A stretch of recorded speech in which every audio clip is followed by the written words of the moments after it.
Hello, this is a guy who likes fanfiction and is too lazy to read, so here is Rise of the Tau in audio form. Check the description for the links to the author. Part 191. Memories and Hatred. There was no saving this one. He knew that even as he clamped his hand over the gaping, livid wound that was once the Marine's neck. The warrior knew it too, that much was clear from the look in his eyes. Fabius squeezed his fingers tight over the wound nonetheless and reached for his hypodermic pistol. The device already preloaded with a full dose of potent multistim, ignoring the warm blood that jetted through his fingers and pattered across his face. Hand closed round his and he looked to the warrior's quivering features. The start's skin was drawn and pale, for he was but moments from death. His ability to speak had been obliterated by the cruel bite of the Laeran weapon that had inflicted it. But the words that formed upon his trembling lips were all too readable. The gene seed. Fabius nodded softly and removed his hand from the wound, allowing what remained of the warrior's blood to cascade from his veins. He was clothed in the simple surgical smock of his profession still, for he had not taken part in the ground assault. Due to this, most of his armor and equipment was not readily to hand here within the cool chambers of his apothecarian. With no other choice, he slid his hands around the Marine's neck and twisted sharply, severing the warrior's spinal cord with seemingly little effort. He let out a defeated sigh and turned to his workstation, peeling his blood-soaked plastex gloves from his hands, one after another. As he cast the gloves aside, the steam spigot of his basin activated automatically at his proximity, and he ran his hands beneath the scalding mist, barely even aware of either the act or the sharp bite of the hot steam. Another one lost. It was more of a statement than a question. He turned as he heard the voice, gathering his silver mane behind his head and securing it with the golden clasp he kept ever close at hand. The apothecary nodded to him as he passed into the chamber, his white armor slick with blood and weapons discharge. He placed his helm upon the surface before him and then proceeded to detach the vials hanging at his belt one by one, taking great care to do so slowly and with deliberate caution.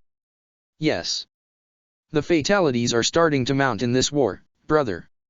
We are sustaining losses we can barely afford. Such is the will of Fulgrim and the Emperor.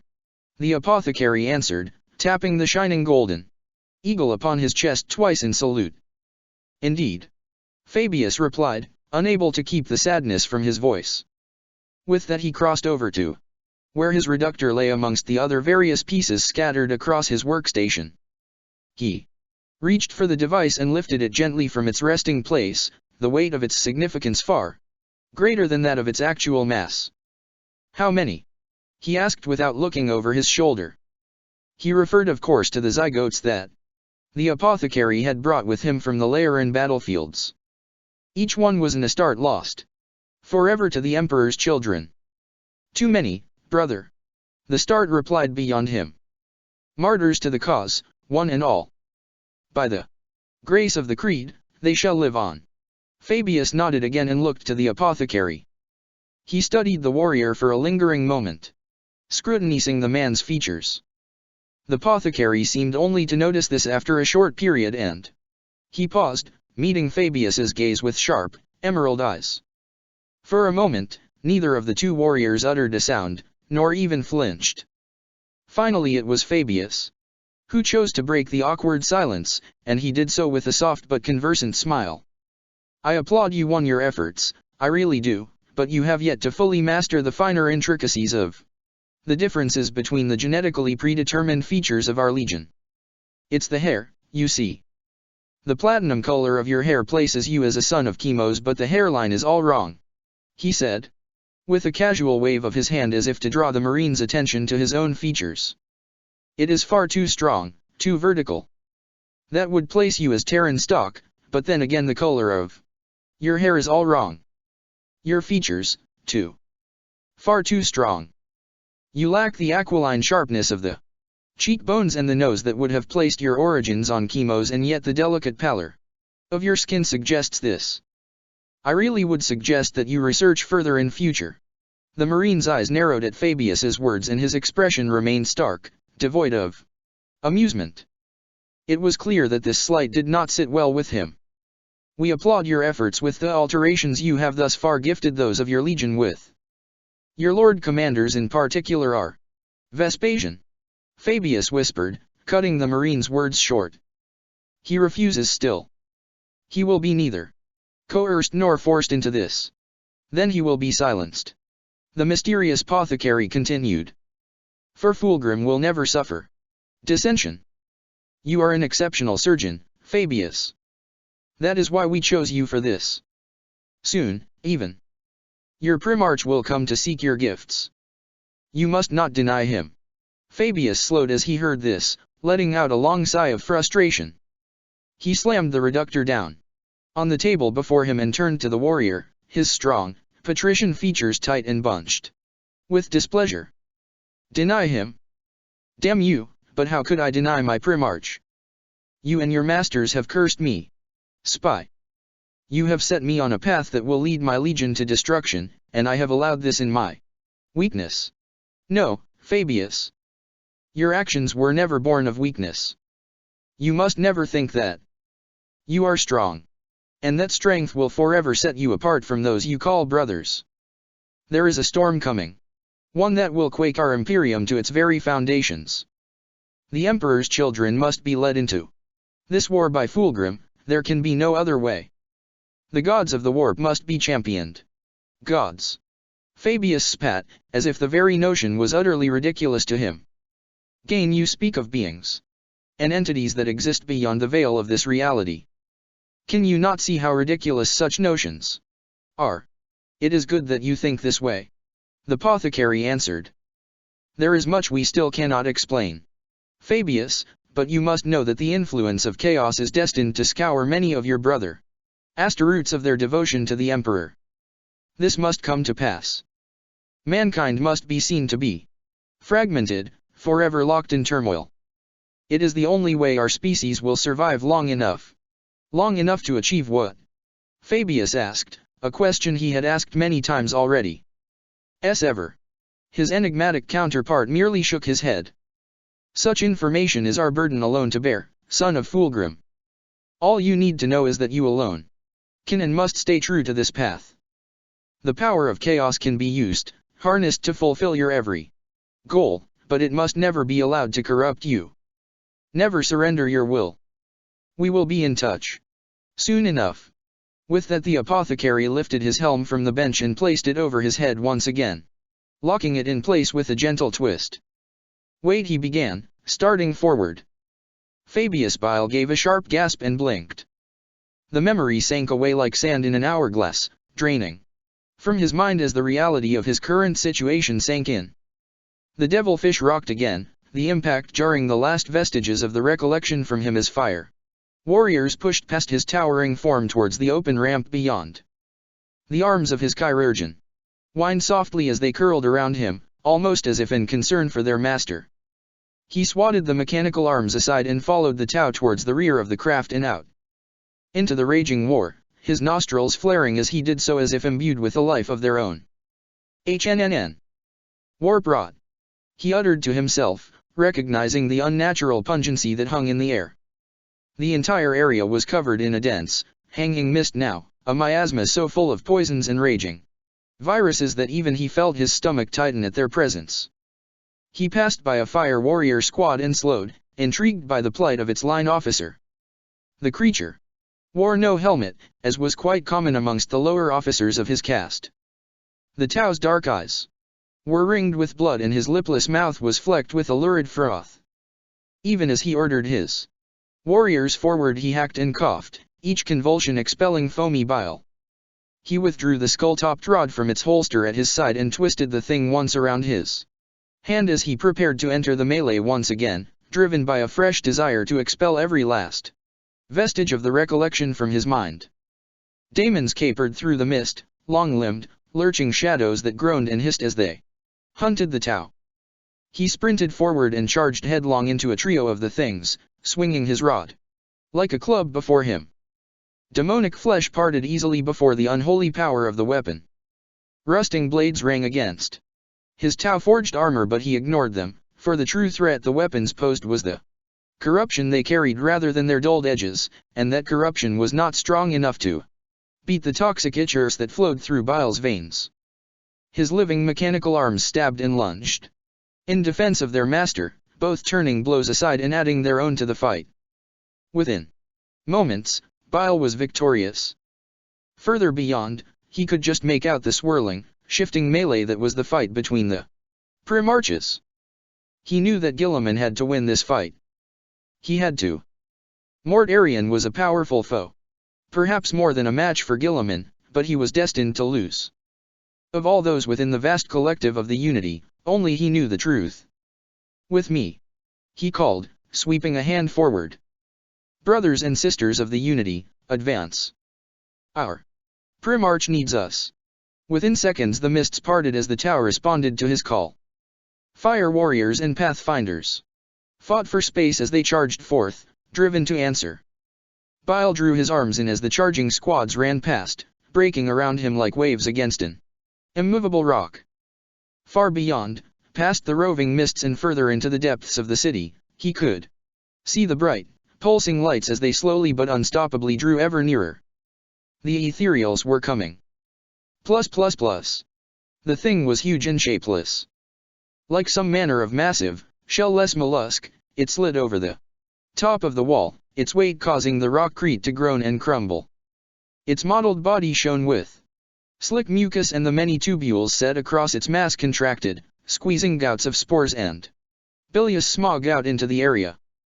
Guardsmen and marines rushed forth to counter the unholy thing, sending waves of fire into its undulating body. The creature spasmed and sent out streamers of thick, visceral bile into the defenders, the acidic stuff burning all it touched. Magnus bellowed words of charged power and thrust an open hand out at the warp thing. Blue fire erupted from his palm and spread, twisting into a vertical column of flame that slammed into the creature and set it alight. The spawn screamed, a high-pitched and guttural screech, as it shrunk away and died, obliterated by the sheer source-rouse might of the Cyclopean giant. Mortarion, keep your filth in check, he raged, dispelling the flames that licked about his hand with a sweep. With that he gestured before him in a wide arc and, wherever his finger fell, a bright burst of glittering power disgorged a single, blue-armored figure. One by one, the thousand sons of Magnus the Red emerged before the walls, each ghostly warrior bowing his head in greeting to their Primarch before turning in silence to guard the area. Let him have his fun, Lorgar barked, mirth evident in his guttural voice. Magnus turned at this and flashed a scathing glance at his brother. Crawl your way back to the eye if any of are dissatisfied with your destinies, he spat in reply. But be warned, while you remain here, you will obey our rules. Lorgar snarled and took a step forward, the flames that licked around his unholy Crozius flaring in empathy with his anger. Codian shook his head slowly and moved to stand before Magnus, the dawnblade glinting in his hands. An unwise move, traitor. The towering Primarch's eyes widened at this and his mouth twisted into a malevolent smile, though when he spoke, there was nothing save for pure venom in his voice. Maggot. Imperial slave filth. Stand aside and turn your gaze from my countenance or I will strike you from existence. Codian rose to his full height as he heard this, his eyes narrowing. You will do no. A flash of dark shadow, and he was gone. Even as the residue of his disappearance faded into nothing, Codian came into being inches from Lorgar's face, the shining dawnblade keening as it hovered gently against the bronzed flesh of the Primarch's throat. Such thing. Lorgar did not even find the time to answer the challenge. A howl of unfettered anger rose up from the traitor Primarch ranks as Kers responded to the threat in his brother's name. The Night Haunter bounded through the throng, his dark body low and fluid. He flowed through the mass and leapt high into the air towards the chaplain, moving almost as fast as Codian himself had done to close the space. His terrible claws flared to life, a sheen of power enveloping each one. Thrusters screamed and then a speeding shape slammed into the descending Primarch, the impact knocking him to the floor. Kers and Korix tumbled end over end across the flags, a storm of flailing limbs. The distraction was all that Lorgar had needed and Codian gasped, feeling his hand and the powerful blade pushed aside by a powerful blow. Lorgar's hand curled around his wrist and Codian felt hot waves of agony course through him as the blasphemous Crozius loomed close. Anaris responded to this threat, sensing the imminent danger. Power cascaded from the blade and lit the Primarch like a beacon, coruscating around his armored form. Lorgar cried out and let go, his own weapon erupting in defense of its master. Ha! That's it. Let blood flow in Kern's name. Engren cried out, shaking his hands in the air. Codian felt a flood of burning anger pour into him at the sight of Lorgar. A red haze fell over his eyes, and his heart rate increased, fueled by the desire to strike down the traitorous scum before him. Enough. The single word resounded across the scene with force enough to freeze everyone in his tracks. It was Ka himself who had spoken, and his anger was evident. Wiry tendrils of shadow twisted free of his mass to snap and slash towards the combatants. Both Korix and the Night Haunter were snatched from their vicious embrace and flung away from one another. At the same time the nightmare stuff of the Old One enveloped Lorgar and hoisted him high into the air, heedless of his curses and struggles. Codian acted in impulse, his own inherent sense of self-preservation calling up the arcane powers at his command even as his mind realized that Ka was no threat to him. He drew back and disappeared in a puff of obsidian smoke. Ka's living shadows speared through the wake of the jump and followed, sliding like serpents into the swirling smoke. They reappeared even as he did next to the Old One. Codian started as he caught sight of Ka, his face a picture of anger. Then the shadows coiled around him and pinned his arms tight to his sides with such force that even the Dawnblade seemed powerless to oppose him. This is not the way to uphold this alliance. Ka hissed, drawing him close. I do not care for the concerns or the prejudices of anyone here. We are all allies. My word is final. For the first time since their meeting, Codian recognized a darkness in the ancient alien that he had not experienced before. He knew that Ka was far from evil and yet there was a madness in his black eyes, a desperation that spoke of a hidden inner turmoil he had not realized existed within the soul of the Old One. Codian opened his mouth to apologize but Ka dismissed whatever he had intended to say with a wave of his hand. The shadows uncoiled from around the chaplain and sank away to rejoin the hazy mass once again. Other members of the Cabal exerted their presence upon the dark Primarches in an attempt to bolster Ka's efforts. The floating amphibian raised his hands and Engren recoiled, his filed teeth bared. The collar about his neck glowed red as if with the heat of the forge and yet his mighty arms were lowered, clearly through the efforts of the alien. This will do none of us any good. Magnus snapped, sweeping the stupidity of the situation away with a flick of his hand. The dragon's forces converge upon us as we speak. If we cannot stand before him united then we will fall divided.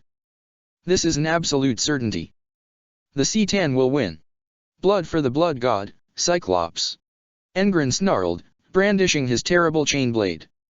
That matters is blood and death. It is my lot to open the veins and take the skulls of all. Why should I care for these plans? What sport can such creatures provide me? Then let them win. Magnus answered with a sneer. Let them find victory over us, Engren. Let them put the light from your eyes and end your reign of murder and bloodshed. Let them take your gods. Champion. What then? Who will take the skulls your foul god desires so when there are none left to kill in his name?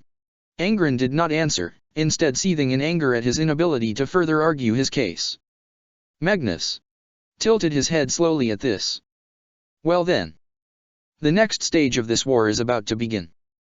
The Ethereals are bound for the eternity. Wallgate. The enemy intends to display its true power here, and here is where we will counter them. It is here that the Void Dragon will come to realize that his plans are far from assured success. We will meet him together. And what of Guilliman? Calgar asked, speaking for the first time since the tense confrontation. He is our Primarch, Magnus. He is no traitor, at least not of his own choosing. I do not wish to see him put to death. It was Codian who responded to this question in Magnus' place. He cast around and raised the dawn blade out before him, as if to add weight to his answer. Guilliman will be saved, my lord. I promise you that. Part 192. They come. Throne preserve us all. Look at that. Throne Guard Sergeant Cranelstern clung to the overhead rail for dear life as he hung from the open ramp, the passing wind tearing at the lapels of his fatigues. The ground hurtled bay far below as the Valkyrie thundered its way through the wide city streets, its pilot flying the craft as high as he dared to do to the damage it had sustained. Lstern had been the last man to board the flyer before it had taken to the air and fled the coming hordes.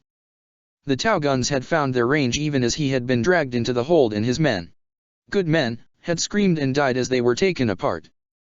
He tore his eyes away from the terrible sight and shook his head, blinking furiously. Kratos' blood still stung his eyes from when the young guardsman's head had been taken from his shoulders mere feet away from him. He could still taste Kratos' blood in his mouth. We won't make it back. He flashed a determined look at the slumped Arbit, as if to challenge the officer's portentous claim. The Arbit looked up moments later and scowled at the guardsman, his fingers tightening around the bloody wound at his shoulder as he did so. This craft is shot. The rear hatch is open to the elements, guard. One shot will bring us down in a ball of flame. Lstern shook his head and turned his attention back to the city behind them. Though he would never have dared voice such an opinion, the sight was as magnificent as it was terrible. Each ethereal was a blazing beacon of light, vast and burning and indomitable, set against a sea of advancing bodies. The Tau were on the move, flowing like water from every junction and intersection to join the ethereals and the greater mass.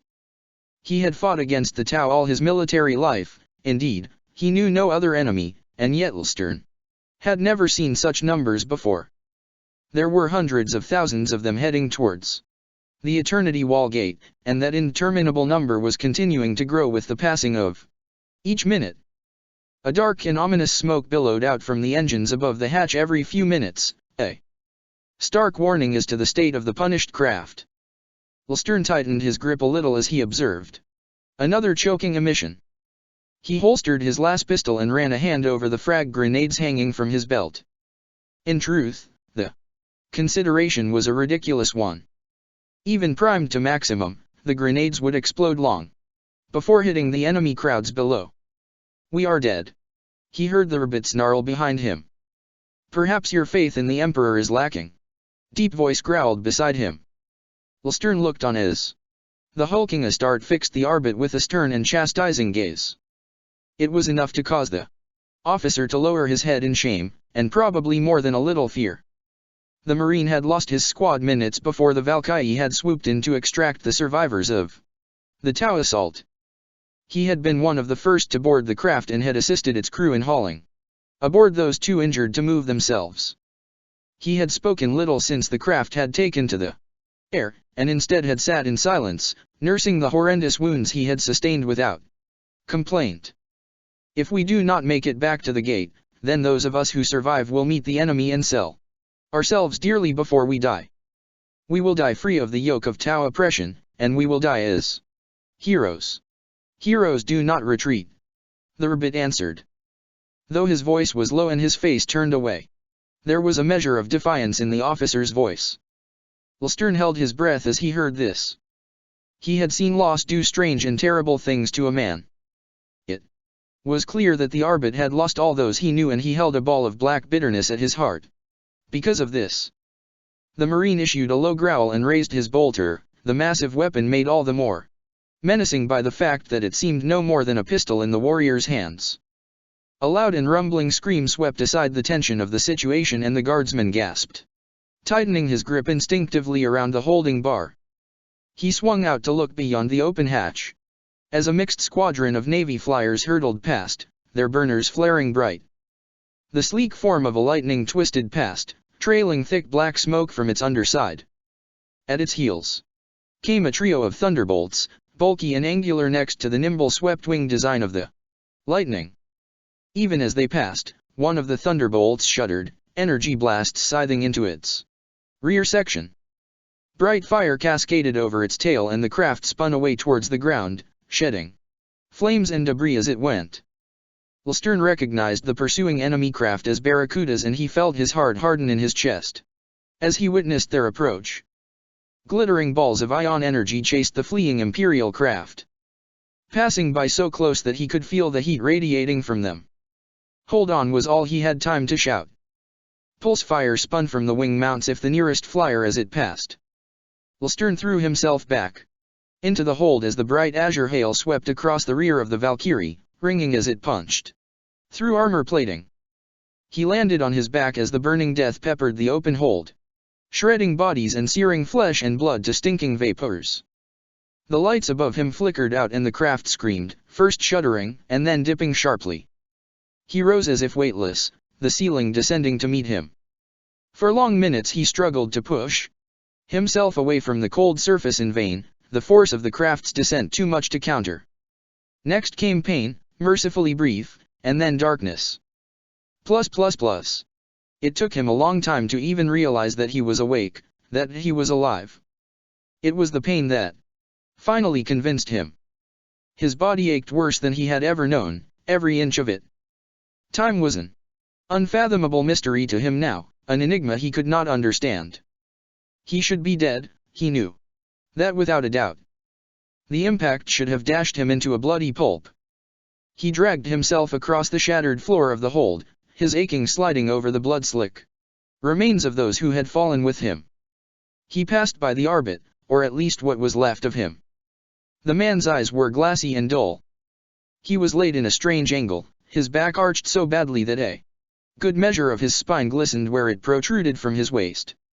His ears registered the sound of bolter fire beyond the hold, where the weak sunlight shone through. He still had his last pistol, the weapon holstered at his waist.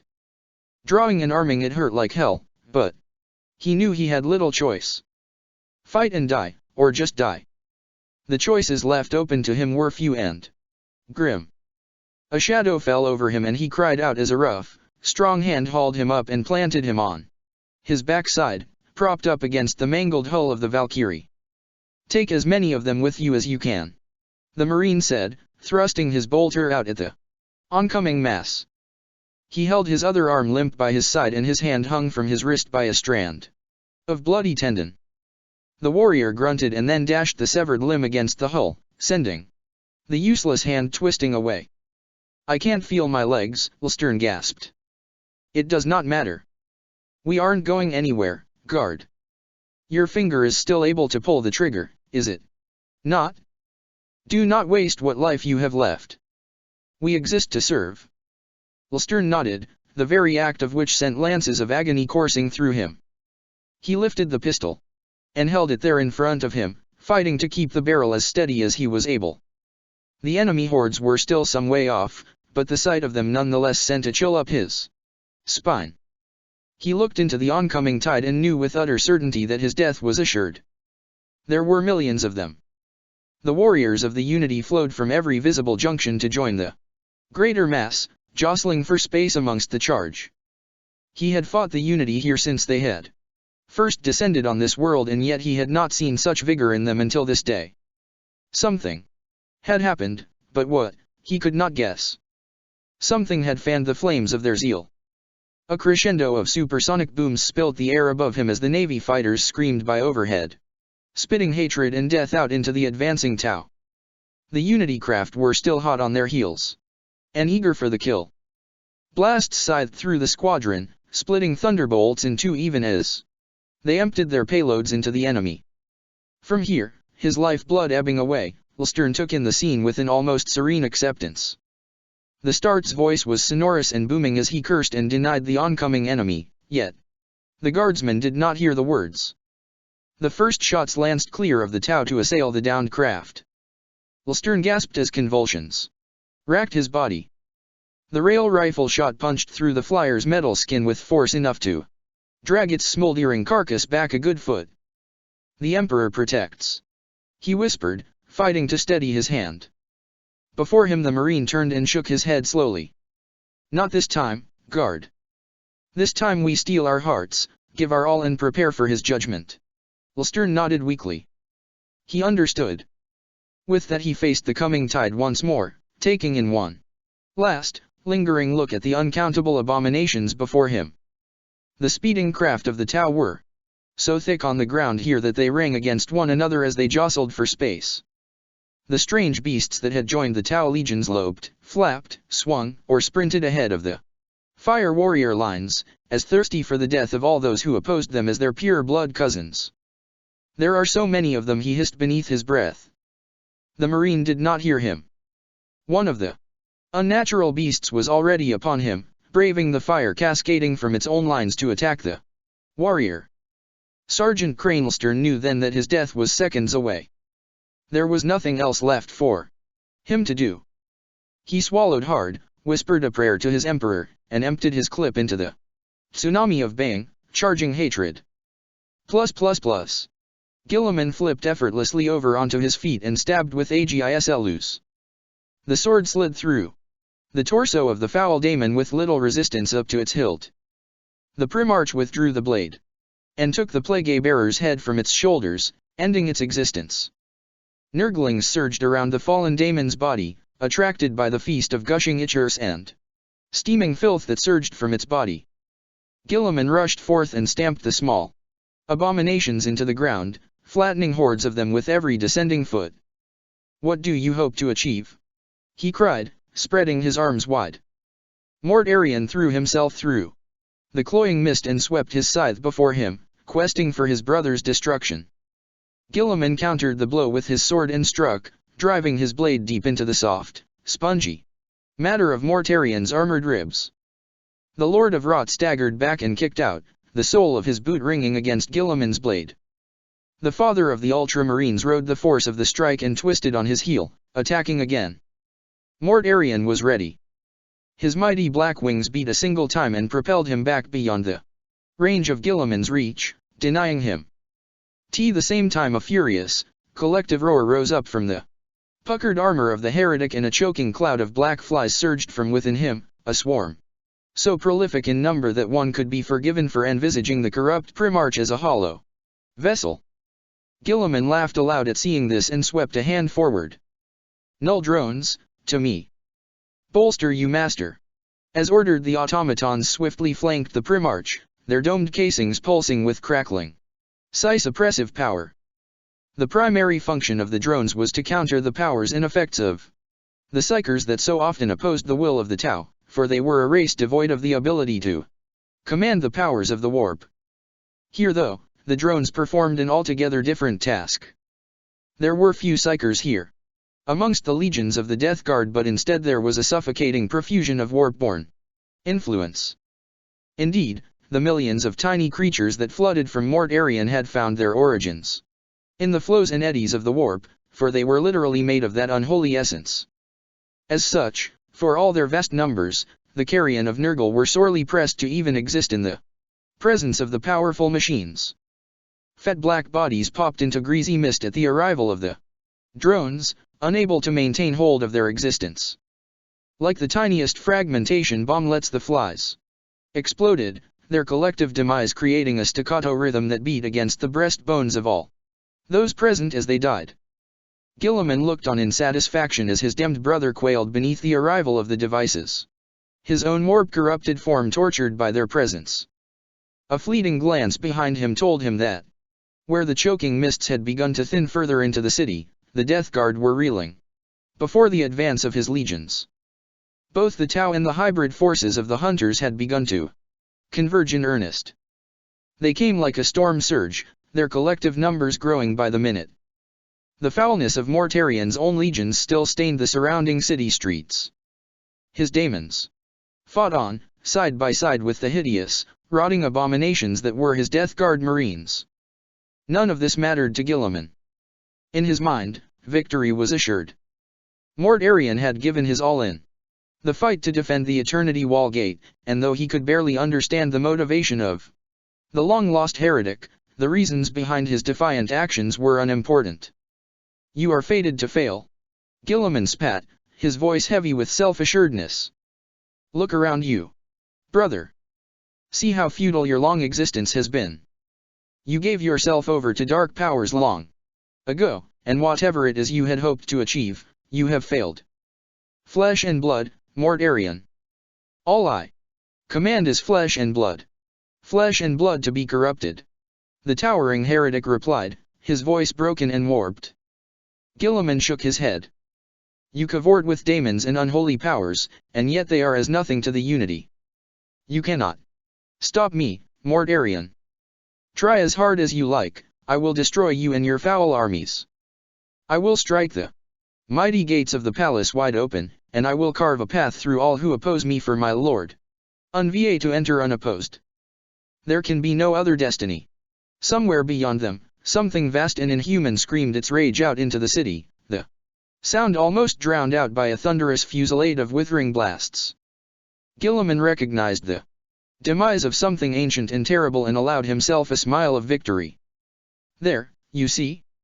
Flesh and blood will always prevail. There are those who have been so bold to chide me for siding with Xenos. They lie long dead now, ground to bones and dust beneath the uncounted feet of the unity. I will live on, Mortarion, long after what remains of your flesh has sloughed from your palsied bones. Mortarion responded to this insult with extreme prejudice. He issued a low, rumbling snarl and threw himself across the space between them, his vast scythe sweeping back, ready to strike. Guilliman countered, driving himself forward faster than the Lord of Rot could ever match. The scythe came down hard to meet Guilliman, but he was ready, Agislus shimmering in his grasp. He swept the scythe aside and twisted with the blow, bringing the sword around again to meet his foe. In midair, the blade sang as it met corroded armor, and Guilliman landed lightly beyond his foe, spinning with grace on his toes to face Mortarion once again. Even as he did so, he lowered his blade. He already knew full well how potent his strike had been. Mortarion fell like a rock onto the surface of the square, his weight quaking the flags beneath him. The giant's waist and legs landed a good way from his torso, the limbs splayed awkwardly as if robbed of the bones that had supported them. Let it end now, brother, Guilliman uttered, flicking black gore from his prized blade in disgust. Let the rot claim its prize at long last. Decay follows death, Mortarion, it does not precede it. I have restored its natural order. Fool. The single word rumbled through the air, startling the Primarch of the Ultramarines by its very presence. Guilliman's raised eyebrows soon fell, as if the fact that his sibling still clung to some semblance of life slowly. You lay at my feet, brother, bisected by my blade. Your armies dwindle as they teeter at the edge of extinction. Your daemon allies flee this realm. All this, and you call me a fool. My eyes must be blinded to the truth then, for I see no folly in victory. Then widen your gaze and see what you have done. Mortarion answered. I did not come here to best you, brother. I came here to fulfill my destiny. Look beyond you, to where you legions advance. Upon this place. All I needed to do was to draw them here. Enough. Guilliman spat. Be quiet now, you are done, Mortarion. You are dead. The punished Daemon Primarch twitched at this, his great wings fluttering one last time. He still held his mighty scythe and, with every ounce of effort he could muster, he slammed the rusting blade into the ground, driving it deep into the ancient soil of Terra. No, I am not dead. I am death. I am the incarnation of death. I am the virulent epidemic, the wasting disease and the remorselessness of decay. I am pestilence and pox, famine and blight, contagion and cancer. I am all of these things, Guilliman.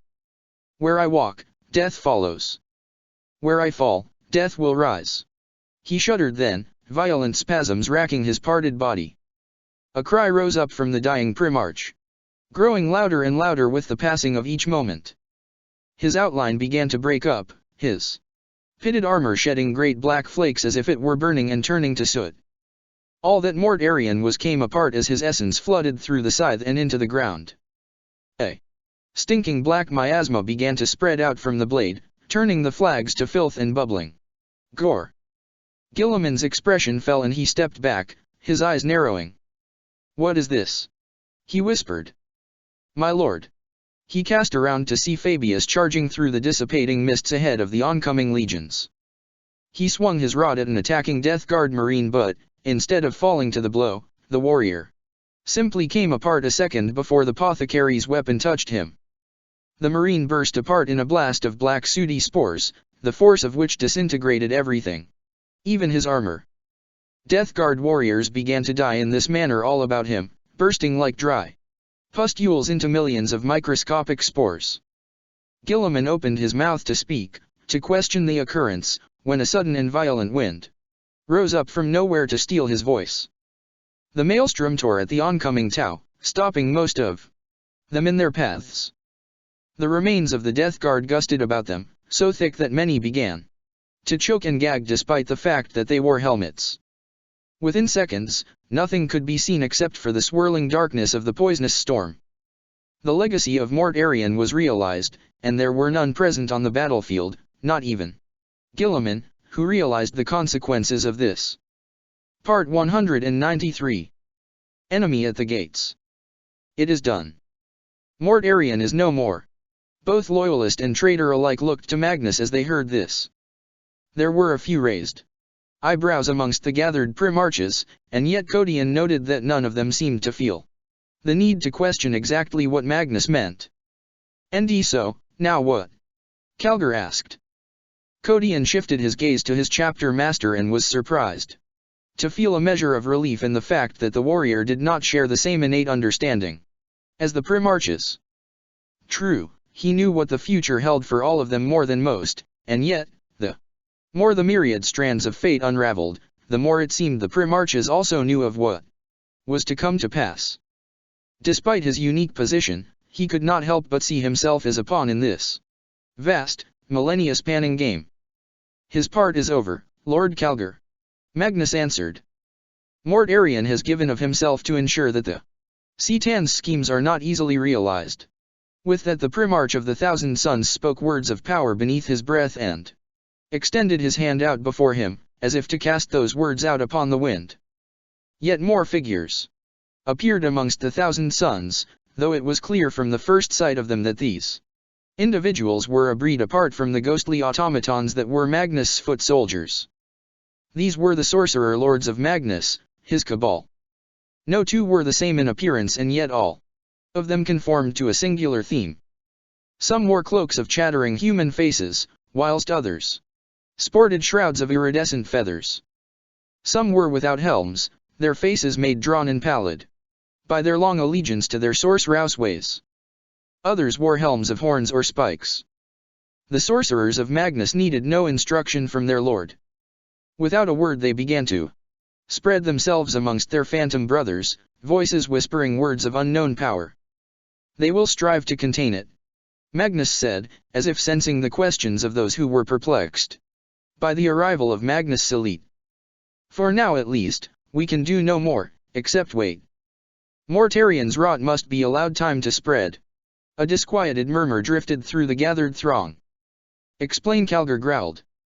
The general conversation drifted from Codion's thoughts as his mind turned to an altogether different consideration. He glanced through the crowds to where Ka stood in silence, his unblinking eyes ever surveying the unfolding drama.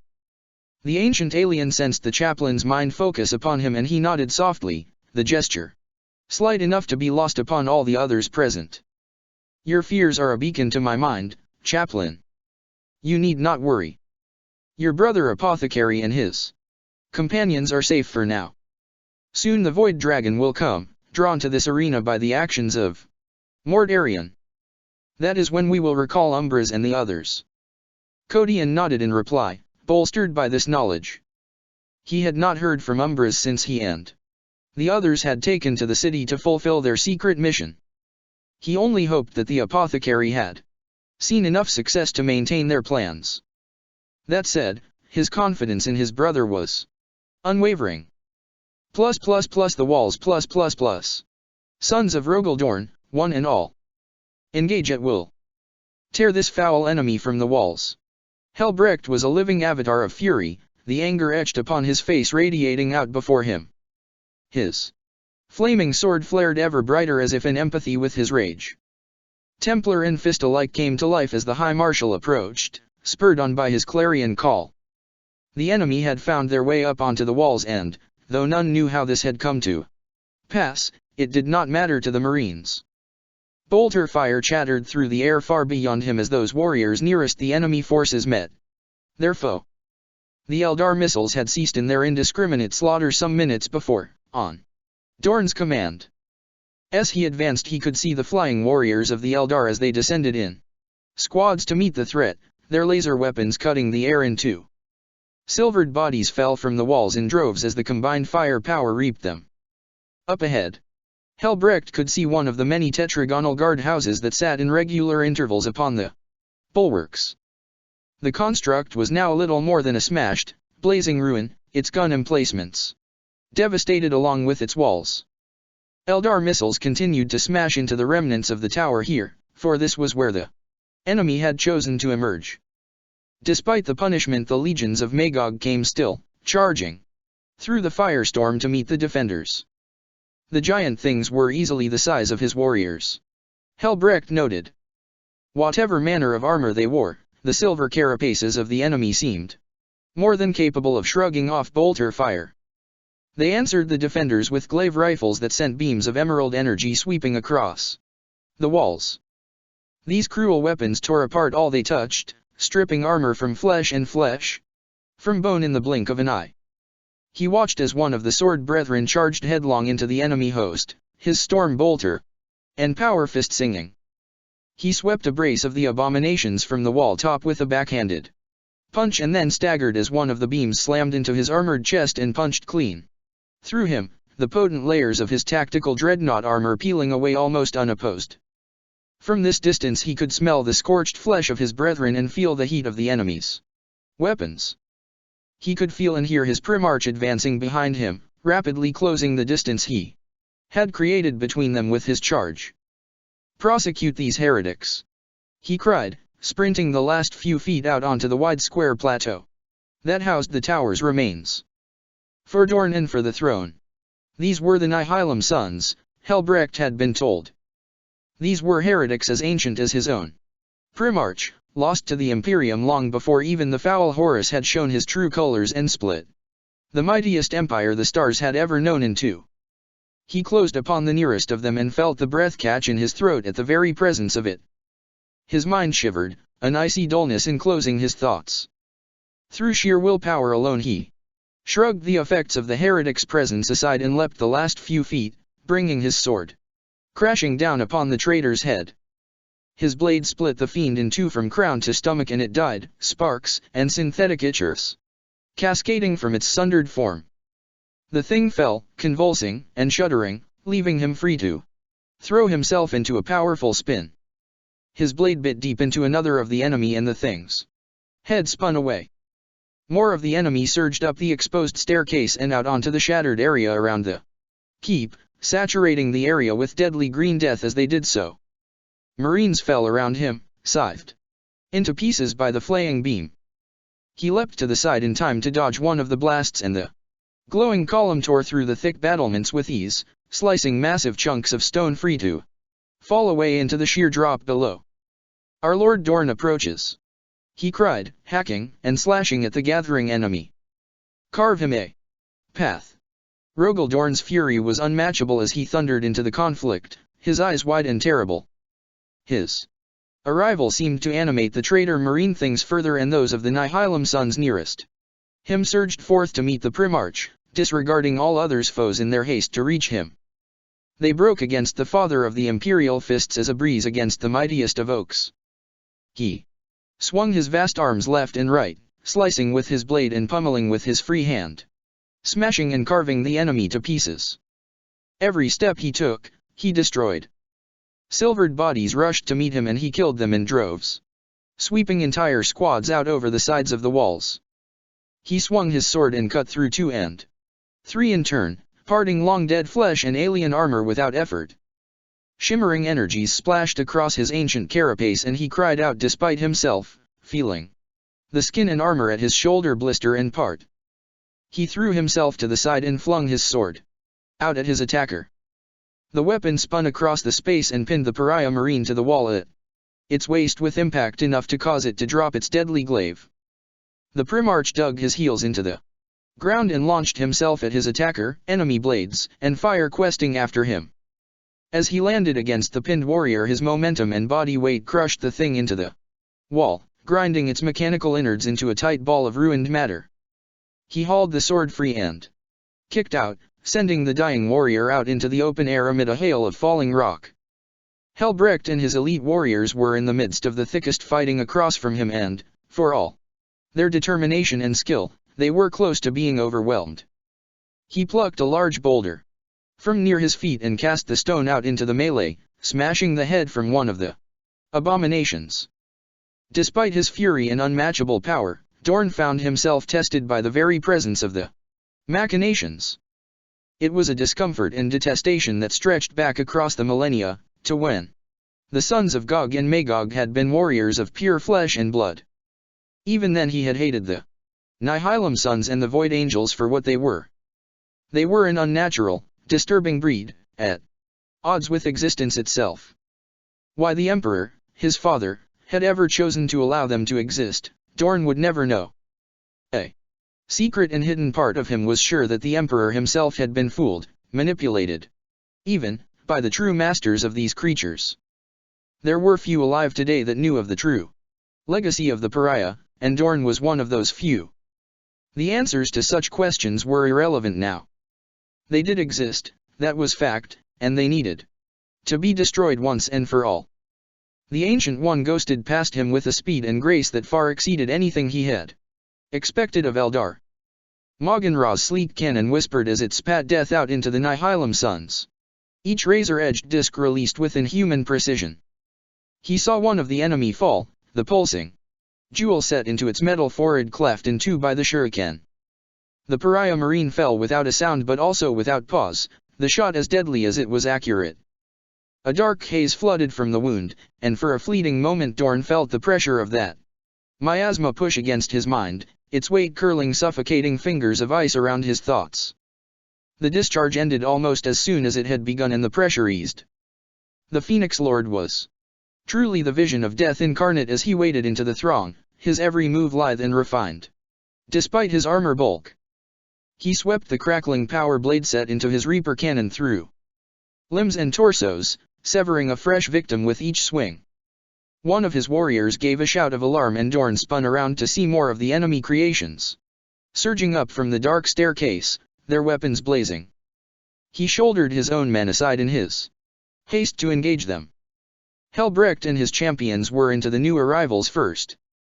The High Marshal unleashed his rage and determination in an ear-splitting cry as he led his sword brethren into the enemy. Each one of the Terminators was a seasoned veteran of countless battles, a consummate warrior that few could match.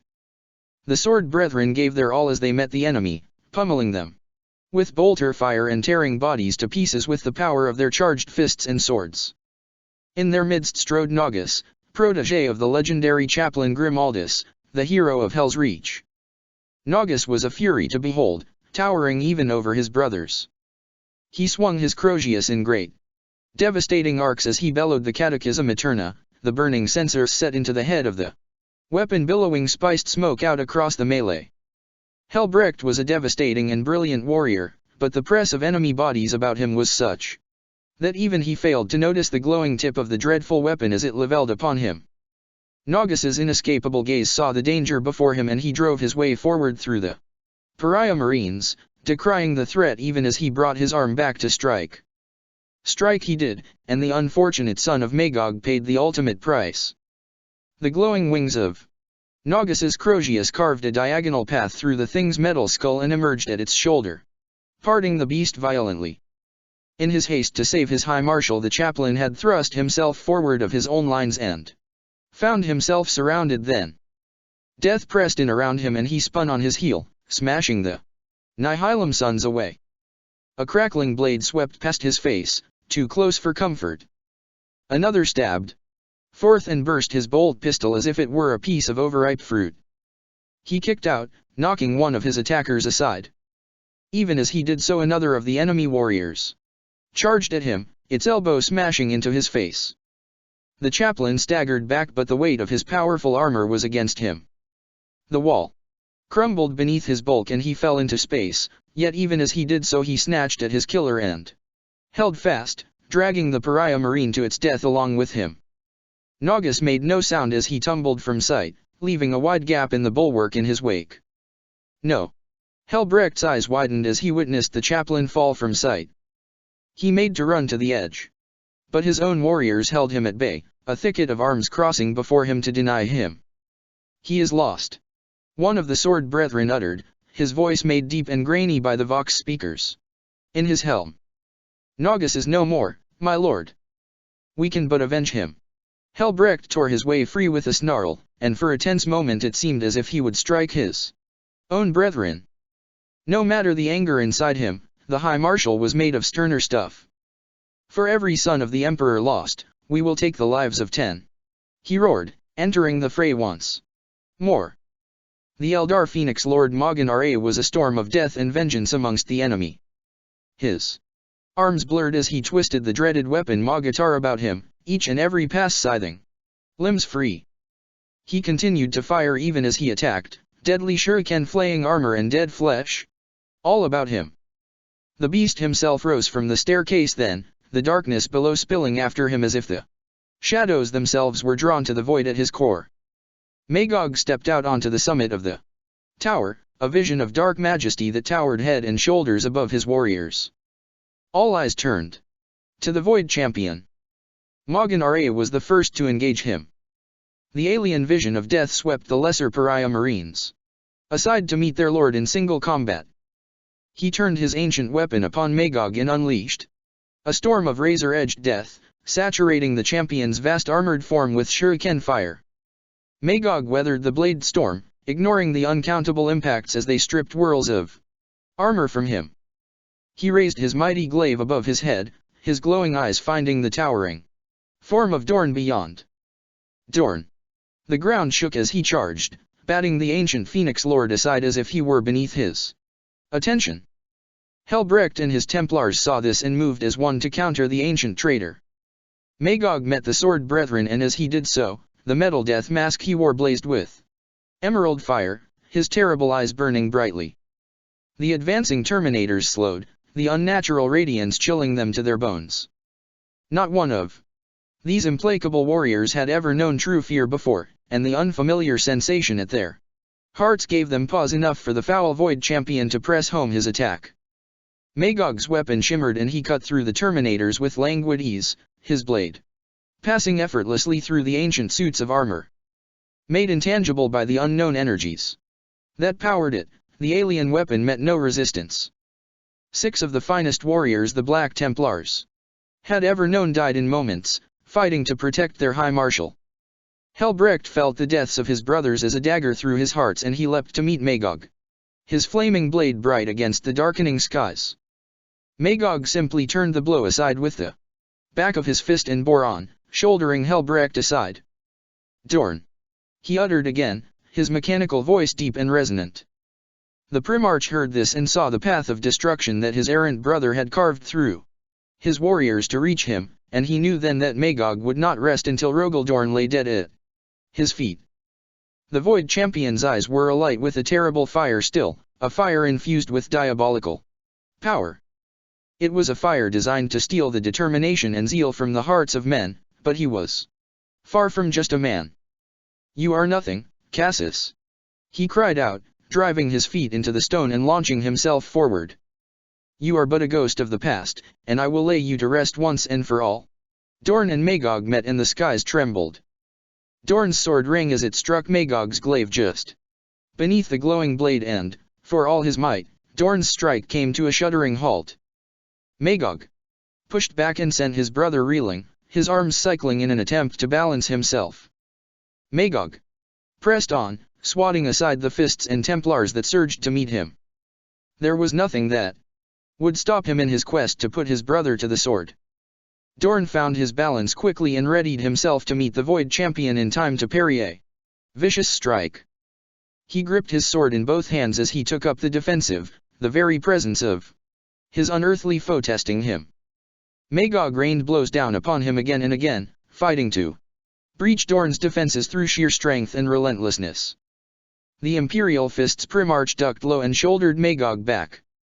As the Void Champion reeled, Dorn swept his blade out and drew a deep line through his opponent's chest armor. He rode the momentum of the strike and spun on his heel, bringing his sword down to connect with Magog's neck. The unrelenting Void Champion's free hand darted out and his fingers closed around the blade. Coruscating energies flared from the Void Champion's fingers and enveloped Dorn, charging his body with power enough to expose his skeleton in bright, sporadic flashes.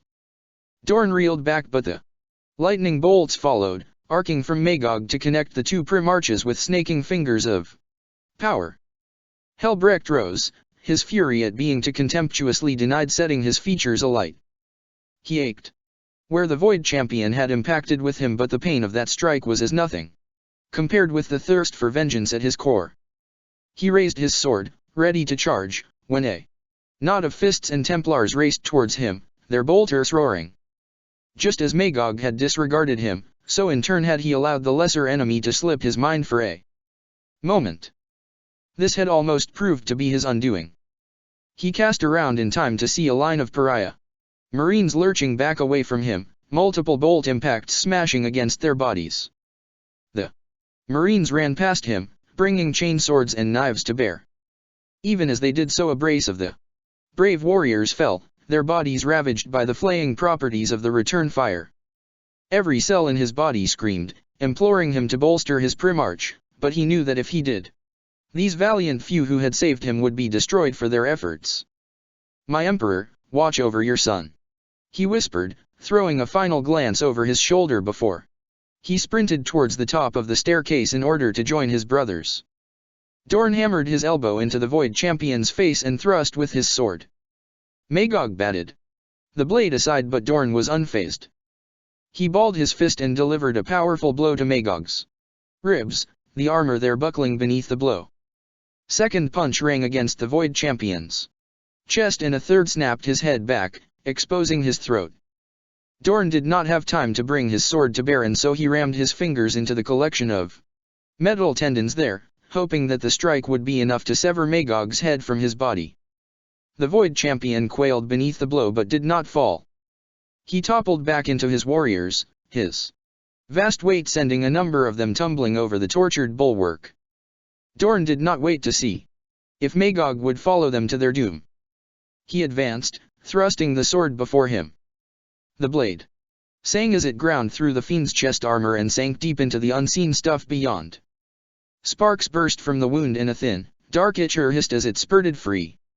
Dorn's victory was a fleeting one, however. He realized as much when he saw the pulsing weapon of his enemy rising to meet him. The gauze beam slammed into him with the force of a charging titan, punching him back even as it began to strip the layers of his armor away. He hauled his sword free and rolled clear, flakes of armor still drifting free of him as they were pulled towards the weapon. He came back up onto his feet and drew his sword back, hurt and tested, but far from done. "Dorn!" Magog growled once again, rising to meet him. "Death comes for you. No, Cassius, it is you who will fall this day. The Citan made a void of your soul. I vow that I will make a void of your existence." For all the Primarch's determination and bravado, he found himself denied then in those next few tense moments. He came from nowhere, a flurry of blurred color and beating crystalline wings. Bavir descended like a hawk, his last weapon stabbing bright lances of fire into the Void Champion's vast form. He uttered a shrill avian cry as he tore into the heretic, his enchanted blade flashing again and again. Dorn could not help but marvel at the speed and skill of the alien warrior. Magog's fury was evident as he fought to counter the Phoenix Lord. His weapon was powerful, but it was awkward, its length unsuited to such close quarters fighting. Bavir kept himself tight to his opponent as he continued to attack, flowing about Magog like the wind. Beyond the clash, he could see that those of the Nihilum sons who were fighting to gain access to the tower top were finding their progress greatly hindered. He could only imagine the hundreds they had killed as they had fought their way through the labyrinth tunnels and access ways that led to the wall top. Both Maugan Ra and Helbrecht were at the forefront of the defending Marine forces, and they were doing a fine job in keeping the pariah marines at bay. Those of the enemy who had found success in gaining access to the walls were beginning to pay for that accomplishment. The defenders were giving no quarter in meeting them, and Baharatha's hawks were thick in the air as they descended to counter the enemy, sending waves of lasfire into them and raining grenades across the bulwarks. Through it all, shuriken fire continued to scythe through the enemy from afar. Dorn could only postulate that the warriors of Magan Ra were responsible for this, for they seemed to possess weapons capable of sending forth the silent death so magnanimous of the Eldar as well as the missile fire that had since ceased. Dorn saw all this and knew that it was now he needed to act. The forces of the enemy were reeling. Further arrogance, and to dispatch Magog now would be to sever the head from the body. Let this end now, he snarled beneath his breath. Dorn crossed the space in a flash, dispatching one of the errant enemy with ease as the thing rushed to counter him. Even as he reached Magog, the beast found his first chink in the Eldar's attack. Baharoth made to strike the Void Champion and Magog snatched at his shimmering blade. Metal ring against Wraithbone and other worldly energies flashed. The sword bit deep into his fingers, but Magog held on, his strength enough to steal away the Phoenix Lord's momentum. He increased his grip and unleashed a maelstrom of electrical power, the wickering fingers of energy, setting Baharoth alight. The Phoenix Lord spasmed and reeled back, but he would not let go of his sword. Magog's fingers came away, but still the lightning spilled from him, racking the ancient Eldar being with painful convulsions. Baharoth fell to the ground, his wraithbone armor smoldering. Dorn was upon Magog even as the discharge ceased, and he intended to show his brother no quarter. Magog found time only to raise his ruined hand up to shield himself. Dorn's blade sliced through the arm at the elbow, sending it spinning away in a wash of sparks. Magog drove his knee up and the blow connected with a solid clang against Dorn's chest. He fought to keep the impact from bending him at the waist, but it was to no avail. Magog slammed his ruined elbow down into the base of Dorn's neck and then brought his knee up once again, launching Dorn into the air. The Primarch came down hard, the flags compressing beneath his weight. Almost at the same moment Helbrecht appeared in his vision, punished and bloodied from his fight with the pariah marines.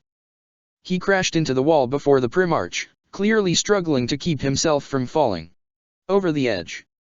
One of the enemy ran to finish the job, but its efforts were in vain. Helbrecht rose and wrapped his arms around the warrior, using its own momentum to toss it over the edge of the precipice. He hung there for long moments after, as if frozen. Dorn imagined the High Marshal to be taking a moment to relish the demise of another of their foe, but even as he thought this, a part of him knew that it was not so. Something else had caught Helbrecht's eye. The High Marshal cried out then, but whatever it was he said was lost on the Primarch as he witnessed something incredible. A dark shape soared from the abyss beyond, rising fast to ascend above the High Marshal.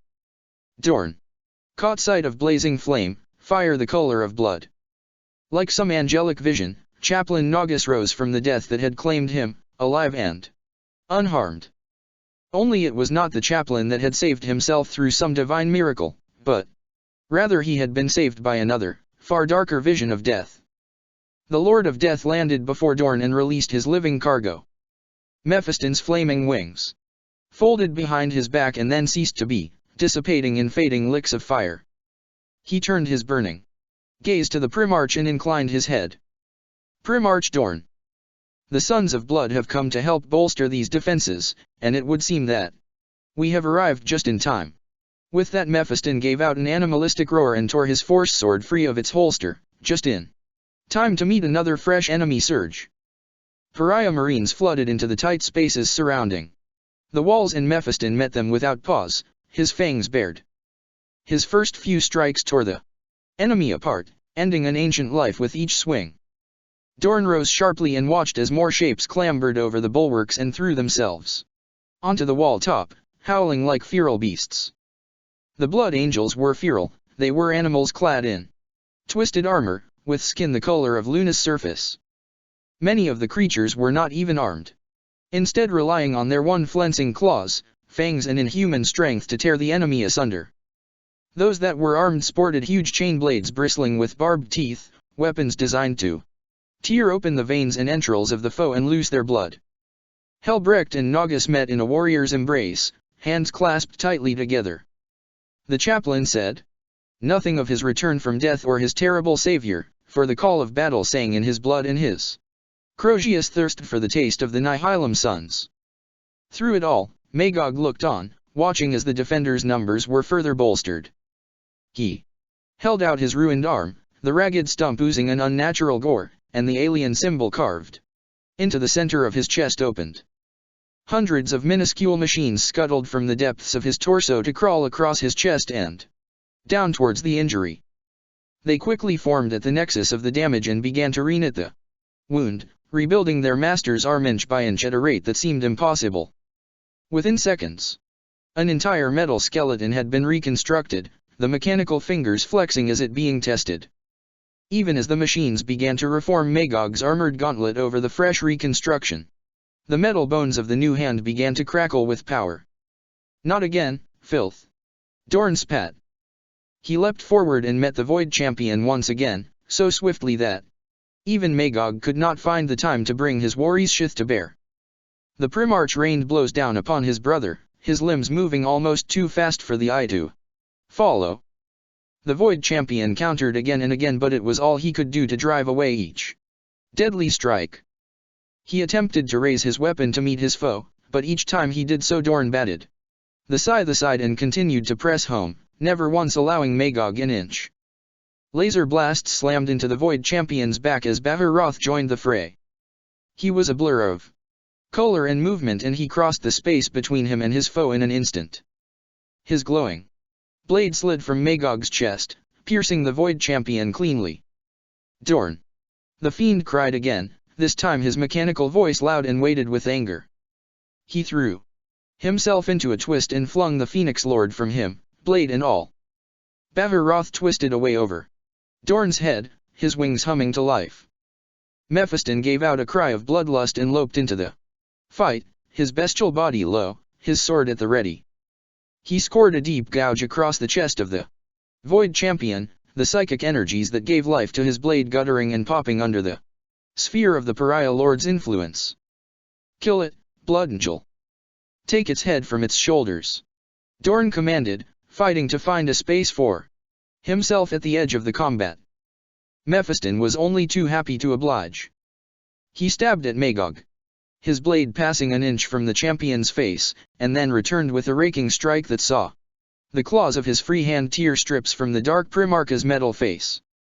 Dorn saw his opening and took it. He shouldered his way into the fight and connected solidly with his brother's vast body, the blow knocking Magog back into the wall. The thick rockcrete blocks groaned beneath the Void Champion's weight, threatening to give way at any moment, and Rogaldorn was only too happy to persuade them to yield. You are done, he cried, drawing his arm back in readiness to strike. It was a moment in time, a single, fleeting heartbeat, but it was all the Void Champion needed. He threw his arm up and fired, activating the terrible power of the gauze cannon of his warrior's sheath.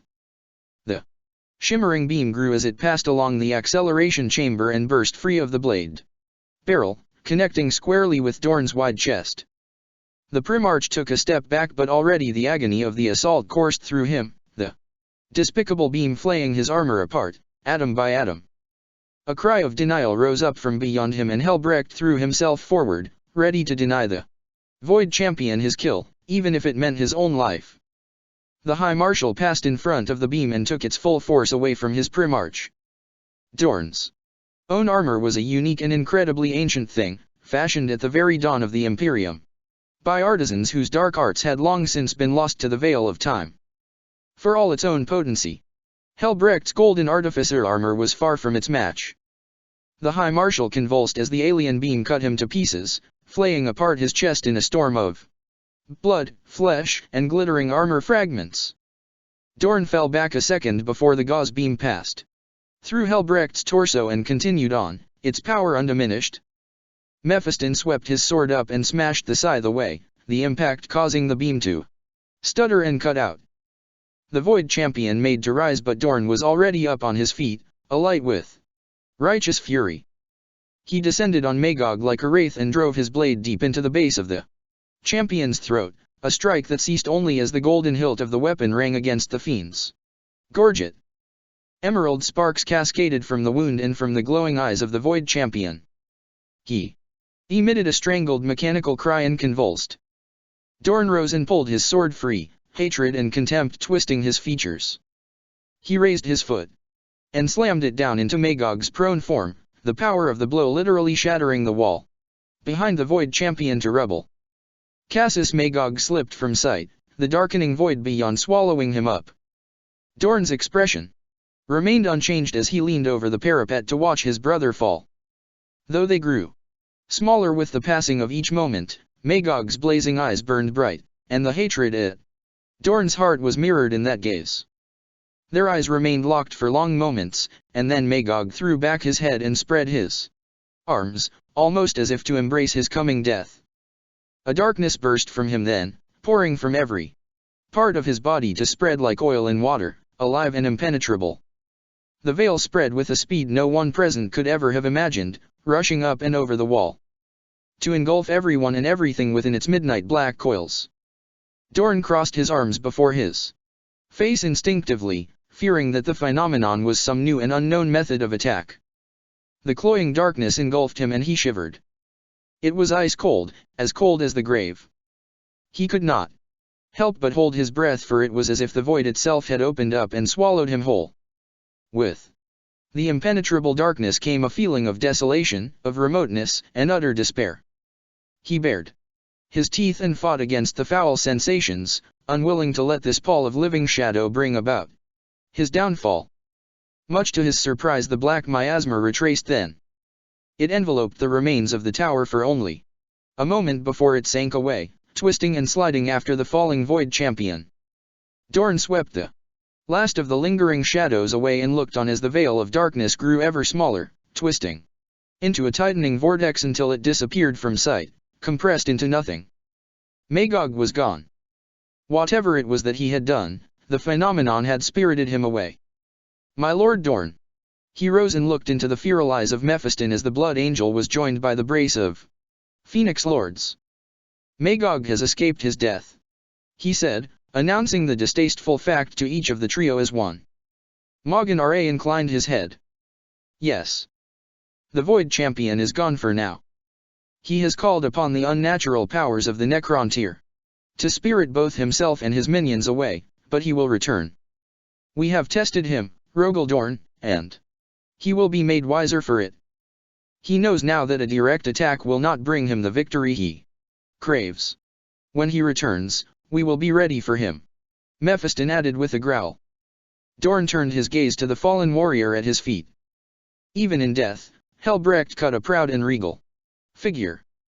The Primarch ignored the horrific wounds to the High Marshal's body and instead took in his face. There was no pain there, nor fear. Only peace. He died a fine and noble death, Rogaldorn.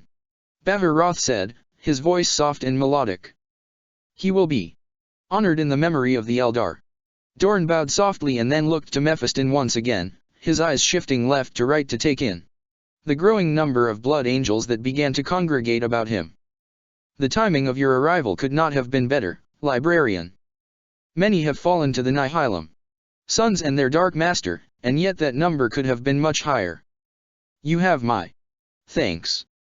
Your thanks are not needed, Primarch. Mephiston replied, a core of simmering nuisance in his voice. I fear that my arrival here was far from coincidence. I came to bring warning, Lord Dorn. Dorn's face hardened as he heard this, his muscles in his cheeks bunching. He looked on as Mephiston gestured out to the west, in the direction of the Eternity Wall Gate. The forces of chaos have made their play, my lord. Mort Arian is martyred to the cause, his wrath unleashed. The enemy advance upon the gate, led still by the pretender Guilliman, the ethereals hot on his heels. Soon, the Void Dragon will make his play. Then it is time to prepare for the next phase. Morgan Ra answered. He glanced to his Phoenix Lord brother, and together the two ancient beings left the gathering without another word. Dorn did not watch them go, instead choosing to fix his gaze upon the ever-darkening skies, the night once again drawing near. The real war for Terra was soon to begin. Part 194. Destiny unfolds. Robert Guilliman strode through the gathered Tau, his face a mask of disgust. All around him lay the putrescence of the Death Guard's collective demise. It was a stinking, cloying disorder, and the warriors of the Unity were suffering for it. Little remained of the dead traitors that could be identified. Even armor had melted away to filth, the ancient ceramite decaying as if it had consisted of biological matter. The demonic entities that had accompanied the bloated warriors of Mort Arian had suffered a similar fate. They too had simply rotted away, each unnatural death leaving behind a spreading puddle of black, gelatinous filth thick with spores and odious molds. He gave a hiss of infuriation as he regarded the fire warriors nearest him. Quite a number of them had removed their helmets in order to expel the contents of their stomachs, and, of those, many were almost fetal upon the glistening ground, their bodies racked with painful convulsions. Everywhere he looked, once grey skin had taken on an altogether sickly pallor. He looked into the eyes of Ashassel and saw only pain, the warrior's face covered in patches of dark pustules. The Tau witnessed the approach of the Primarch through rheumy eyes and bowed his head in respect, fighting to steady his stance as he did so. My Lord Guilliman, the enemy have been routed. Despite himself, Guilliman could not help but feel pity of the wretched creature. A part of him sneered at the weakness of the warrior's constitution, but reason told him that he could expect nothing else. Whatever purpose the demise of the Death Guard had served, it seemed to be working. Lord Guilliman. He slowed and cast around at the hail. Both Bile and Barolinus were picking their way through the sick and the dead towards him. Though he picked up signs of discomfort in both of them, neither seemed particularly affected by their poisonous surroundings. "What foulness is this, Apothecary?" he called, gesturing about him. "Mortarian's rotting legions gave of themselves to release this pox amongst us. Tell me, am I fated to lose my armies?" Bile's brow furrowed at the consideration of Guilliman's question. His eyes darted about him as he took in the appalling sights. "My Lord Primarch, I have already taken the liberty of mobilizing every available medical unit we have in order to respond to this despicable act. I have sequestered additional Pathfinder support to deal with the battlefield injuries and informed Corps VESA Command to dispatch as many Medici drones as they are able to muster. I have ordered a full biological assessment. Will I lose my armies?" Guilliman asked again, the tone of his voice leaving no doubt in Bile's mind that the Primarch expected the next words to leave his mouth would form a resolute answer. I cannot say," he admitted, his pace slackening. "It is clear that the enemy intended to infect our legions, but with what, I do not know. One thing I can be sure of is that the contagion is warp-based. The biological toxins that have been released are powerful, there is no doubt about that, but I do find myself surprised that the casualties have thus far been kept to a minimum. Your diagnosis does little to alleviate my concerns, Apothecary. I understand that, my lord. What I mean to say is that Mort Arian serves the foul god of pestilence and decay. I have seen the work of the Plague Lord firsthand, many times. I have seen viruses unleashed powerful enough to liquefy flesh and bone. I have seen the enemies of Nurgle instantaneously split apart by infestations of maggots, or spore invasions that causes the victim to vomit his own viscera. Lord, this plague is not designed to kill, it would seem, but rather to debilitate and weaken. To what end, I cannot say. And I will not allow our imminent victory to be waylaid, Fabius," Guilliman answered, balling his fist in defiance of the Apothecary's bleak prognosis. "Go. Liaise with the best medical staff you have and obtain answers. Instruct scouting teams to determine how far through the ranks this corruption has spread, but be sure to recruit them from the uninfected elements of our forces. I will not risk dispersing this damned poison further. Contain this, Fabius. You are to consider that order sacrosanct." "As do I always, Lord," Fabius answered with a deep bow. With that he turned and left, heading deeper into the scattered Unity ranks. Barolinus had remained silent through the exchange, awaiting his lord's pleasure. Guilliman looked to him then and gestured about him at the ruination and carnage that blighted his armies. This may prove to set us back, Barolinus. Night draws ever closer, and with it the completion of another day. Another day we have thus far failed to break the final fastness of the corrupted Imperium. Unvié's plans are further delayed, and this will serve to anger him. I will not be found wanting in my lord's eyes, Barolinus. Tell me what I can do, my Primarch, and it will be done. The Ultramarine replied, his face coloring in empathy with his master's displeasure. He took in the sickness and death about him, his lip curling in disgust at the failing of the Tau and the other weaker elements of the Unity forces. Guilliman dismissed the thousands about him with a sweep of his hand. There is little we can do to bolster the constitution of our forces until we hear from Fabius. The apothecary is confident that this latest spineless attack is not intended to kill, but to sicken our forces. I would know why this is so. My lord, if there were any survivors amongst the enemy, then I would tear the answers from their throats, but there is not. The Death Guard have perished to a man. I fear that the answers lie beyond the walls of the defenses. I agree, Guilliman said. Indeed, it would seem that both Calgar and my brothers have made their pact with the ruinous powers. Now you see, Barolinus. If ever you held the slightest doubt in your heart of the validation of our cause here, let that doubt be expunged for all time. The corruption of the Imperium is more total than even I had dared to fear. No, this war must be ended as soon as possible. We must gather every able-bodied warrior we have left and press home our attack on the Eternity Wall Gate. The Ethereals come, and we must show them that we are not to be found wanting even in the face of this latest treachery. We must show them that we are still strong. Indeed, the weak must be purged, my lord. Barolinus answered, turning his gaze to the writhing warrior at his feet. Guilliman inclined his head. Fabius seems confident that this plague was incubated in the foul tides of the Empyrean. If this is so, then we may find a measure of protection in the influence of the null drones.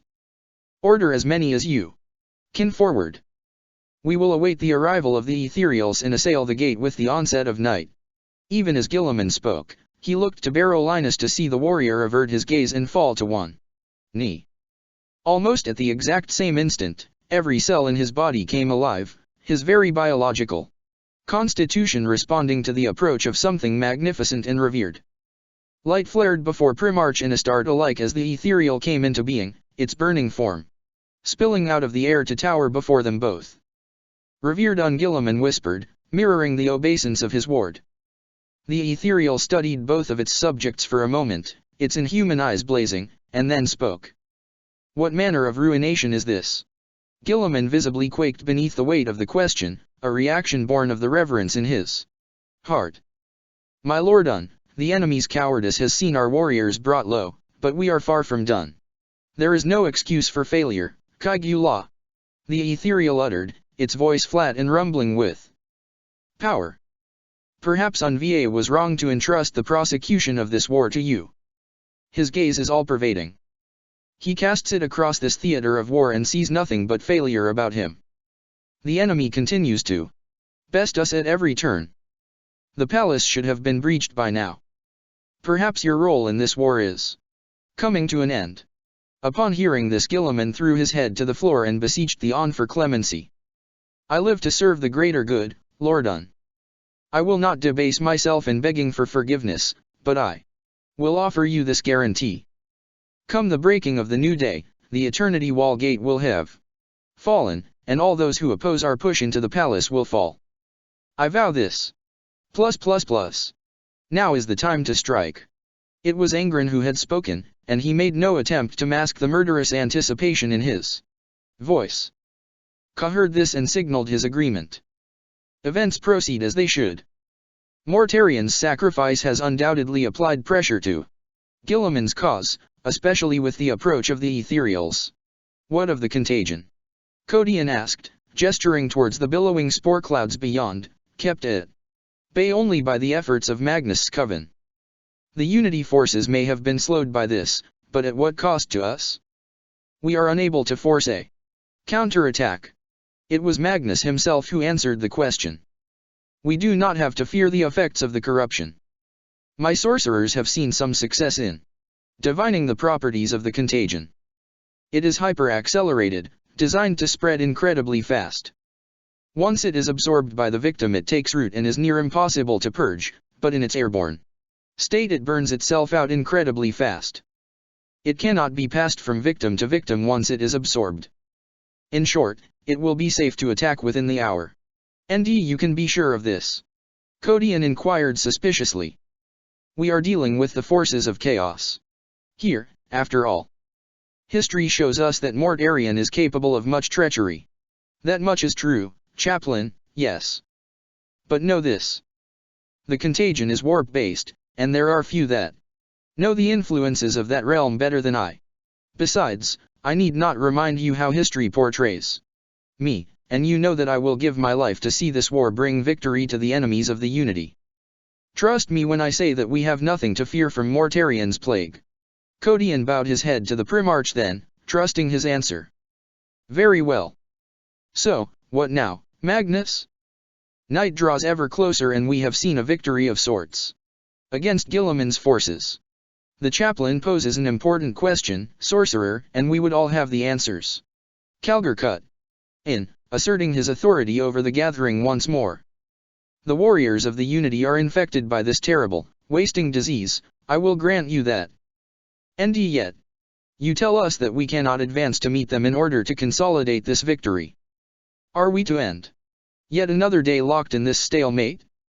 The ethereals of the Tau draw close, Magnus, and you tell us that nothing can be done to halt their progress. I am no fool as to the abilities of the enemy. I know that these abominations cannot be affected by such things as disease. That much is true, War Master, but fear not. Even now the Eldar gather, for their role in this war is about to be put into effect. As we speak they work to summon an entity that will meet the ethereals before these walls and contest their push to breach our defenses. And what manner of entity would have the power to meet the ethereals, Magnus? War himself. The Sorcerouse giant replied. It is as magnificent as it is terrifying, is it not? Inquisitor Jenna Orekiel folded the flowing lapels of her coat about her as she regarded the shimmering wall of Sorcerouse power before her. Though she did not answer, she agreed fully with the observations of her companion. Chivok gestured to the warrior mystics of the Coven, his head turning softly from side to side in disbelief. To think, for thousands of years these beings were regarded amongst the worst heretical enemies of the Imperium, and yet here they are now, fighting to preserve us from death. Would that I could trust the motives of these chaos-embracing witches. Orekiel hissed, her eyes narrowing at the very sight of them. It matters little to me who vouches for Magnus and his ilk. I find it impossible to dismiss a lifetime of dogmas so easily. Chivok allowed himself a muted smile at the reaction of his companion. They had both left the tents meeting a short while ago for, although neither of them had admitted as much, the pair of inquisitors found the presence of so many near-mythical beings somewhat daunting. It was as if they were bearing witness to an event that so far transcended them that their presence felt almost intrusive, no matter their shared status. No, Chivok told himself. Even here, witnessing the dark marvel that was the combined efforts of Magnus' sorcerers, they both felt a little more at ease. The events that were unfolding in this war were secret, ominous, and many. Their departure from the council would matter little. Herman, Orekiel said after a period of silence. He hunted for you, Chivok. He fought to seize you, so that he could gain access to the secrets of the Eldar webway.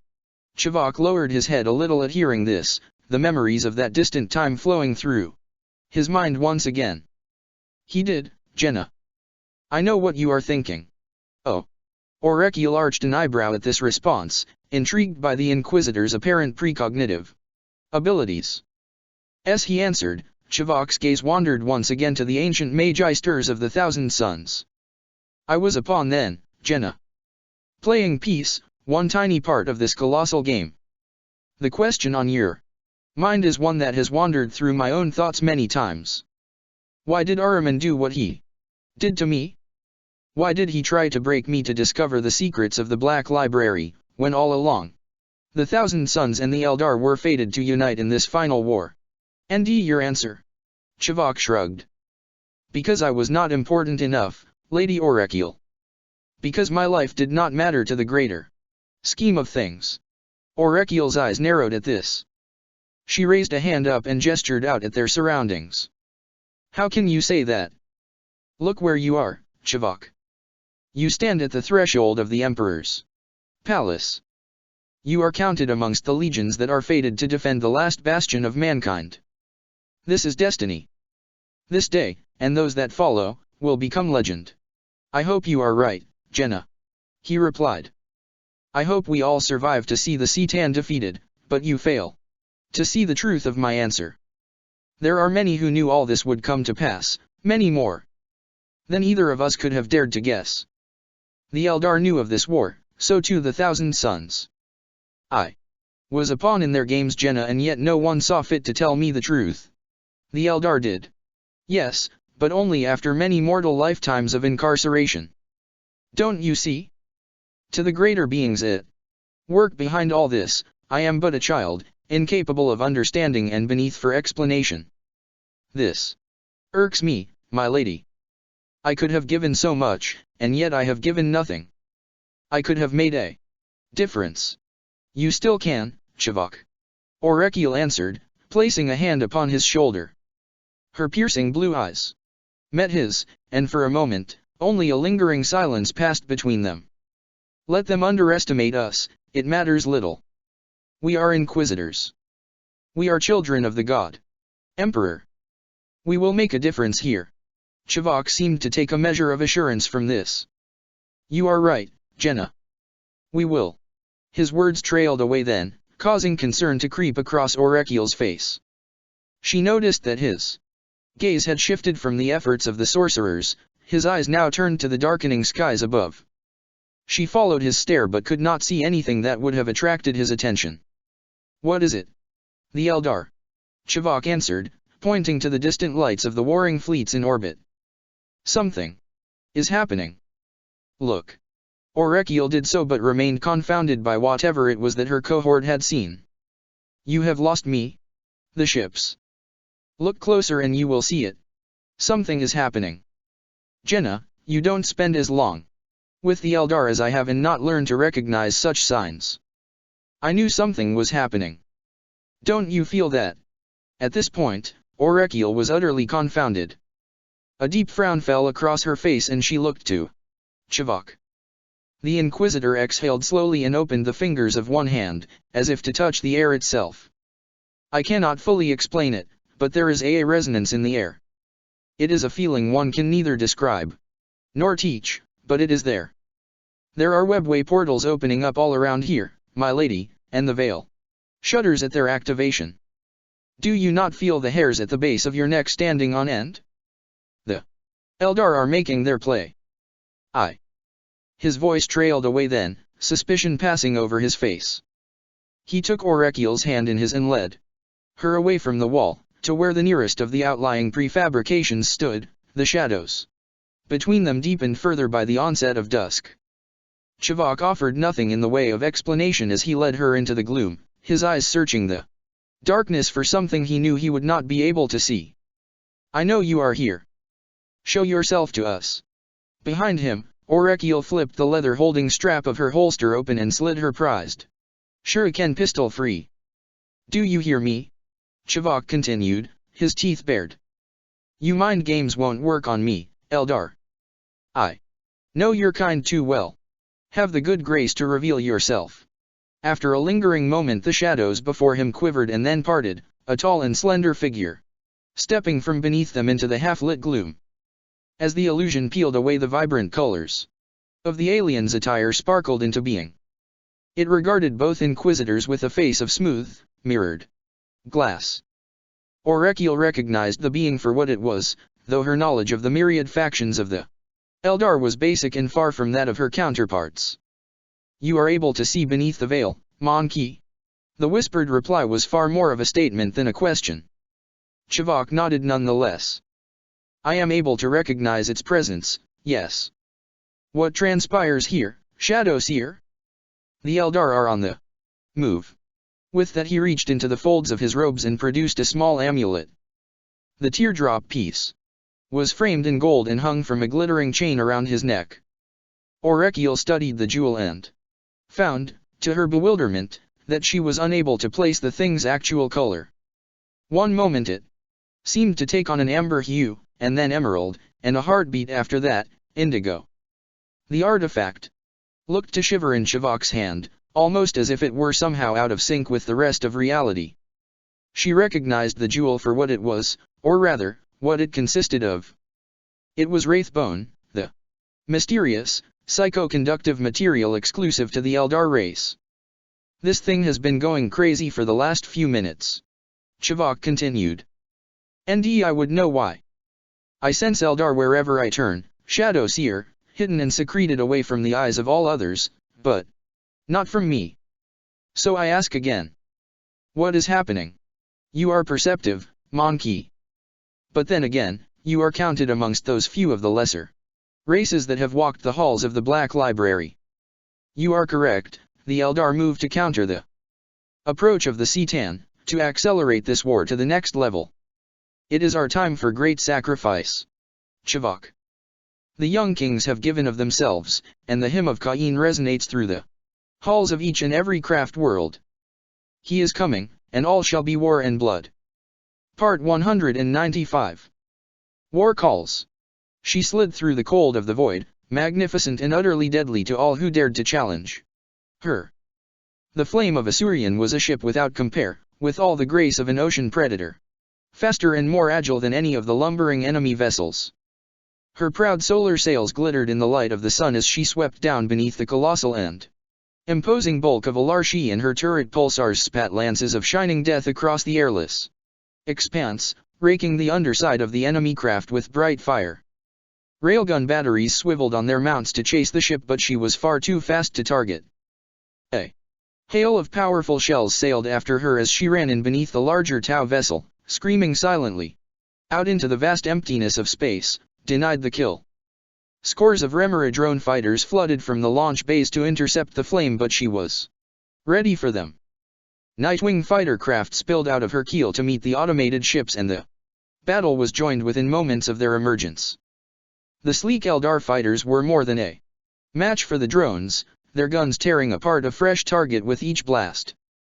The fighters wheeled and spun through the Remora squadrons like birds of prey, flashing darts of blue and yellow that exuded destruction with every twist and turn of their sleek bodies. The Flame of Asuryan rose sharply, her nose almost vertical, the pulsars at her port erupting with power. Vast lances of light speared into the flank of the Larshi to cut swathes through the Tau vessel. Explosions spilled across its armored hull, fed by the escaping air. At such a close range the shields of the Unity ship were virtually ineffectual, and so each and every hit scored a critical wound. Uriel stood on the bridge of his mighty dragon ship, his hands clasped firmly around the smooth wraithbone of the bar before him. Beyond this shimmered the vertical, fluid disk that was the pool. The wall-spanning viewing port. Soft ripples of warp energy radiated across the disk as the ship rode the turbulent death of the Tau vessel. Uriel's tall form swayed gently with the movements of his craft, riding the crest of the shockwaves. With all the millennia of practice that came with being a veteran corsair, for there were few amongst the Eldar with more experience of a life sailing the void. A wash of energy shimmered briefly before his eyes as the ship's shields countered the pulsing shockwaves. He closed his eyes then, his grip on the bar increasing. Through the very stuff of the craft he could hear the whispered voices of the Flame's own infinity circuit, for many of her crew were far beyond mortal life. His eyes still closed, his brow creased softly as he listened. He focused his thoughts and pushed his consciousness forward, intrigued by the spirit chatter. The souls were restless, agitated, and whatever it was that was causing this, it was more than the excitement of the current situation. He could taste the edges of fear and anticipation in here. It was like a breeze, like the blade of an icy Knife. The denizens of the circuit were troubled. My prince. The whispered voice cut through his mind, and he realized then in his semi-reverie that the voice had been spoken from beyond, from the natural realm. He withdrew his thoughts and opened his eyes, blinking away the last vestiges of the thin, frosty film that had settled over his face. Khajdarian stood behind him. The aging Farseer's helm was removed and tucked beneath on arm. The ship rocked gently again as Uriel turned on his dais to meet the Farseer, his face wearing a mixture of annoyance and anticipation at being disturbed. There are ructions within the circuit, old one, Uriel said. The Farseer nodded. The matrix itself is unsettled, Yudirch. Destiny calls us to the stage of war. It is our time. Uriel's eyes narrowed at this, and all thoughts of the battle beyond the Pulai faded away. You are sure, Khajdarian? I am, Yudirch. The matrix writhes in expectation. The call to war has been made and we must answer. The blood of Cain begins to seethe. My prince, they have been sighted. With that the Farseer raised a hand and gestured at the Pulai.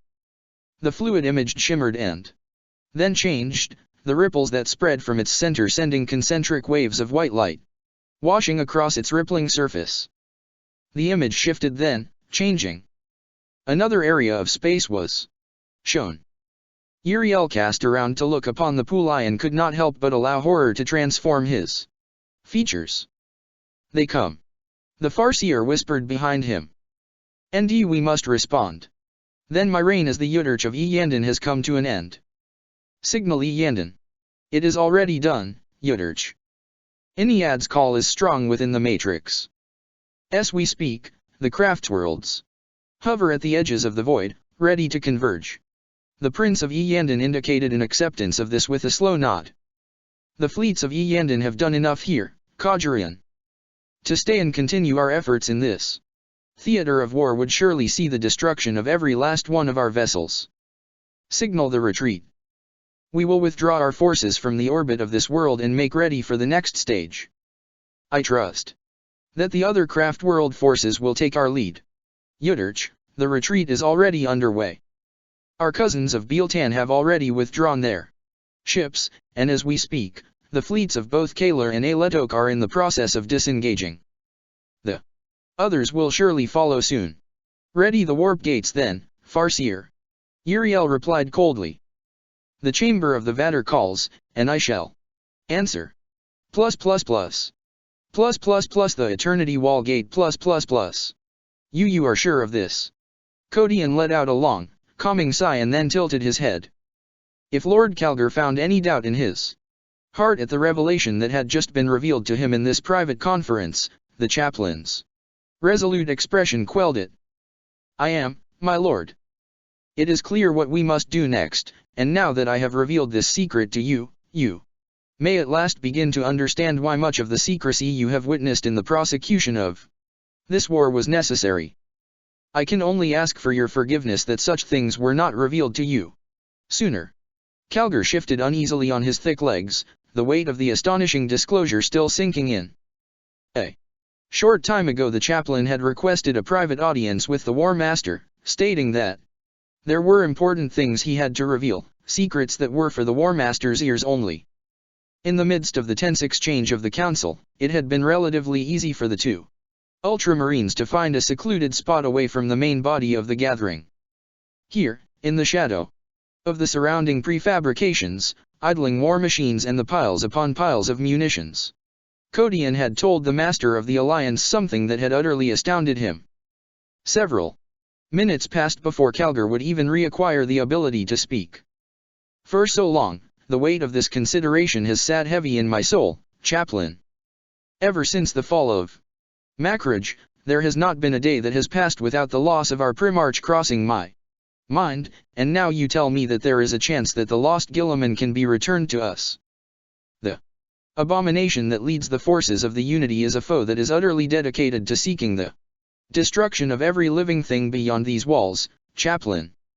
He is a foe I have come to know and despise, and I hate him. I hate him because I am responsible for his creation, and that responsibility has worn away my soul for so long that I can never imagine an existence without it.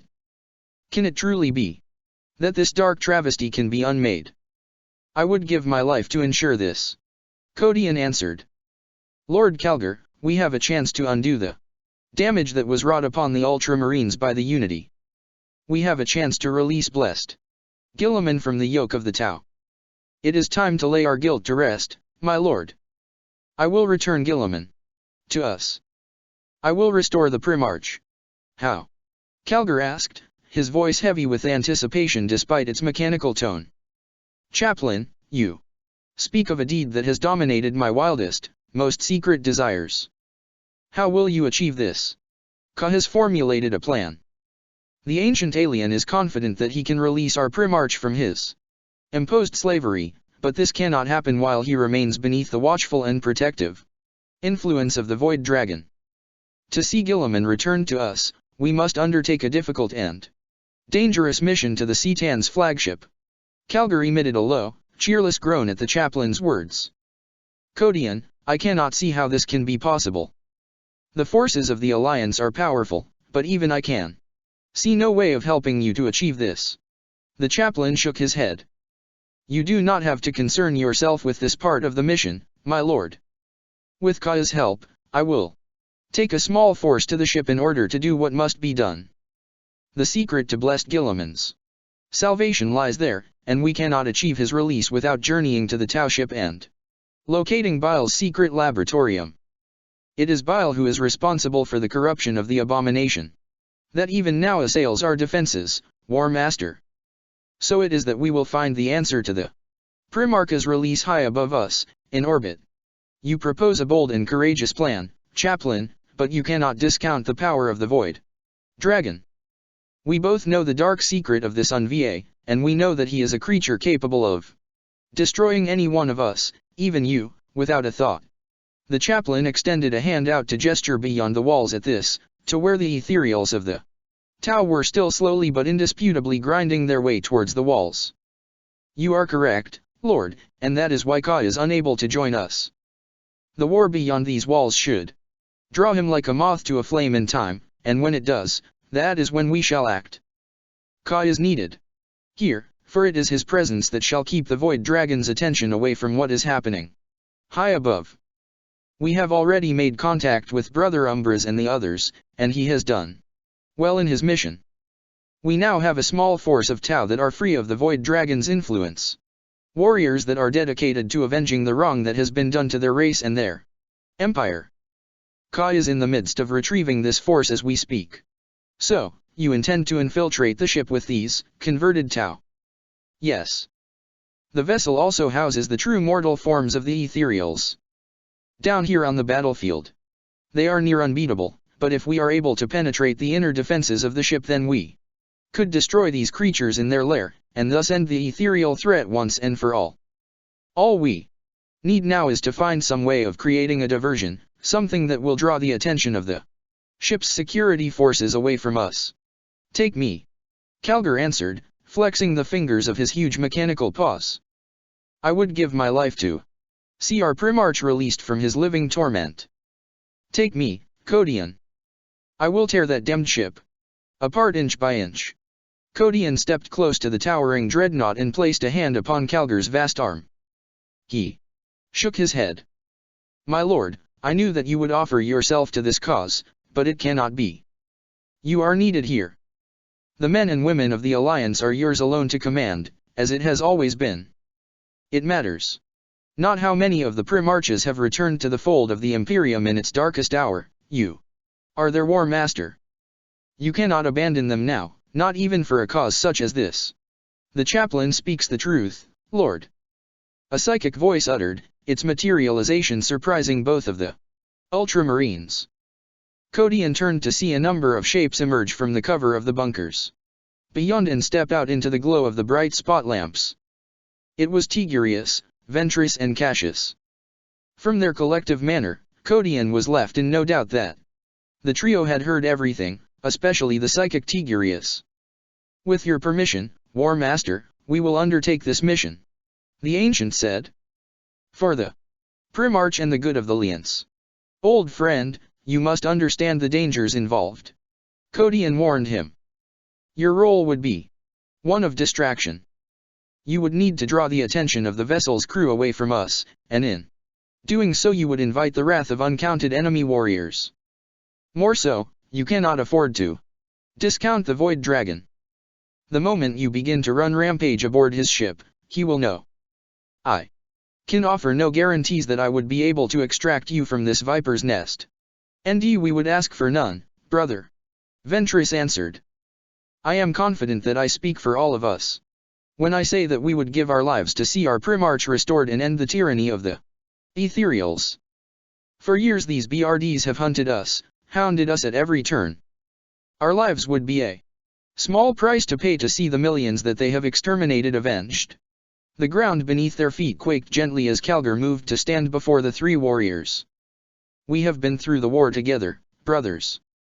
Together, the four of us have held the remains of our Imperium in place. I would not see all three of you lost, not even for a cause such as this. My lord, we understand that. Cassius answered. But we are all, first and foremost, protectors of this Imperium. We exist but to ultimately give our lives to protect those within the Emperor's fold. If we are to fall, then we will fall. For years we have retreated at every turn.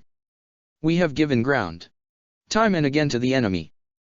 Now, my lord, we have no more ground left to give. Here is where we make our final stand. It is time for us to take this war to the enemy. That we will be aiding the release of our Primarch with our actions is reason enough for us to do this. War Master, grant us your blessing. I will leave you to your discussions. Kodian said. Ending his meeting with a gracious bow to all those present, he turned and walked away, swiftly entering the vast expanse beyond the collective of bunkers. No sooner had he done so than he noticed that something was happening. The defenders were alive with activity, enough so to cause him to increase his pace into a jog. Within minutes, he had spied the first familiar face. It was the Khan, both his stature and the brilliant white of his armor causing him to stand out amongst the tide of smaller bodies. Khan, he called, sprinting the remaining distance between them. Men and women parted before him, shocked by the sight of the dark figure bearing down upon them. As he neared, Jagatai Khan's gaze found him. What is this? What is happening? The Khan raised his curved blade and nodded towards the walls. They have decided that they cannot wait any longer. They are going over the wall, chaplain, despite the lingering presence of the contagion. A dark shadow fell over the two warriors then, its presence causing the Khan's voice to die away. Kodian cast around to see the mighty crimson form of Engren towering over him. The Primarch's terrible eyes were aflame, burning with the fires of the forge. When he spoke, his voice was thick and rumbling, his breath heady with blood. We can wait no longer. These false things, these ethereals, need to be shown the martial worth of a true opponent. You may be intent to cower behind these walls, Jagatai, but I am not. I exist to spill blood, and if these pathetic Xenos things have no blood to spill, then I will open them up and loose whatever passes for their vital fluids. You cannot kill them, Engren. The Khan growled in reply. The Crimson Giant gave a harsh, grating laugh at this. We shall see. Lord Kern, Master of Murder. I would have you visit the maelstrom of gore upon this pathetic foe. To war. Engren took a single, thunderous step forward then, and as he did so his visage began to change. All that Engren, Daemon Primarch of the World Eaters, truly was boiled to the surface, banishing the illusion he had wore since his arrival. Before he had been a huge and imposing creature, taller even than the other Primarches, but as his true self tore its way through the mirage that had swathed him, Kodian could not help but gasp in horror. He was a monster, a true and utter abomination. He swelled to 3 or 4 times his size, his crimson armor splitting and reforming to become even more grotesque, a hideous tangle of red skin, smoldering brass and blood-drenched plate. His face took on a bestial, almost canine appearance, and his long dreadlocks grew and grew to almost envelop his back. A mighty pair of leathered wings tore free of his back, growing as they unfurled. The mighty black iron blade he wielded came alive then, pulsing runes of chaos glowing white-hot across its surface. Angren took to the skies then with a mighty roar, his vast wings beating the air around him into a swirling gale. Far above, lightning raked the skies, and every flash showed a snapshot frozen in time. The clouds. There were a deep crimson, churning as if with the power of the fires of Kern's forge. Moments later, the red rain began to fall. Robert Guilliman stood in silence, the night breeze gently tugging at the edges of his cloak. Far beyond him the lights of the Alliance defense lines glittered like stars in the darkness, almost as if their very presence existed but to defy his will. "I will break you open," he whispered to the distant palace. "I vow this. I will bring your walls crashing down, in the name of the unity and of blessed Unva. You cannot protect the heretics that shelter within your walls forever." The rumble of thunder overhead stole his attention and he turned his gaze to the skies as the first strikes of lightning split the dark, unnatural clouds. A frown creased his face at this. When the rains began to fall minutes later, he found himself blinking the fat droplets from his eyes. They were warm, and uncharacteristically thick. He hissed in annoyance and wiped a hand across his face, only to be confronted by the heady tang of copper. Round him the sickly survivors of Mortarian's plague groaned at this latest obstacle, many of them moving to seek shelter beneath the fins of skimmers and other such opportunistic sanctuaries. This situation was unacceptable, he told himself. He was the commander of the mightiest force in existence, and yet those warriors beneath his command mirrored nothing of this fact. The Tau were ravaged with disease now, and that infection was near total. Only those who were sealed within the powerful battle suits had thus far managed to escape the contagion, but this was little comfort to him. His legions were reeling, despite the best efforts of the apothecary and his medical teams. They had been punished, but they were far from done. He scanned the hordes beyond until his eyes fell on a familiar figure. "Fabius." "Report." The apothecary glanced up from his ministrations and bowed his head. He crossed the yard at a steady pace and stood before the Primarch minutes later, the crimson rain running down his pale face in ominous rivulets. "My lord, we are seeing some success in banishing the worst debilitating effects of this virus, but we have thus far failed to expel it from any of the victims." "Will it kill them, apothecary?" Guilliman's reply was low and direct, each word forced from his lips with all the power and menace of a verbal blade strike. Bile shook his head. "For the most part, I do not believe so. We have seen many deaths amongst the human elements of the Unity though. The Vespid too, for all their alien constitution, have suffered badly at the hands of this disease, but the Tau seem better suited to weathering its worst effects." "Then they will serve their original purpose," Guilliman replied coldly. "That is all that matters." Bile bowed his head at his lord's answer and then hissed in annoyance. He wiped the back of his hand across his face, smearing the crimson liquid across his weathered features. "Damn this stuff. The forces of chaos seek to discourage us with this latest vileness." Guilliman mused, glancing up at the skies. "Once again, they vastly underestimate our resolve. I relish the prospect of educating them to this end." Almost as if in answer to this, a mighty roar resonated through the deluge, powerful enough to shiver the red rain itself. Both Guilliman and Bile turned their heads to look out at the distant walls. At the sound, though neither of them spoke of it, both felt the power and energy of the bestial noise. Set the blood deluge alight with resonance, charging each and every droplet with unnatural invigoration. Guilliman's void dark eyes narrowed at the terrible cry, and his patrician features tightened. No matter the changes wrought by time and corruption, recognition flared with the Primarch's soul. "Engren," he uttered. By his side, Bile could not suppress the shiver of dread that cut through his soul. Part 196. Drowned in blood. The defense lines were in chaos. Codian spat and shook his head in disgust, the vile taste of copper filling his mouth. The entire area was bathed in a rich crimson glow where the lamps that illuminated The walls had become stained with the vitae of the unnatural downpour. Men and marines alike struggled to keep their footing as they slid in the thick filth. Preachers of the imperial cult moved amongst the panicked mass, decrying the foul influence of the powers of chaos. Small, scattered bands of Astaroths stood together, their heads bowed, whispering quiet prayers of fortification. Kodian offered up his own personal prayers as he negotiated the disarray and panic, scanning the crowds for any signs that the Dark Brethren of the Primarches were still in attendance. There were no signs of any of them. He could only assume that, like Angren, they had taken the offensive and mobilized to meet Guilliman and his army in battle. The bedlam about him had stolen his sense of time, and so he had found himself unable to fathom how much of it had passed, but in the long moments that had followed Angren's departure and the ensuing discord, he had caught snatches of conversation in passing from those who were in contact with the defense line outposts. From what he was able to understand, the fallen Primarches were far from alone here on Terra. Hushed and terrified voices spoke of dark figures, warriors with the build of Astaroths but of a far darker appearance. He had learned little more than this, but all that he had heard bore a sobering connection with the emergence of Mortarian's death guard. He inwardly cursed the knowledge within him as he carried on, shouldering his way through the crowds.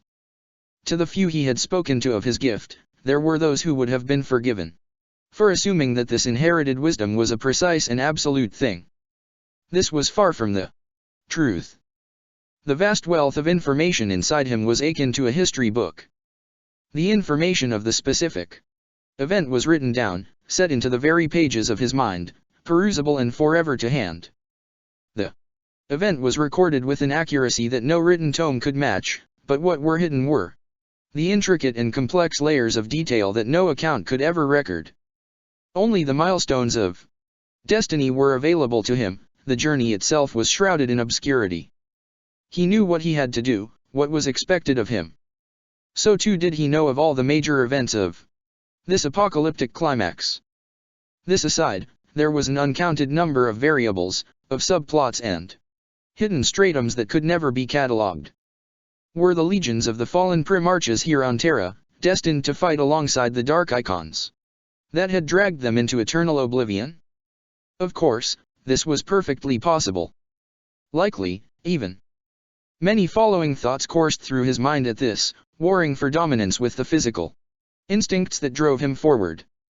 The legions of the Chaos Marines were vast to the point where no one truly knew the scale of them. They were not governed by the restrictive measures of the Codex, but rather by the whims of their Primarch masters and the gods themselves. The Death Guard were gone now, if the rumors were to be believed, but what of the other legions? The fact that they had not simply arrived here on Terra meant little. He had fought his ancient and corrupt brethren on many occasions in the past. And he knew that they were equally as given to the more unknown and arcane means of interplanetary travel as they were the more conventional method of spacecraft use. The Alliance could not afford to underestimate these fallen legions in their resourcefulness, and neither could the Tau. He cut through the nearest throng of milling guardsmen and found himself close to the walls. Almost immediately he recognized the figures before him. The demiurge, Grungy, was in close conversation with Ka, or so it seemed. The dark ancient being inclined his head slowly at Grungy's words, clearly in agreement with him. Beyond them, stood apart from the roving knots of bodies all around, a number of the Cabal waited in silence, outwardly unaffected by the growing panic. It was Ka who first noticed his approach. The alien lifted his head and looked out across the expanse at him, sensing his closing presence. It did not take Kodian long to close the distance. Chaos has mobilized, Prophet, Ka said, reading the questions in his thoughts. The legions have come. Guilliman and the Ethereals will find themselves tested this night. Kodian looked to ignore this announcement, his gaze passing between the two Xenos allies. What is happening here? I was unaware that you two had an association. We did not. Ka answered, his voice ever calm and measured. Lthak, I do hold an acquaintance with Grungy's masters, the Cabal. We were just discussing his next role, Prophet. I have to leave now, Kodian. I have one last task to complete, and there is only Ka who can aid me in this. Grungy's reply was clipped and simple, purposely devoid of detail. The chaplain could see in his face that he was clearly unhappy to be leaving this war now, for despite his allegiances, his desire was first and foremost to slay the enemy that had hunted his race to extinction. The trap must be closed, Prophet, Grungy said, turning to face the Ancient One. Ka lifted a hand and spread his fingers, the gesture causing the air before him to deform and pucker. A swirling vortex of energy punched through the surface of reality, a tunnel of flashing lightning and ever-shifting colors. Hunt well up there, Kodian, Grungy said, his face fixed to the iridescent void. Be sure to leave some of the BDS for me. With that he stepped into the breach and it closed behind him, the air sealing shut with a flat, rumbling thud. Ka rotated his hand and then folded into the ever-shifting shadows of his form. He will return, Kodian. In the meantime, the stage has been set for the next scene. Now that the fallen Primarchs have mobilized, it is only a matter of time before the Void Dragon is forced to descend to take personal command of this war. So the plan to see Guilliman fully restored to us closes. Kodian replied, relief adding substance to his voice. Last. Then by your leave, Ka, bring Umbras and the others home. The alien shook his head at this. No. Better that we go to them, Chaplain. Our secret army awaits us. The Lord of Blood landed with the force of a falling comet, his crimson bulk shattering the surface of the ground for a good 10 meters in every direction. Angren flexed the huge wings but once before he folded them behind his back. The rush of displaced air tore at Guilliman and Bile, rocking both of them back on their heels. Brother! Engren growled, sulfurous fumes blasting from his lipless mouth. Such changes that time has wrought upon both of us. Here I stand before you after so long, made magnificent and godlike by the gifts of my eternal Lord. NDU. A harsh and rumbling bark issued from his throat, rolling across the scene like a peal of thunder. What has time made you? Thing of many facets, a morass of biology, a fragmentary entity devoid of any sense of personal identity. Do you even have the slightest idea who you are, or what you have become? I pity you. Guilliman did not answer immediately. He lowered his sword so that its tip pointed to the ground. Out before him, a gesture of challenge, a statement of boldness. Bile's eyes darted between the fallen Primarch and the hordes of dark, blood-red shapes that bore on towards their lines. You could have been great, brother. Engren spat, fierce power flashing in his glowing white eyes. You could have so easily taken the infinite gifts that come with fealty to the gods of chaos. You could have become a god yourself, elevated far beyond anything the Emperor could have wrought. Instead you chose to keep to the path of mortals. Look at you now. I am made magnificent by my god, Engren. Guilliman answered, spreading his arms wide.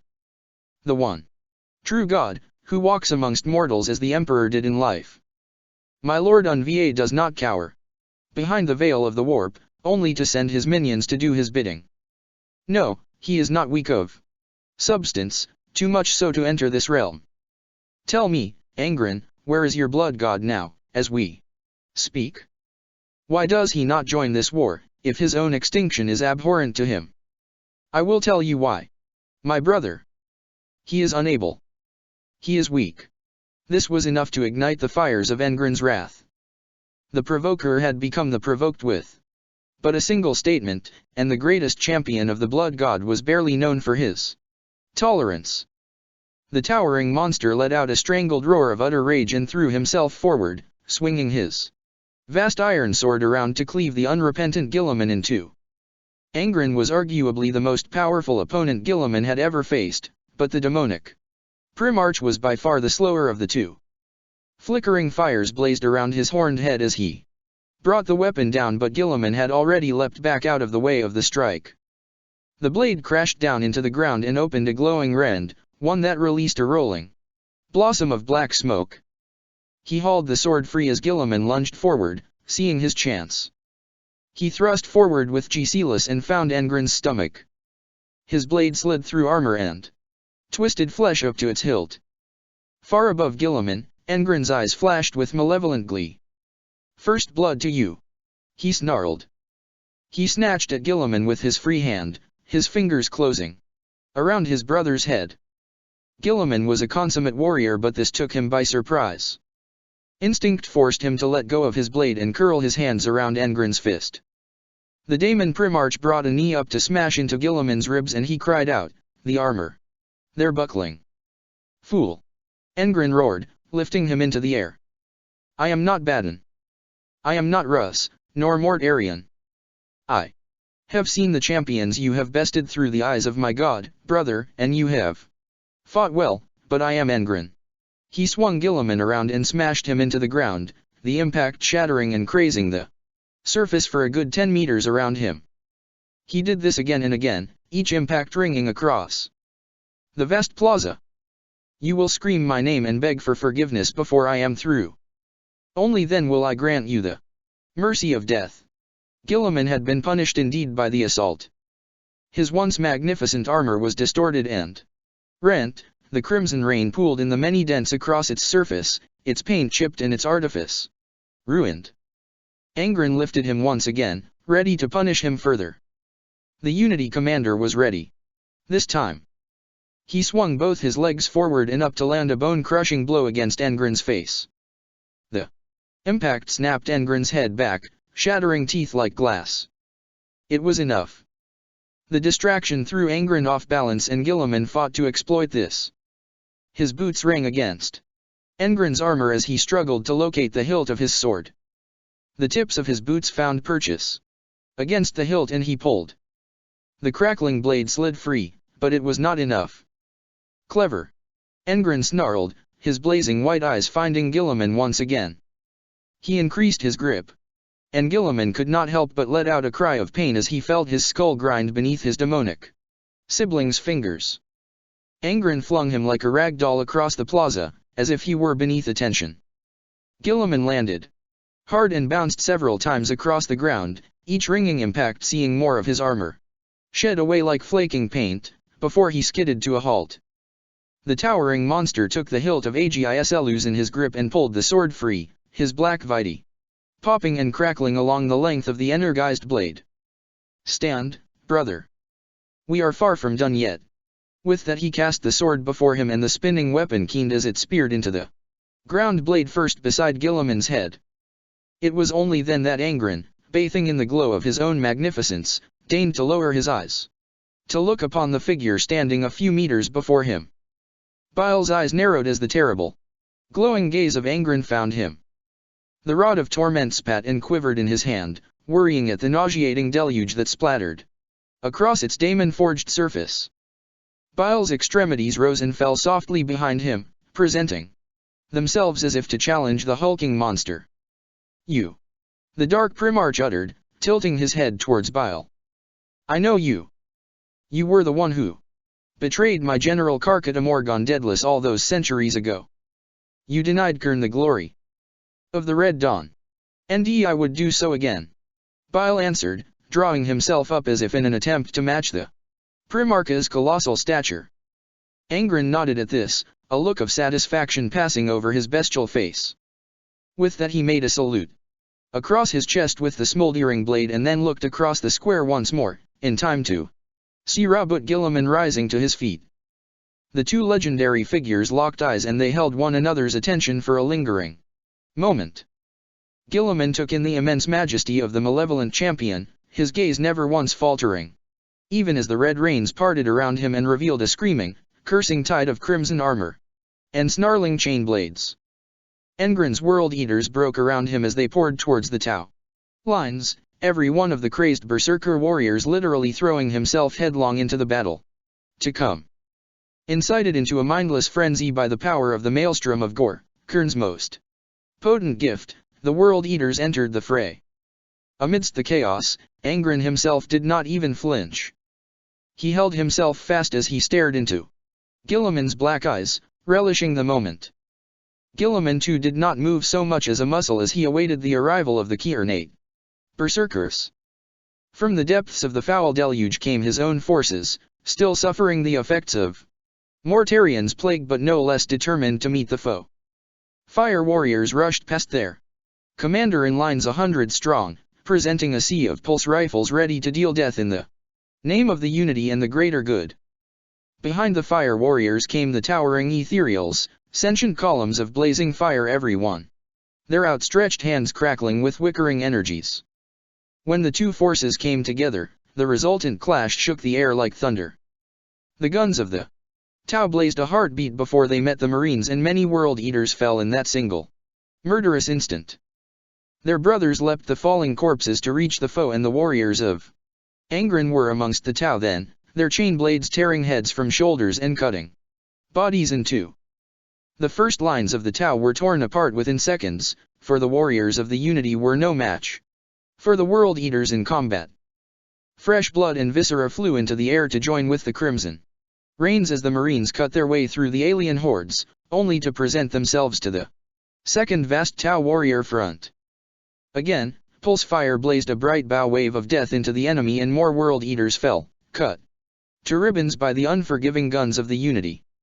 Missiles speared over the heads of the Tau and into Engren's forces from the war machines beyond, blowing huge holes through the advancing Marines. Railgun fire felled crimson armored bodies by the score, punching through body after body as they drove deep into the World Eater mass. Barolinus clawed his way up onto the curved hull of the Hammerhead, his eyes wide with shock and disbelief. The wide double turret before him spat missile after missile out over the heads of the Tau forces and into the enemy, guided by the two hovering marker light drones before the craft. Fire warriors broke around the hovering tank as they surged on to meet the threat. He stepped aside as one of the alien warriors leapt onto the hull beside him and brought his rifle to bear, ignoring the Marine's presence. What is happening? Who are the aggressors? The fire warrior did not reply. Barolinus could not see the Tau's face beneath his helmet, but he could tell by the body language of the alien that he was agitated, almost to the point of madness. His focus was utterly dedicated on destroying the enemy. Barolinus hissed in annoyance and batted the fire warrior aside, sending him tumbling into the surging mass.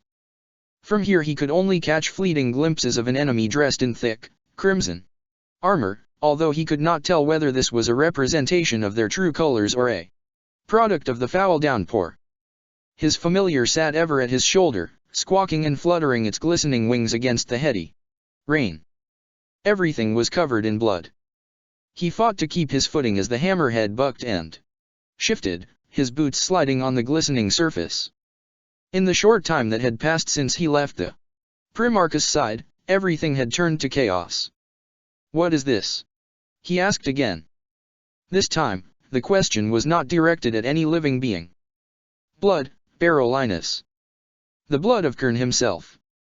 Even you know that. He grimaced as the voice slid its insidious way through his mind, even though he was the one who had prompted the exchange. Those are the minions of Kern out there, hacking the warriors of your beloved Unity to pieces.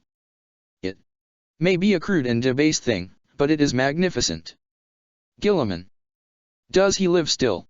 What is this, Ultramarine? Do you begin to doubt the prowess of your beloved Primarch? Answer the question, Ghost. He spat, raising his voice against the keening whine hiss of the escaping missiles. Yes, he lives, Barolinus.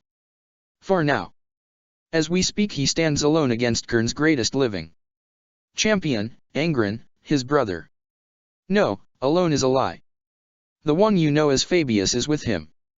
Consider that, Barolinus. When Guilliman falls to Angren's blade, he will do so knowing that only Fabius was present to defend him.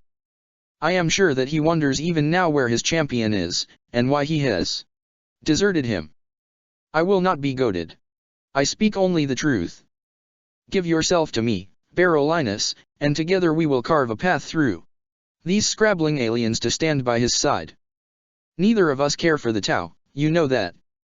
All you have to do is open up your soul and let me in. You are beginning to sound like a malfunctioning Vox recording. Barolinus replied. I have my answer, Lucius. Be silent now. He forced his will to the fore to envelop the voice, and the presence faded once again, though not before issuing the ultramarine with some choice words of unforgiving heresy. Lucius had spoken a truth, and this admission grated at him. As insensible as they were now, the Tau were little more than an obstacle to him, and in truth he cared little for the Xenos creatures. Although he would never admit it as much to his Primarch, he hated the Tau. He hated them for their inhumanity, their very hereditary base. They were not human, nor even any of the subtle variations of that genetic theme. Guilliman's ideal of a galaxy ruled by a mongrel unity appalled him. And yet he dared not let go of the idea that the Primarch held his own secret agenda. Whatever the truth behind these considerations, he could not allow Guilliman to fall, not now, not ever. He could not hesitate in finding his Primarch and fighting by his side. The Tau were simply in the way. Let me in. The phantom voice boiled its way to the surface of his mind unbidden and unexpected. He gritted his teeth and banished the spirit of Lucius from his thoughts once again. The fiend was getting stronger. Berollinus dismissed the thought the instant it entered his mind, but he could not ignore it. Sooner or later, Lucius would find a way in. Part 197. Blood for the Blood God. Engren. World Eaters shattered against Guilliman's strident form as he carved his way forward one step at a time, his arms flailing about him. He did not have to select his opponents, or plan his strikes. The warriors of the World Eaters were ravenous and crazed beyond measure and thick on the ground. To them, the glory of combat was absolute, and there was no greater opponent of this field of battle than a living Primarch. Each and every warrior that met him clamoured for the chance to slay such a magnificent foe. That they stood little chance meant nothing to any one of them. Crimson berserkers were slashed and pummeled as they poured into Guilliman's reach, but still the tide pressed on, totally dedicated and totally without pause. Guilliman met the storm of wild brutality with unmatchable strength and resilience. His arms swiftly accelerated into twin blurs of blue, his charged blade drawing glittering arcs all around him. He took the sword and lunged, thrusting his torso forward.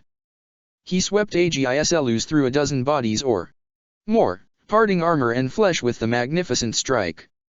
Body parts spun away as he twisted on his heel and brought the sword around again, this time swinging it down in a blazing diagonal sweep. World Eaters died as he spread his arms and hacked again, this time single-handed, to take more dark lives from the embrace of Kern. Small knots of the demented Marines broke through his defenses to hack at him with screaming axes and chainswords. Cries of evil adulation shook the air as the berserkers assailed him, drawing screeching gashes across his armor. He kicked out and bones snapped, the armor sheathing them. Crumpling. He swung a fist and crimson bodies twisted away over the heads of their brethren, their lives shattered from them by the power of the blow. For the greater good, he cried, his powerful voice resonating far above the clamor of the battle. For Unva. For the unity. Blade teeth ground against the punished armor of his vambraces again and again as he countered. 7, 8, 9 blows a second. He lifted a foot and the heel of his boot halted a World Eater in mid-charge, the impact ringing like the clarion call of a bell. He ground the foolish warrior into the ground for his trouble and trod him into the hard stone flags as he pressed on, riding a blow to the head that would have spilt the skull of a titan. In the name of Unva, you will all fall before me. Unv. The word left his lips with force enough that the very air before him warped and distorted. World Eaters shattered beneath the sonic pressure of the assault, armor and bone alike compacting. Red rain was shaken into mist as the buffeting waves cleaved the air into two. Dark vitae poured from Guilliman's eyes and nose as his own hyper-accelerated vocal cords burst. The blood vessels in his face, but he ignored this slight disadvantage and bore on, his mind set on a confrontation with Engren. Far beyond the seething, endless tide of World Eaters, the Lord of Blood roared in challenge. Berollinus let his anger boil from his mouth as he cursed the Tau for their inanity. The warriors of the Unity were almost a mirror of the mindless brutes of the Chaos Legions, for it was as if all the forces of the Unity had lost their senses as one. The few scant minutes that had passed following the taunting of Lucius had been a free-for-all. He had fought his way forward, towering over the Tau advance but unable to progress with any countable success in spite of this. He had barely been able to refrain from simply sweeping the Tau aside with his thunder hammer, and he knew that even if he had, it would have made little difference to his progress. Fighting through crowds or wading knee-deep through bodies, neither choice would have made any difference to his predicament. Some deep, rational part of him knew that, the more he gave himself over to the abandonment of self-discipline, the closer Lucius came to asserting control, and he would not allow that. There had to be another way. His eyes fell upon a scene before him that caught his attention with the possibilities it presented. The milling press of bodies had caused a number of the Tau war machines to slow, even grind to a halt in most cases. Many of the idling devilfish carriers lay open at the rear where their fire warrior or pathfinder passengers had disembarked to join the masses and continue on foot. Far beyond the chaos, Berolinis heard a powerful and strident voice. There was much about the sound that was strange and unfamiliar, but despite this, he recognized the identity of its owner immediately. Lord Guilliman, he whispered, concern heavy in his voice. He turned his attention the nearest of the vehicles then as he made to plan his next move. The lightly armored warriors of a Pathfinder team were still in the process of exiting the devilfish, leaping down onto the ground in single file under the animated directions of their squad commander. Berolinis closed the space in a few bounding strides and he leapt up the open ramp, barging the last few of the Xenos warriors from his path as he entered the interior of the skimmer. The hold was cramped in here, enough so that he was forced to progress in a stooped position.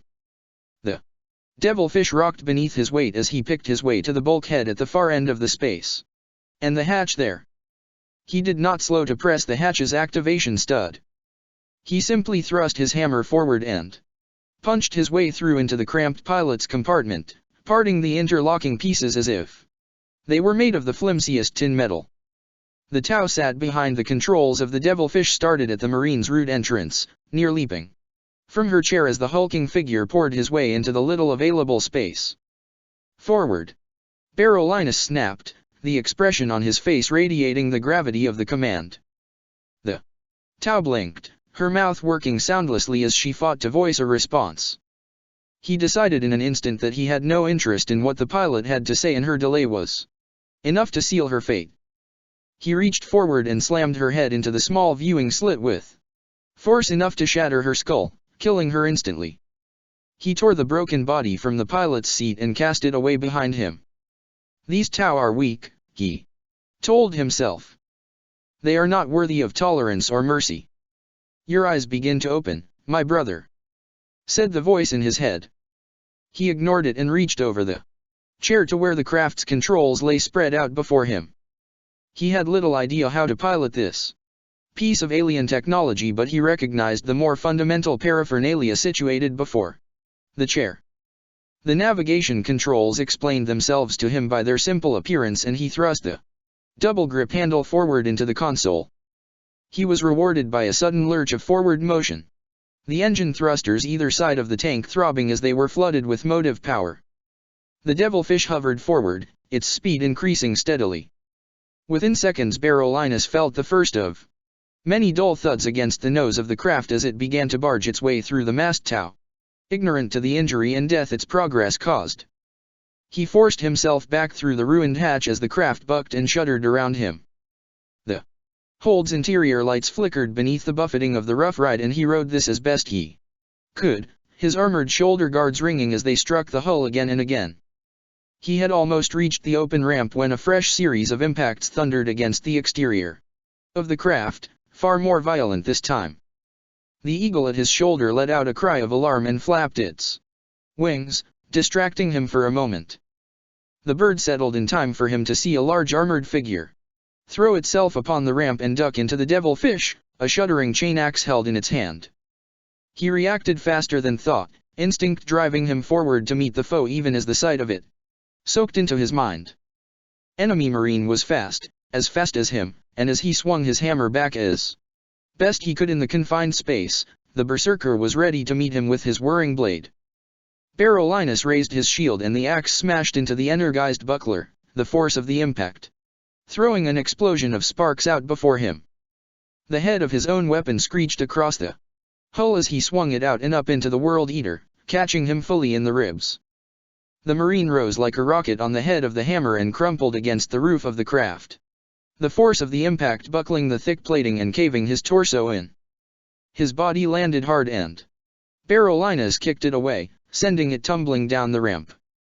The eagle at his shoulder gave out a cry and threw itself out into the night, made nervous by the cramped conditions and the swift conflict. The devilfish was still driving forward at a good speed, and as it began to pass further into the conflict he looked on as charging bodies sped by, some of the closest of the enemy striking out at the vehicle wildly as it passed, others tumbling and spinning as they had been struck by the rampaging devilfish. The open ramp rose and fell sharply as it struck the floor again and again, shedding sparks each time. The mechanical turret platform at the center of the hold was designed to raise and lower a being of tau proportions to an elevated position. For one such as Berolinas, it was handy step that provided elevation enough to allow him to peer through the open hatch and survey the terrain before him. He squeezed himself up through the hole and into the hammering downpour of filth, unable to keep the revulsion from his expression. Another World Eater appeared before him, taking him by surprise. The acceleration of the craft was too much for the warrior to stand, and so the Marine fell, losing his footing on the slick hull. He slammed into the raised cupola and bounced clear over Berolinas's head, swinging wildly in an attempt to take the Ultramarine's head from his shoulders as he twisted by. Berolinas ducked almost indifferently and then rose again, arms first this time. Metal groaned around him as he forced his bulk through the tight gap, his progress made a little easier by the unnatural rains. What he saw up ahead gave him pause enough to freeze in the position. Lit by the backdrop of the intermittent lightning, he could see his Primarch from here, a whirlwind of motion and blue, blood-slick armor. Beyond him a hulking monster of a size he had scarcely before seen stood defiant and unafraid in a gore-drenched clearing, its arms outstretched in challenge. But this was not the scene that had ultimately stolen his breath. Further beyond the towering form of Angren, close to the walls of the first defense line, he saw a vision that would forever remain burned into his memory unto death. "Blessed Emperor," he breathed. "What manner of enemy is this?" For the first time since he had fought his way to his Primarch's side, Luram Berolinas found his utter conviction in the unquestionable supremacy of his Primarch and the cause of the unity marred by the first nagging seeds of doubt. The blow scattered 20 bodies or more. Every single one of the cursed World Eaters died instantly, pummeled into oblivion by the inhuman force of the collision. Bones shattered into fragments inside armored shells that were flattened around them. Heads and limbs spun away, dislodged by the titanic impact. Chains of adamantium teeth screeched and spun free of Kieranate.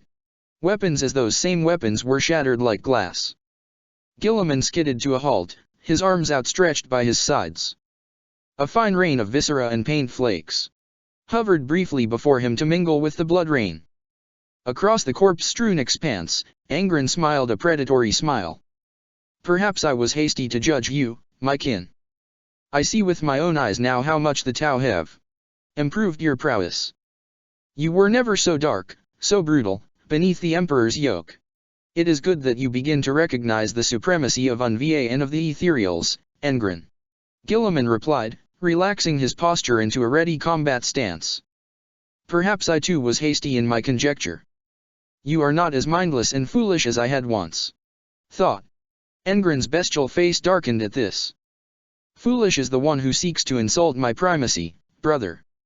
You will make my lord a exceptional trophy. Your blood elixir will become his finest vintage. Then I would choke him," Guilliman replied. "But first, I will take from him his greatest champion." Guilliman said nothing more. He threw himself into the air, Agislus flashing in his hand. He brought the sword around in a wide arc as Angren responded to this aggressive advance with a cry of bestial release and advanced. The two champions met in the air and traded blows, the resultant clash ringing across the battlefield, with a keening and thunderous crash of metal upon metal. They twisted around one another, still exchanging attack after murderous attack, both swords seeming to run fluid as they struck against one another again and again. Guilliman and Angren landed in the same instant and each extended his sword to strike at the other. The two blades connected and they held that stance for a moment, a nexus of crackling, blazing energy shining like a miniature sun where the swords touched. The effort in Guilliman's expression was clear to see. His features shook, and those same tremors ran down his arm where the muscles there fought with every ounce of strength they had to better his brother. Angren smiled at this exchange of strength, relishing the martial challenge. You desire nothing more than to be the best, brother. That is good. Never lose sight of that goal. Guilliman chided at his brother's words of guidance and threw himself into a turning spin, bringing his sword around away from Engren's guard to strike at his neck. Engren turned the blow aside with his sword arm and countered, thrusting for Guilliman's stomach. The ultramarine Primarch arched his body and the blade hissed by, the living presence within, thirsting for him. He chopped down and sent it into the ground and then skipped forward, stabbing at Engren's chest. The strike sank into the giant's armor deep enough to bite at the corrupted flesh beneath. Had he the chance to do so, Guilliman would have drove it deep into the heart of his opponent, but Angren was quick to react, bringing his sword back up to sweep for Guilliman's head. He ducked and withdrew his blade in time to save his life. Angren brought his sword around over his head and down, raking at the spot where Guilliman had been stood a heartbeat earlier. Guilliman rolled to the left and came up to thrust at his foe's ribs, but Engren was, for all intents and purposes, the better warrior. He smashed the pommel of his sword into the questing blade and the force of the blow caused Guilliman to stumble forward a step. Angren reached out and snatched his brother's free arm, closing his fingers around Guilliman's vambrace. He let out a shuddering roar and hauled Guilliman off his feet. He swung him like a club into the ground and let go, driving the sole of his boot into the prone Primarch.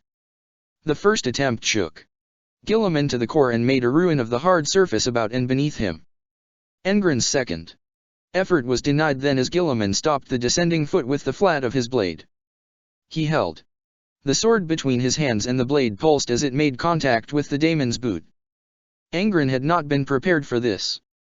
His hesitance allowed Guilliman to sweep his legs out and strike at the Blood Lord's knees. The blow would have torn the legs off and start Terminator, and it was powerful enough to throw Angren off balance. He teetered, his arms flailing, ready to crash to the ground.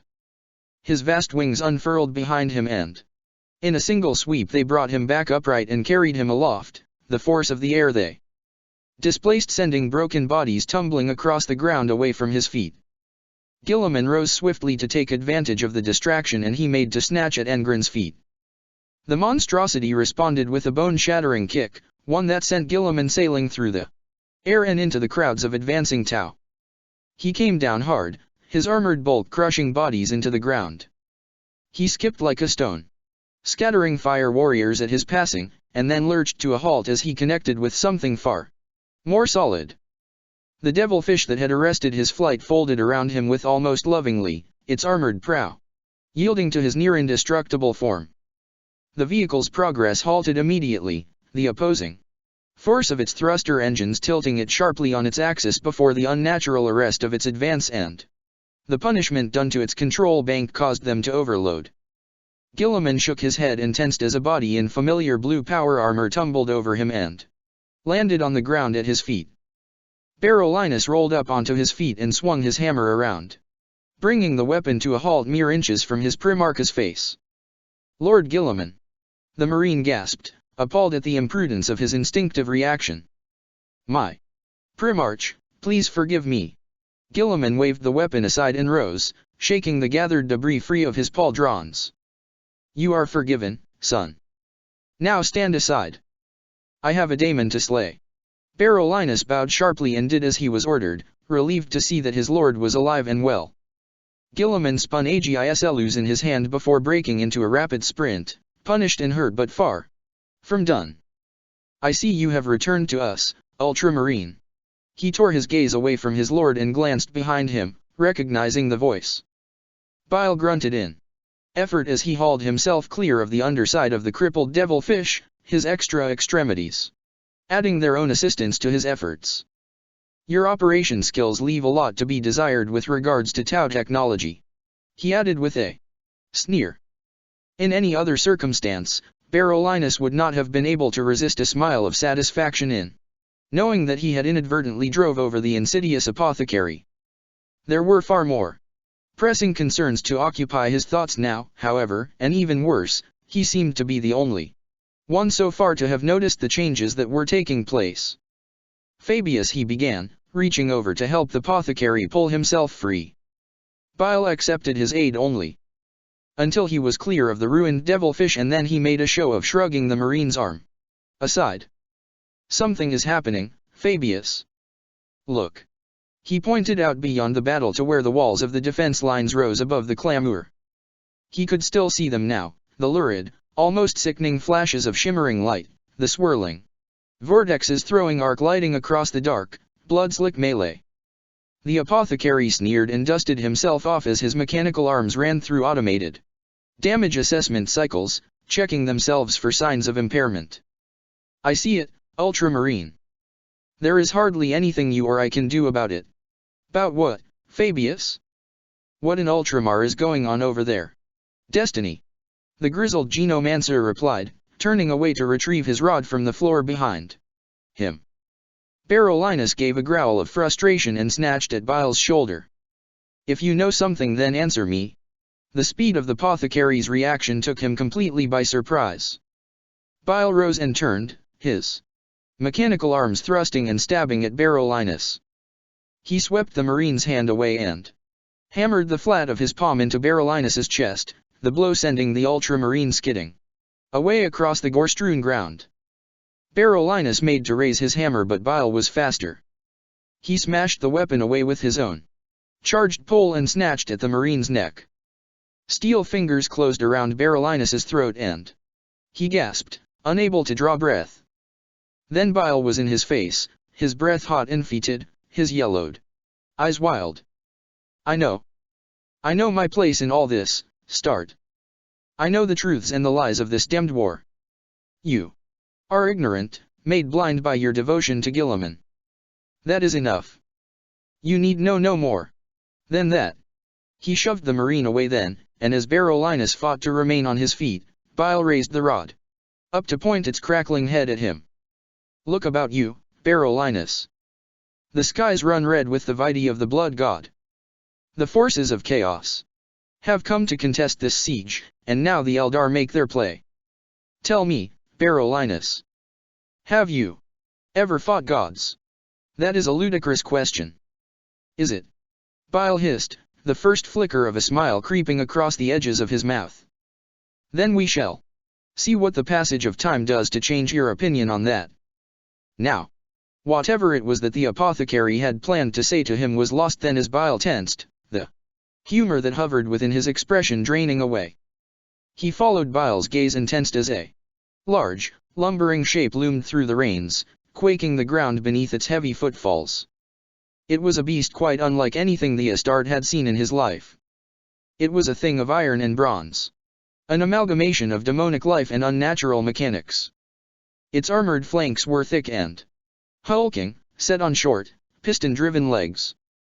Iron hooves clattered across the stone as it charged, and thick black smoke streamed from its nostrils and mouth.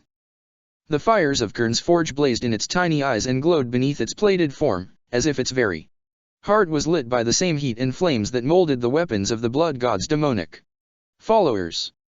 Indeed, the beast itself was a weapon, a construct of iron and evil melded together in that hellish forge and given life by Kern's burning breath. On its back rode another daemon beast, its unnatural flesh wet and crimson as if soaked in blood. It carried a burning sword, and Berolinis caught sight of its bestial face for a moment as it passed. The expression he saw there was clear in its message. "You are next." The juggernaut thundered towards Bile, and he drew himself up, ready to meet it. Its nightmare rider quested for him with its blade, seeking to take his skull for its god. Bile threw himself to the side and kicked out as the sword swept by him, catching the mount squarely at the side of its head. The beast let out a tinny roar and smashed into the ruined hull of the devilfish, its momentum carrying it through the armor and into the hold. The daemon at its back leapt clear an instant before its charge disappeared into the vehicle and it landed before Bile, thrashing and hacking with its sword even as it touched the ground. Bile's extra arms cycled before him, turning aside blow after blow. He stepped back again and again as the daemon assailed him, and for a moment it appeared as if he was about to find himself overwhelmed. Without warning he drove forward, his motorized limbs still darting about him in defense, and swung his weapon up and into the thing's groin.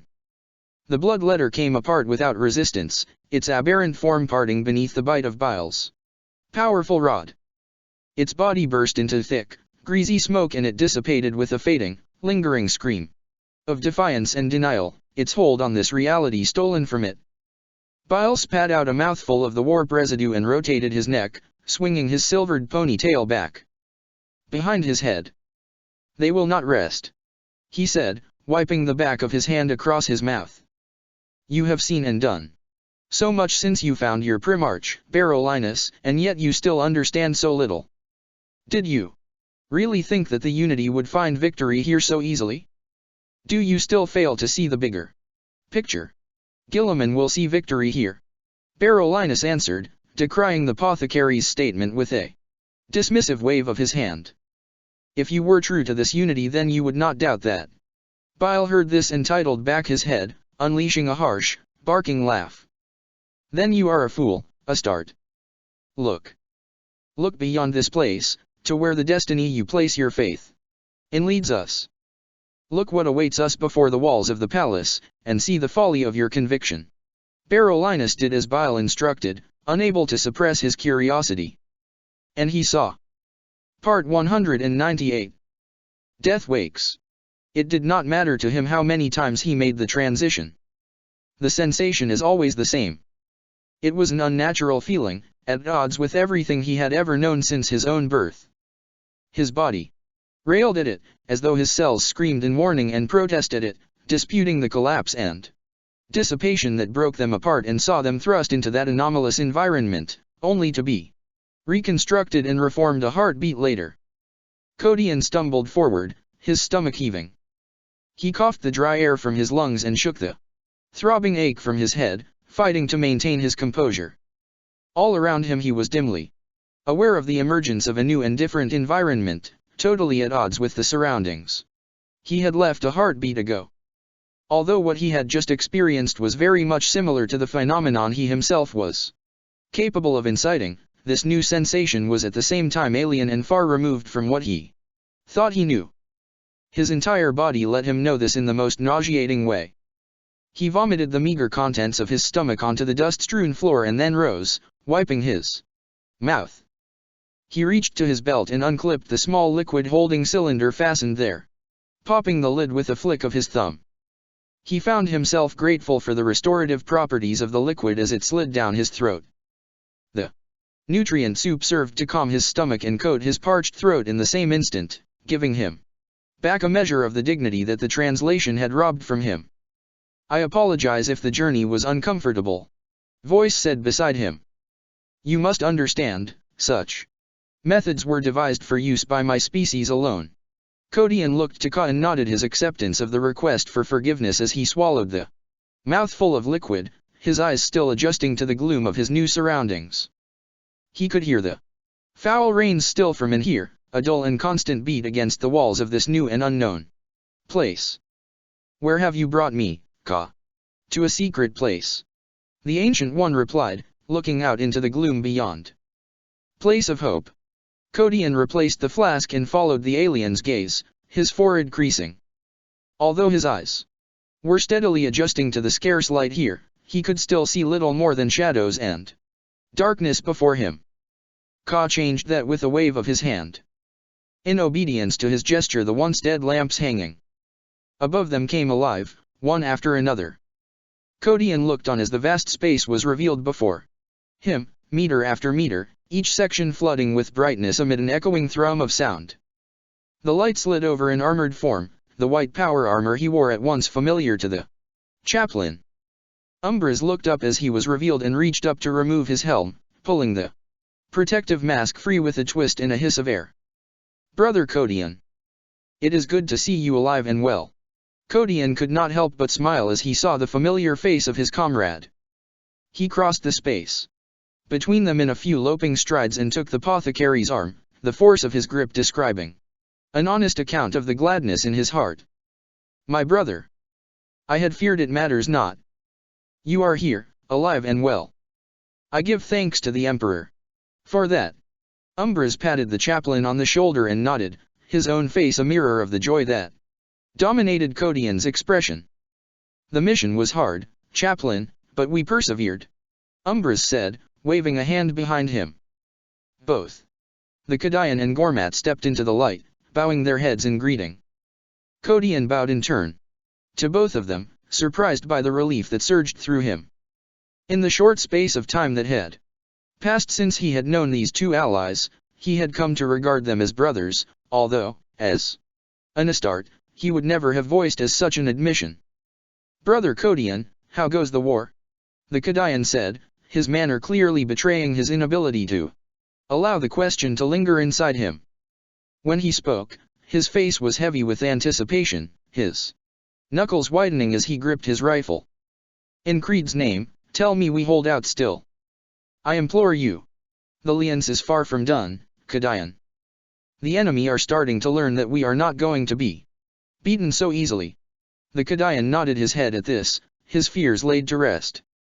Kodian took in the three figures and noted that each one bore the scars of battle, both on his armor and his flesh.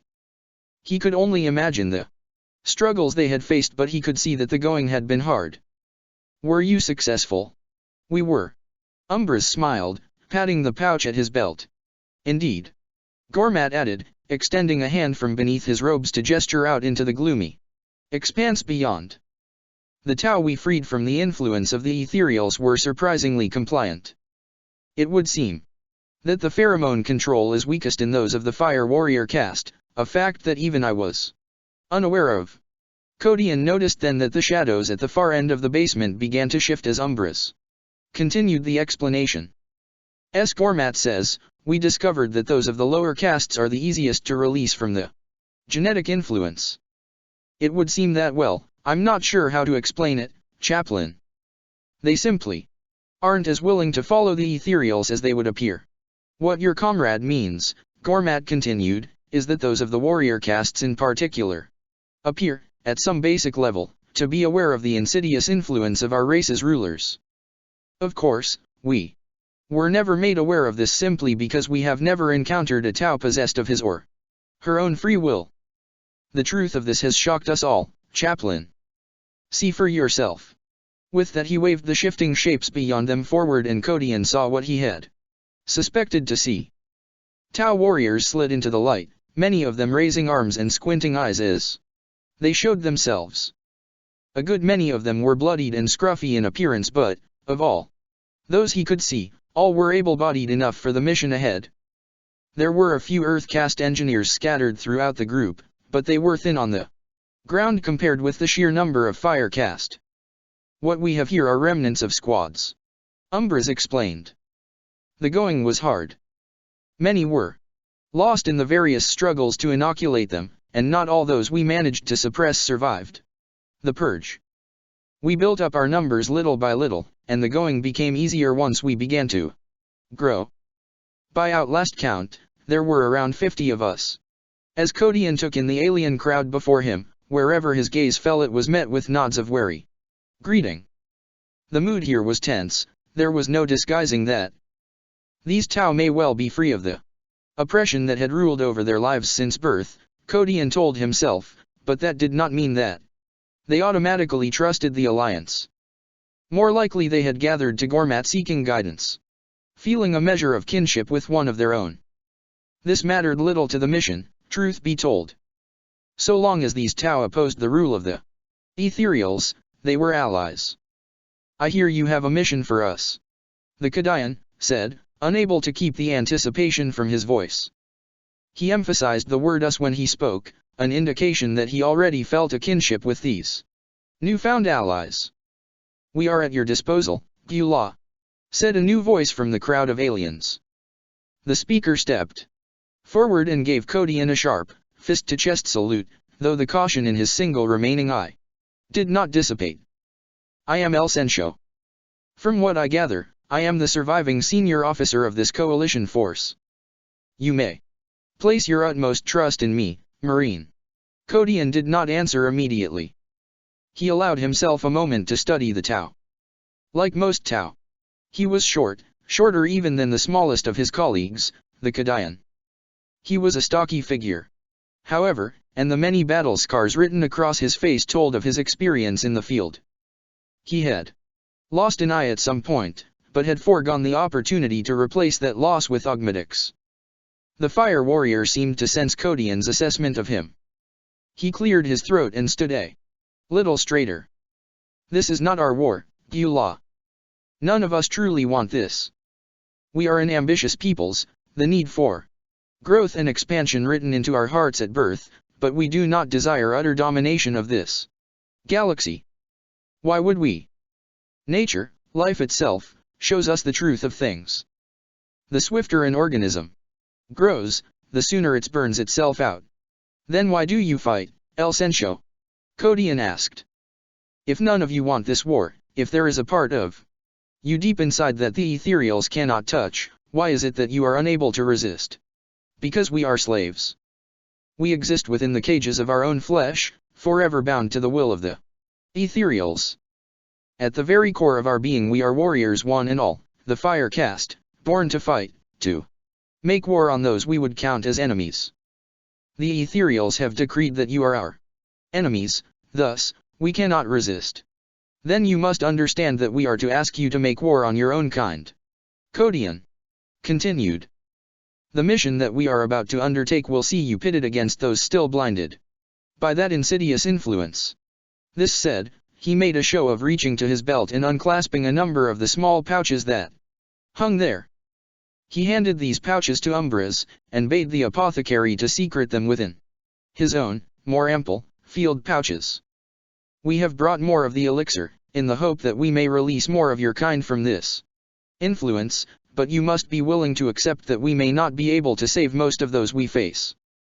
We will face them as enemies, after all. I understand that. El Sencho answered with a slight nod of his head. And I accept it. I know from my own experience that I would rather accept death than slavery, Marine. I hold no doubt in my mind that this is true for all my kind. Very well. Kodian said. Then here is our plan. The free Tau of the collective began to shuffle and jostle closer around him as the chaplain began to describe the task ahead. +++. He tensed, pressing his body closer to the buckled ruin of the hammerhead's hull. The head of his hammer pulsed and crackled softly as it waited to deal death, almost excited by the prospect of it. The crazed warriors of the World Eaters weren't exactly given over to stealth and subtlety. He heard the impatient, lusty snarls of the fiend seconds before the crimson bulk of his opponent leapt from the gaping hole in the side of the craft, slick with the blood of the Tau he had just butchered within. His chain axe flicked a radiating spray of gore and viscera out before him, the blurred and constant cycle of its teeth shedding the stuff of its victims in readiness to receive more. Barolinus threw himself at the berserker, bringing his hammer up in a murderous arc to smash the monster's head from his shoulders. The World Eater snapped his head around at the sound of the Ultramarine's war cry and brought his axe to bear, ready to defend his life. The oncoming blow smashed the axe away and Barolinus brought it around again, but the World Eater was fast, possessed of animalistic instinct. He threw his head back and twisted, riding the momentum of his own weapon and using it to deliver a vicious swing. Barolinus threw his shield up and the thing rocked beneath the blow, bleeding sparks and energy as it fought to absorb the tremendous force of the impact. He kicked out and the World Eater lurched back, stumbling across the scattered debris at his feet. The slick blood and the uneven terrain brought him crashing onto his rump and he rolled over onto his feet. The blazing hammer swung out to take his legs, but he had seen the attempt in time to throw his legs up, denying Barolinus once again. The heretic was agile despite his size and the cumbersome weight of his armor. He twisted in the air and slashed for the Ultramarine, the snarling teeth of his weapon catching Barolinus across the lip of his pauldron. Wickering chips of ceramite followed in the axe's wake, torn free by the Diamond hard teeth. He landed and brought the axe around his head, ready for another strike. Berolinis was far too close to bring his own powerful but cumbersome weapon to bear, and so he threw himself at the corrupt marine, driving a shoulder into his opponent's chest. He smashed the lip of his storm shield into the World Eater's faceplate and watched with some satisfaction as the rebreather vent buckled, throwing strips of plasteel free. The force of the momentum he drove into the warrior carried him back, leaving a space between them large enough for the ultramarine to utilize. He snatched his hammer in both hands and swung it out behind him, bringing it up over his head in a powerful, blazing arc. The weapon smashed into the World Eater's armored scalp between the squared angles of the extremities that protruded there, compacting his helm and his skull down into his chest. The World Eater sagged to his knees, his arms falling loosely by his sides. The shuddering axe wormed free of his dead fingers and skittered away across the rubble, hunting for the flesh of its enemies still, even after the death of its master. He left the dead World Eater locked in this final position of supplication and checked the interior of the crippled tank. There was little space to be found within the belly of a hammerhead, and that space was awash with the liquefied remains of the vehicle's crew. Bile strode past him then, a captured Taupulse carbine held out before him like a pistol. The weapon's trigger guard was little more than a ruin in his hand where his head forced his oversized fingers to fit the grip. He emptied the carbine's energy cell in a concentrated burst of fire and then cast the spent weapon aside. "What say you to the glory of the Unity now, Ultramarine?" he asked, gesturing out at the distant walls. Berolinis did not answer or make any attempt to follow the gesture. He knew full well what sight awaited him if he did so. "We will prevail," he said finally, turning his back to the apothecary. "If you do not believe that, perhaps it would be best if you turned tail and ran from this war. There are enemies enough here for us to face." Bile hissed at this, the sound a curious mix of mirth and contempt. "We all have our own goals, Berolinis. I have a duty to see through to the end. I have many sins for which I must atone." Berolinis threw himself around to confront the apothecary then, but the harsh words he had intended to spit out died in his throat. Bile had already left. He could see him now, sprinting towards the desperate fight between his Primarch and the traitor beast Angron. He could not allow Bile to stand beside Guilliman when he, the Primarch's own ward and protector, foundered and hesitated here, alone. Worse still, he had another new and portentous threat to consider. He could not help himself. He had tried as best he could to ignore the phenomenon, but he could not keep it from his mind. He could not afford to ignore it any longer, nor continue to attempt to deny its existence. He knew in his heart that his denial was one born of fear, and that in turn troubled him, the sensation magnified by it. He needed to know, needed to understand what they were to face, for it was an inevitable confrontation, as unavoidable as the embrace of death. And so he clambered up the leaning craft and onto the turret.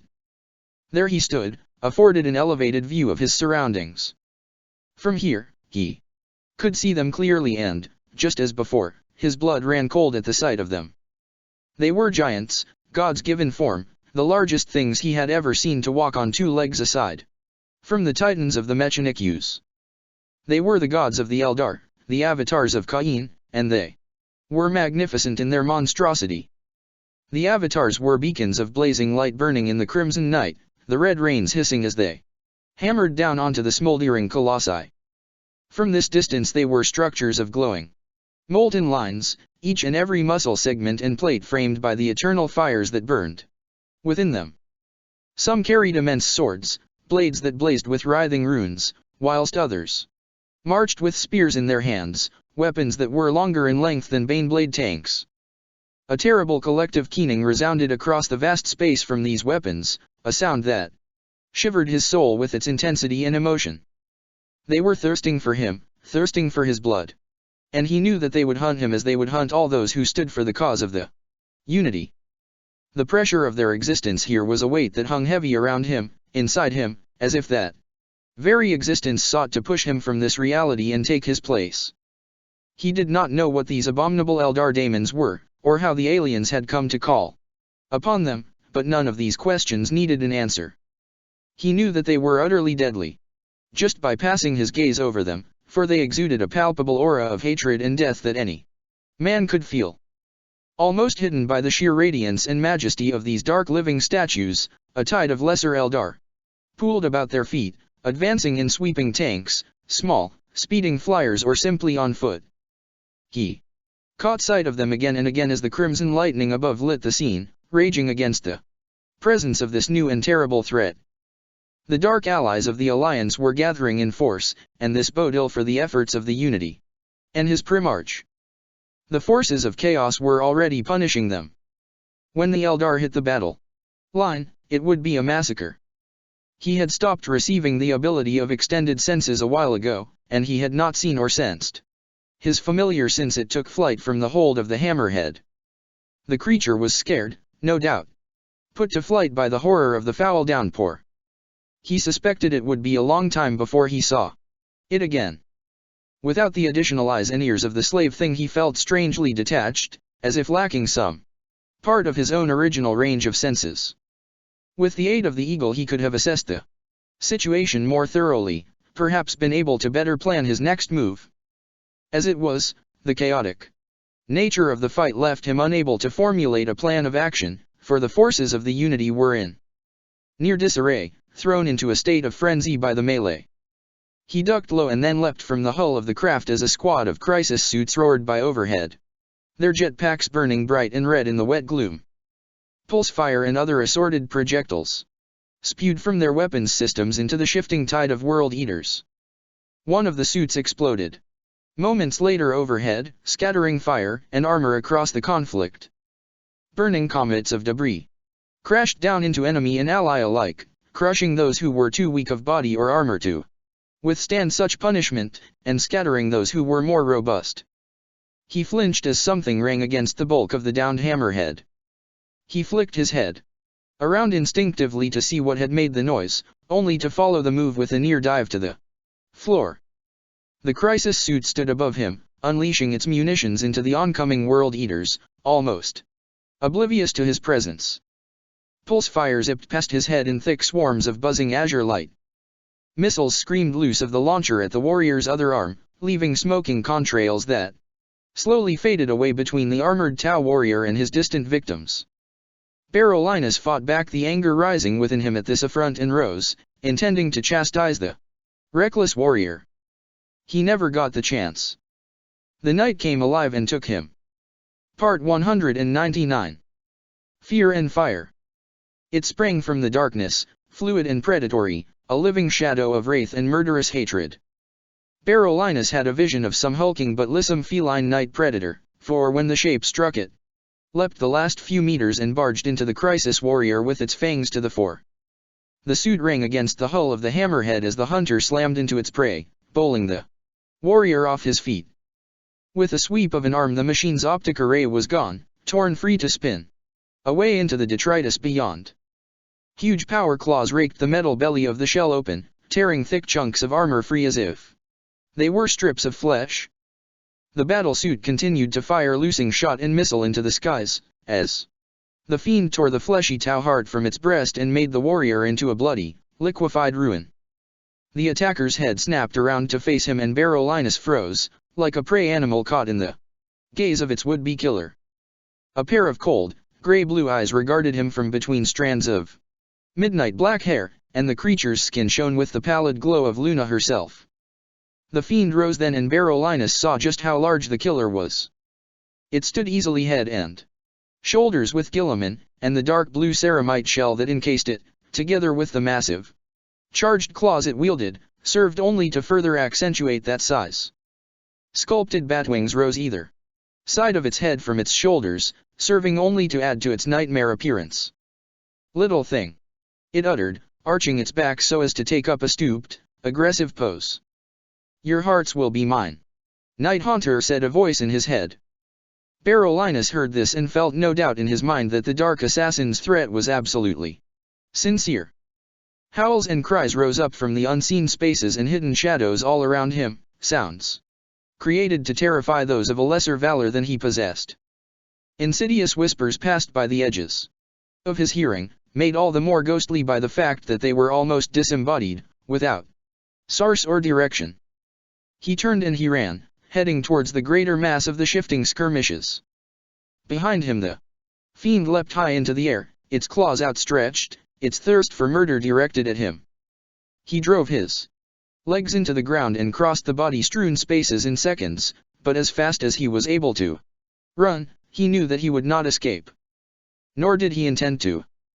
His every move already calculated, Berolinis threw himself around at the last possible moment and hauled his hammer after him. His opponent was moving far too fast to see clearly, but the ploy worked, his strike connected. An incredible weight crashed into him even as he struck home. Claws rang and slid through the edges of his storm shield despite its powerful energy field, taking away a good chunk of its cruciform edge. He tumbled back, his opponent mirroring his plight. The ground came up to meet him and he rolled with the momentum of his fall, allowing it to bring him back over onto his feet. The dark predator Primarch was already waiting for him. One of its claws flashed and sparked where his hammer had struck it, but other than this the thing was unharmed, and far from dissuaded in its thirst for his blood. It rose and spread its arms, as if bathing in the phantom cries echoing all about it. The column of blue flame came out of nowhere to engulf it, cutting it way across the ground and striking the gaunt monstrosity with the power of a miniature sun. Berolinis staggered back, forced to shield his eyes from the blinding glare. The ethereal towered over everything around it, matchless in its size and presence. The thing Lucius had called the Night Haunter gave out a strangled roar of pain and anger and attacked his punished form, bleeding azure smoke and molten armor. The ethereal swept a flaming arm out before it and almost casually smashed the Primarch away, sending him spinning from sight. The omnipotent being said nothing as it turned its gaze upon him, as if to bask in the glory of its own presence.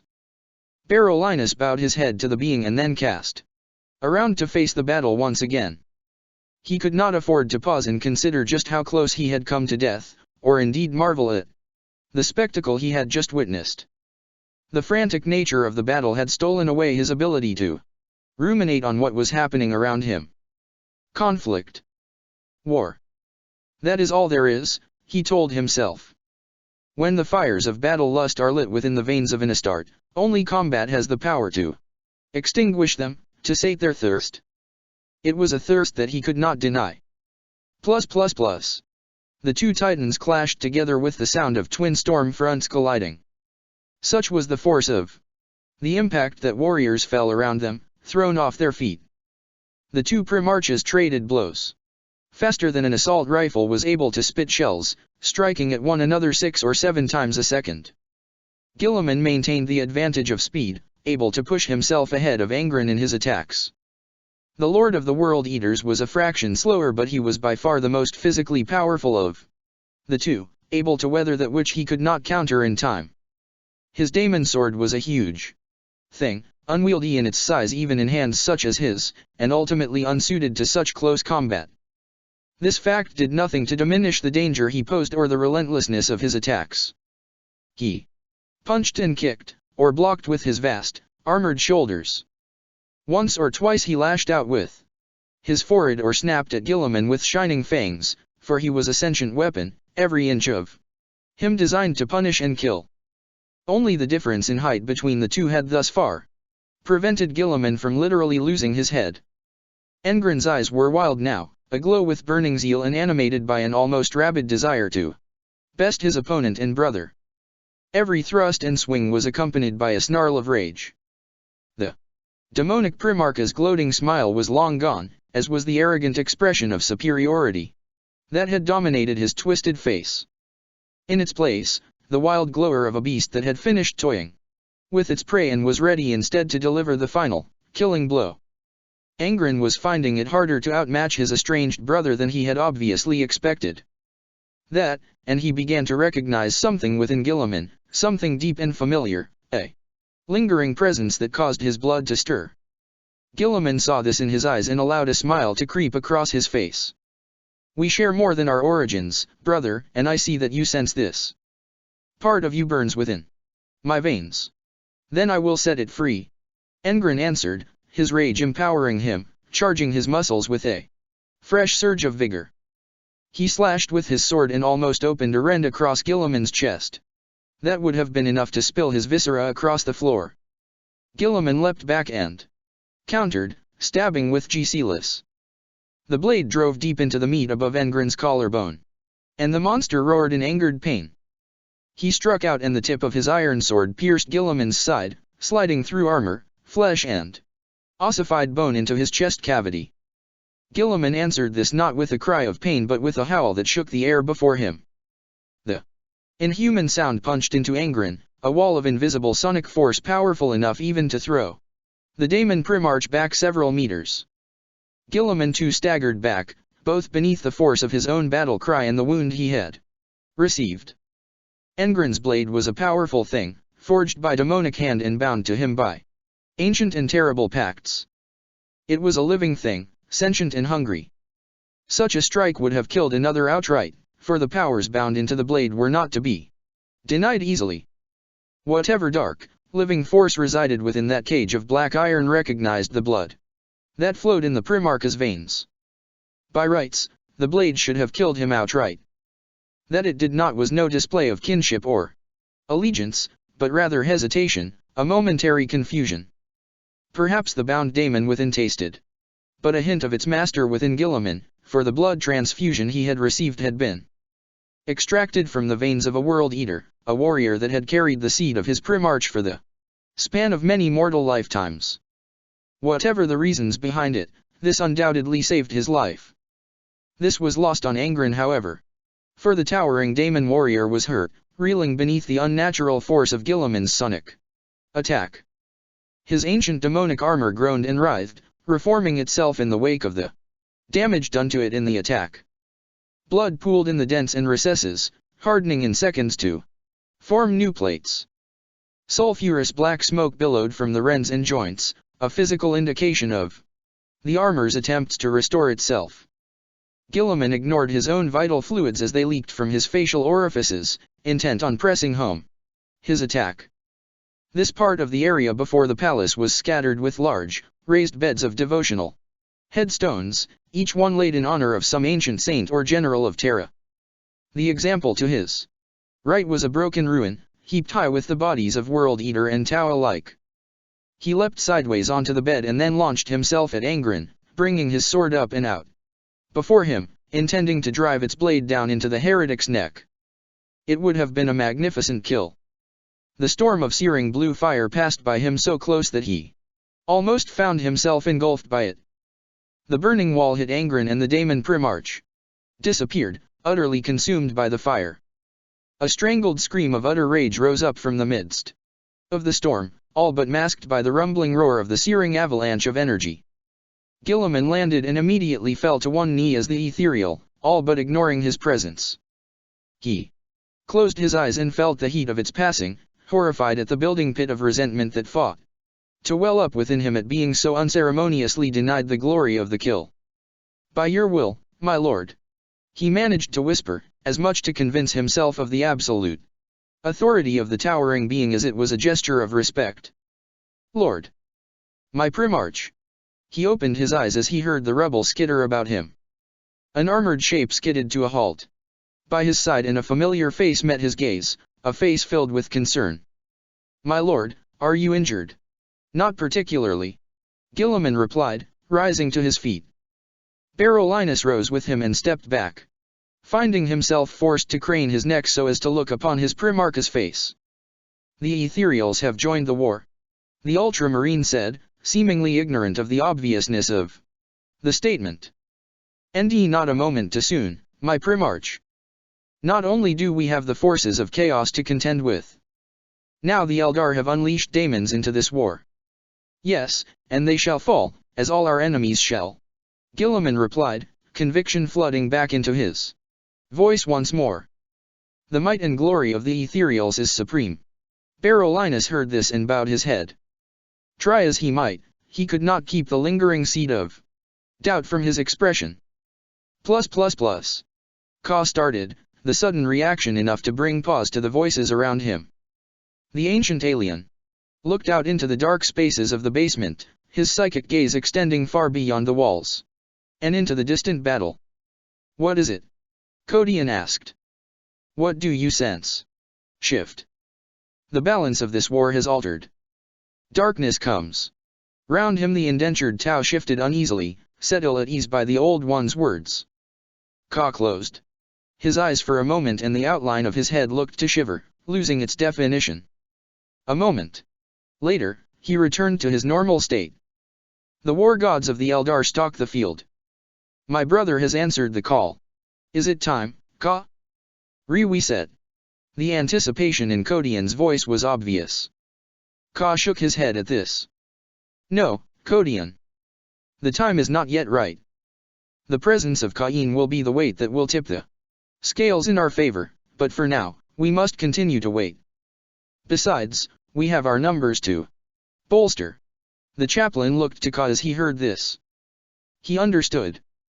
Then bring them to us.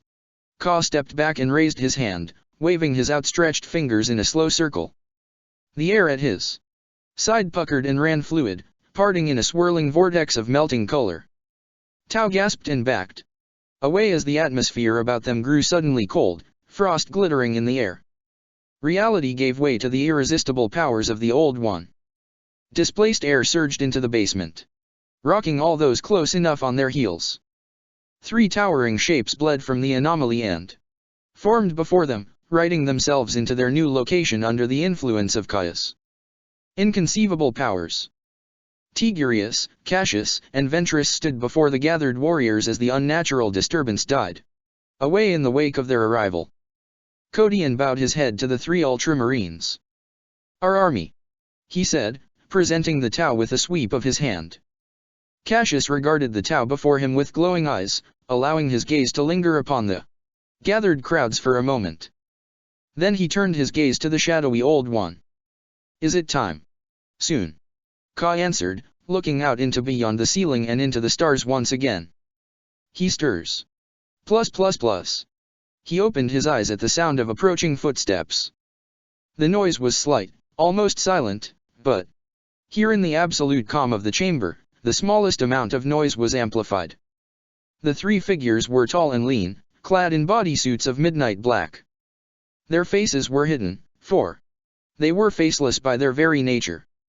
They stood before him in silence, awaiting his pleasure. Report.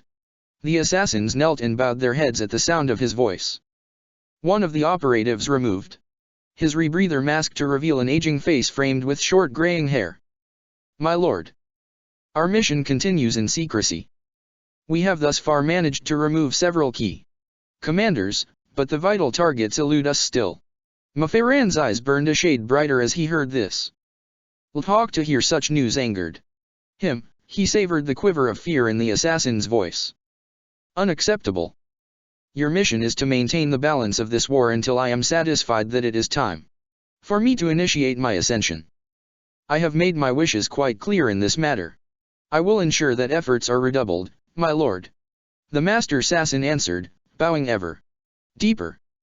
We have met with some success regarding the war between the Custodes and the forces of the Void Dragon, though the presence of the Eldar have reduced a measure of that success. A short while ago we also received word from our operatives within the Tau fleet. It would seem that the Mechanicu's elements there are preparing to make their play. Orders have been given, Lord. The god machines of the Titanicus are in the process of being awakened. Maferan tilted his head back slightly as he ruminated on this new information. Good, good. The Void Dragon is soon to enter this war, then. This is excellent news. And what of our little champion, Guilliman? Have the diverse hordes of the Alliance managed to stall or halt his impetuous advance yet, or does he lumber on still, besting foe after foe? He has thus far survived the many trials he has faced. The Master Assassin replied. Though it has become increasingly difficult to manage his success. Maferan let the man fall silent then, and for a time he sat in silence, his glowing eyes fixed to the kneeling slave before him. It troubles you, does it not, My lord. The assassin looked up, confusion passing over his face. Maferan waved a dismissive hand. I see it in your face. I sense it in your voice.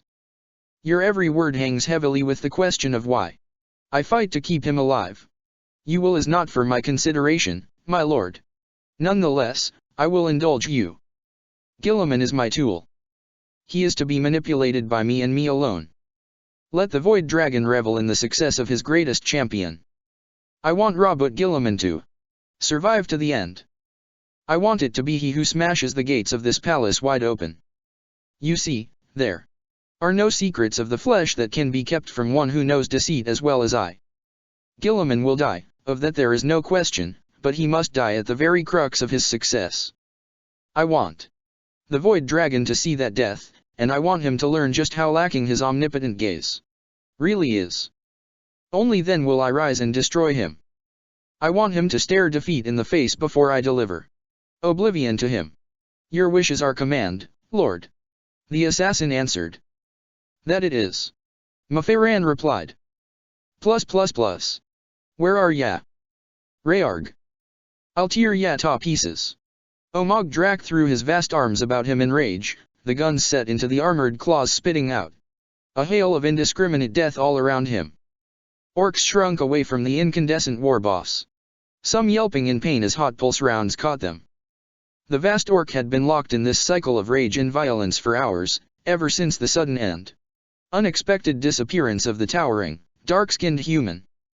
The brief second encounter between them played over and over in his mind, serving to feed and agitate his anger ever further at being denied the kill.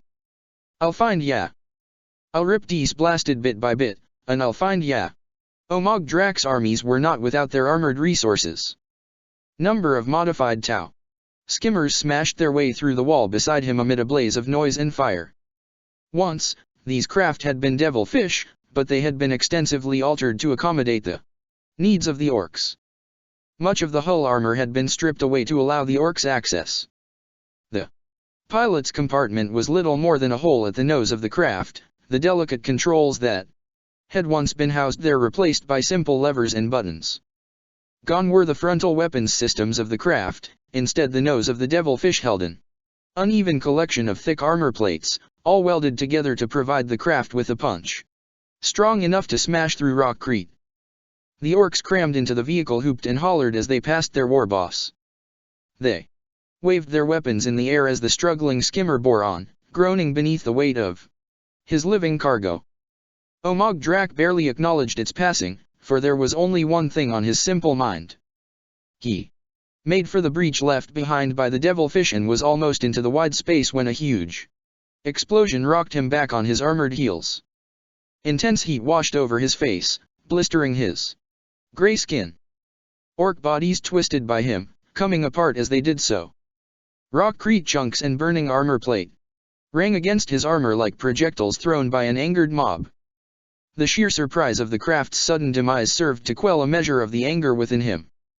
He raised an arm and batted aside a burning orc body, the blow breaking it apart around him. Attracted by the bright and noisy display of death, orcs poured from the breaches behind him to investigate the occurrence, jostling for space. The sound froze him in his tracks, seizing his muscles and burning through his simple mind like a mental firestorm. His boys clattered together behind him as they came to a standstill, many of them falling over as if physically struck by the powerful sound.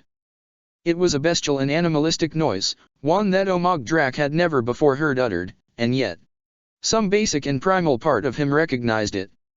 Unfamiliar urges coursed through him, lighting needs and desires he had not known existed within him.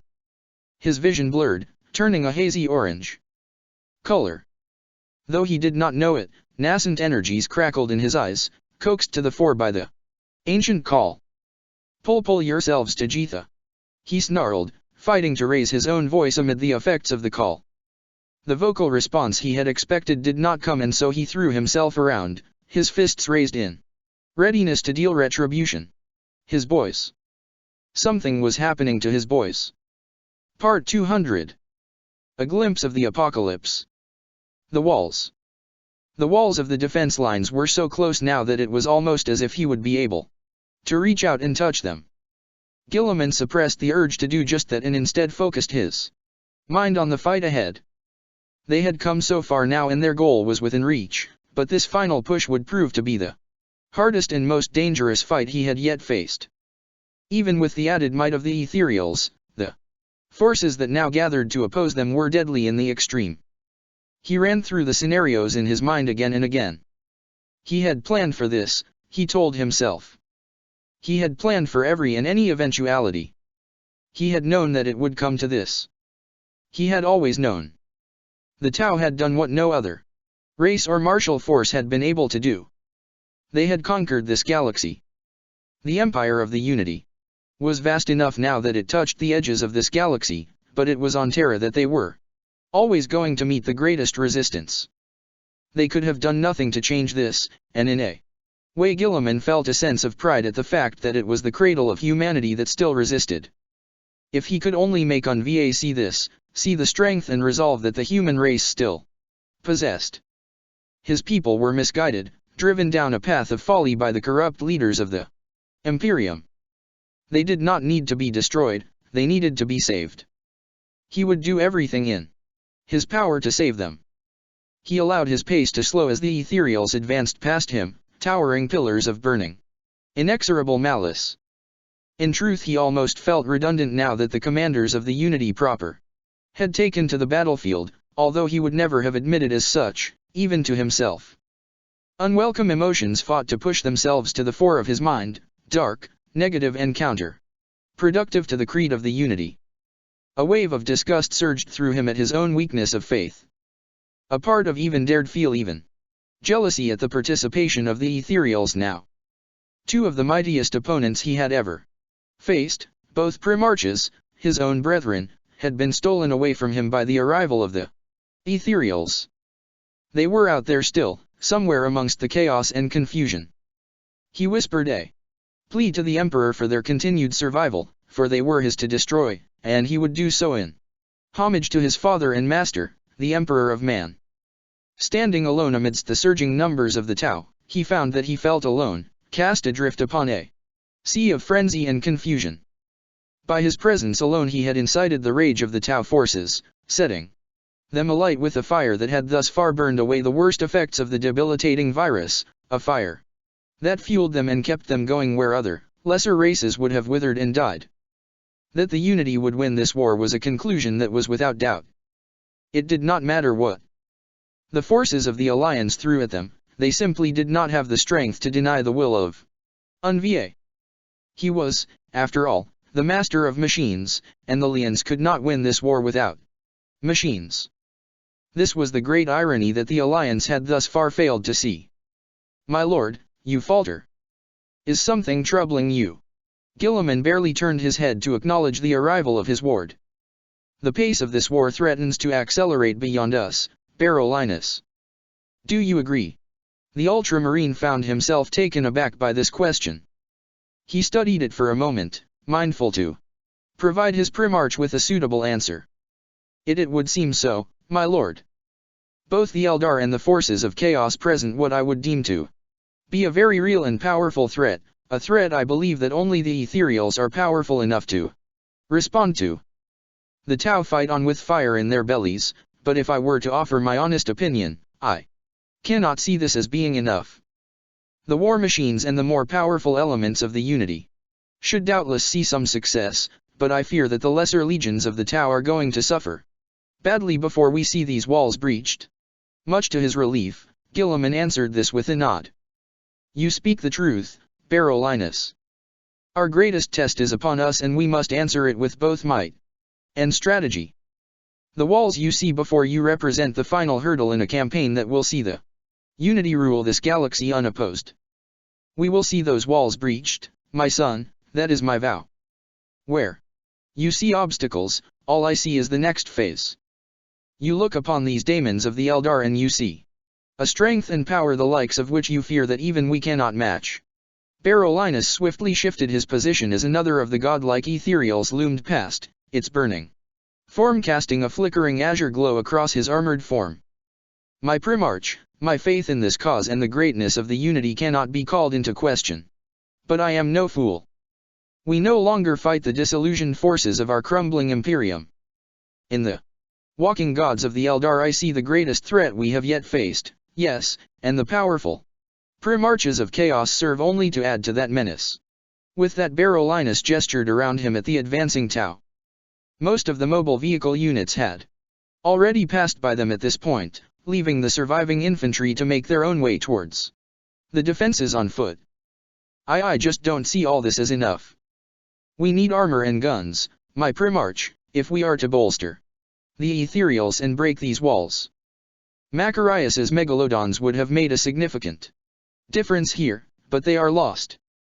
Indeed, it would seem that most of our armor has suffered in the earlier stages of this war. We have continued to progress and our determination has brought us this far, but where do we go from here? Where indeed? Guilliman answered, casting his gaze upon Barolinus for a moment. With that he looked back towards the walls and raised his sword.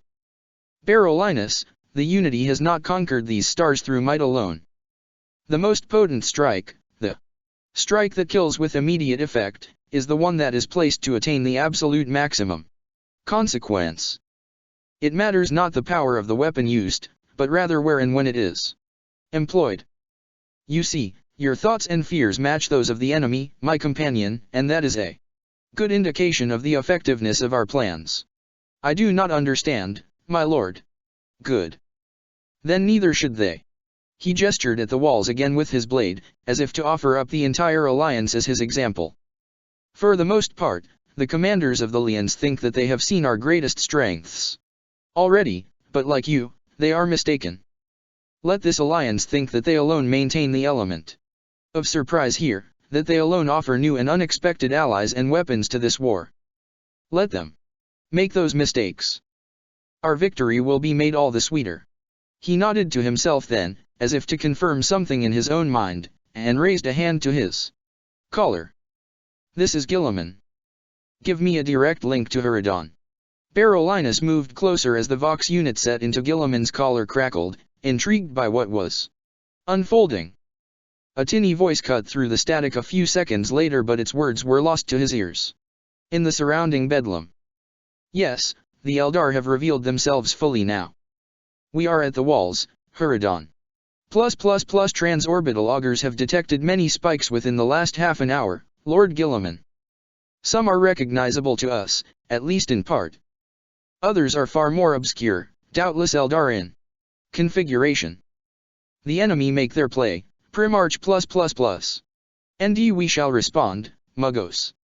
Release the first wave. He tapped his collar again and the link severed. The Ultramarine's eyes narrowed. Guilliman closed his eyes and took a deep breath, allowing the air to exit his lungs slowly. He opened them and found his comrades' intrigued gaze upon him. This is it, Barolinus. This is the killing strike, the bolt through the head, the blade drawn across the neck. Now we stand before the palace, the alliance will feel the full might of the unity. The pieces have been placed, and now is the time to execute the final move. From this moment on, we do not hold back.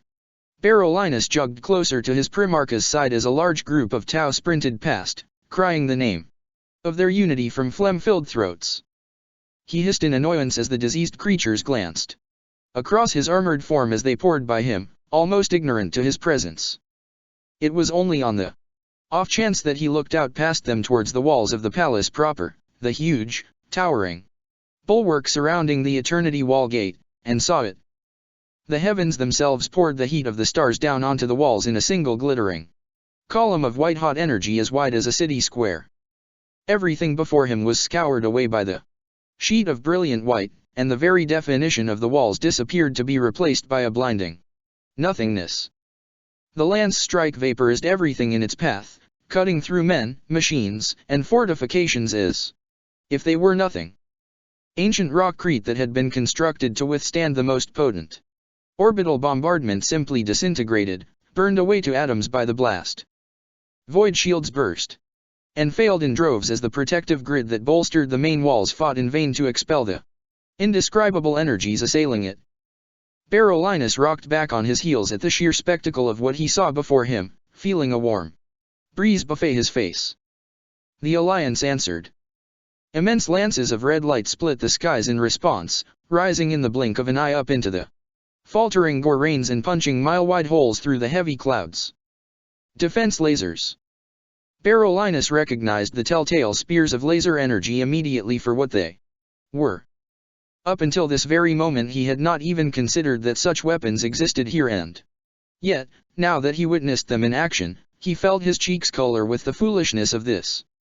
This was the Imperial Palace itself, the most famous and celebrated structure within the entire Imperium and the most heavily defended edifice in existence. In the distance he saw another shimmering pole of burning white light touch down, its impact hidden by the soaring angles of the palace beyond. Plumes of rolling fire rose up above the imposing gray walls, visible even from his position miles away from the point of contact. Once again, crimson spears of light lanced upwards in answer. Moments later the hidden stars looked to quake and flash, as if the atmosphere of the world was alight with fire. The rolling clouds lit up, illuminated by the tremendous bursts of light and power cascading through the upper atmosphere. Barolinus knew exactly what this meant, for he had seen its like once before. Seconds before, that had been a ship. Why now? He called, as Guilliman began to stride towards the walls. I do not understand. If we have had these kind of capabilities all along, why wait until now to utilize them? Guilliman did not slow as he turned to look upon the Ultramarine, his expression laced with chastisement. You could ask the same question of the Alliance, Barolinus. Why is it that they have waited until we strike with our orbital weapons to respond in kind? Why not simply attack our ships the moment we made low orbit? I do not know, Primarch. Barolinus replied, genuinely mystified. Once again, he found himself searching his mind for an answer that he felt befitted the status of his Primarch. Honor, perhaps. Hardly. At that, Guilliman looked back towards the vastness of the palace and tilted his head. Fear, Barolinus. They fear the consequences. Look to the palace for the answers you seek. The Ultramarine did just that. He followed Guilliman's gaze to where the distant palace sat in wait. Patches of darkness flickered here and there, hidden behind the towering walls but nonetheless visible by their very nature. Lights blinked out all across the walls, only to blaze again moments later. They must draw the power they need from the palace grid itself, Barolinus observed. Guilliman smiled, satisfied with this answer. An unavoidable weakness, Barolinus. An ominous necessity. Each and every time they fire the mighty defense lasers that protect the palace, they do so knowing that they must allow their defenses to be lowered for vital seconds. Each time this happens, they are left effectively defenseless. Void shields sputter and fail. Sentry systems die. All but the most self-sustaining systems find themselves deactivated as the ancient plasma furnaces pour power into the lasers, draining the grid for miles around them. Guilliman craned his neck to look up into the skies then, following the angled trajectory of another mighty laser blast.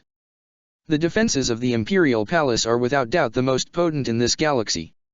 Each blast is powerful enough to cripple or even destroy the mightiest of our ships. The next Crimson Lance you see, try to imagine how many Tau lives are fated to be ended by it. Sobering thought. Barolinus heard this and narrowed his eyes. Then the cost matters not, Guilliman replied. Each time we force them to lose power, we open a vein. Centurion Care Valadimus felt the wall slam into his back and he fought to steady himself, pushing a fresh surge of strength from his mind and into his drained limbs. He no longer held any recollection of the passage of time. He did not know how long they had fought. The agents of the Void Dragon, how many brothers had fallen to the blades of the enemy or, indeed, how many still survived. He pushed himself back up onto his feet and turned to look upon the silent entity beside him. Fuegan of the Burning Lance simply tilted his gilded head, his eyes glowing with unquenchable inner power. Valadimus understood. It was time. The other Phoenix Lords had already left this secret theater of War, slipping away into the endless shadows in answer to some nameless and unspoken call. He had felt that call in his mind, and he had known at that moment that the role of the Phoenix Lords in this battle was over. Nonetheless, the Phoenix Lord spoke to him then, offering an explanation. Our journey here has reached its end. The Soulless Ones can be delayed no longer, for the race destiny of the Eldar calls us. We must respond. Valadimus radiated a mental shiver of understanding. Like the actors of some cosmic play, the Phoenix Lords of the Eldar had performed their collective role in this part of the war. They were needed elsewhere now. Even from here, deep within the cool and cavernous expanse at the heart of the palace, he had felt it, heard it with his mind. The call of the Eldar god of war, the blood scream of Cain. It rang in his thoughts still, hot and rich, sending tingles of crimson anger through his veins. Fuegan cast one final, fleeting glance his way and then swept around into the crowds of milling custodes thronging the raised dais of the inner ziggurat. He sank into the golden armored tide like a blade through flesh and was absorbed, disappearing from sight in moments. He had no idea how the burning lance would even escape this place, but that did not matter. It was enough to know that he would. Here before the throne room of the Emperor, the surviving custodes jostled for space upon the elevated platform, shifting unbidden into defensive lines.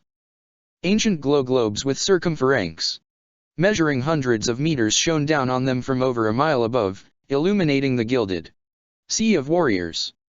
Valadimus was no fool. He knew full well what was unfolding before him. This was a situation with no alternative, a situation he had witnessed being played over and over again in his mind's eye. He was staring down the barrel of a loaded gun and there was no escaping it. This was fate, his fate, and the fate of all those who fought alongside him. This was the last stand of the Adeptus Custodes, just as he had seen it. Ancient defense guns hung limp far above him, hidden by the cavernous shadows. Many of them had taken their toll of the enemy before they had been silenced, but it was not the guns of the enemy that had silenced them. The weapons had simply given up. They had yielded to the enemy without resistance, for, like all of the most ancient, semi-sentient technology, they were slaves to the machine god. The same weapons, stolen and enslaved to the will of the Void Dragon, could easily have reduced them all to dust by now.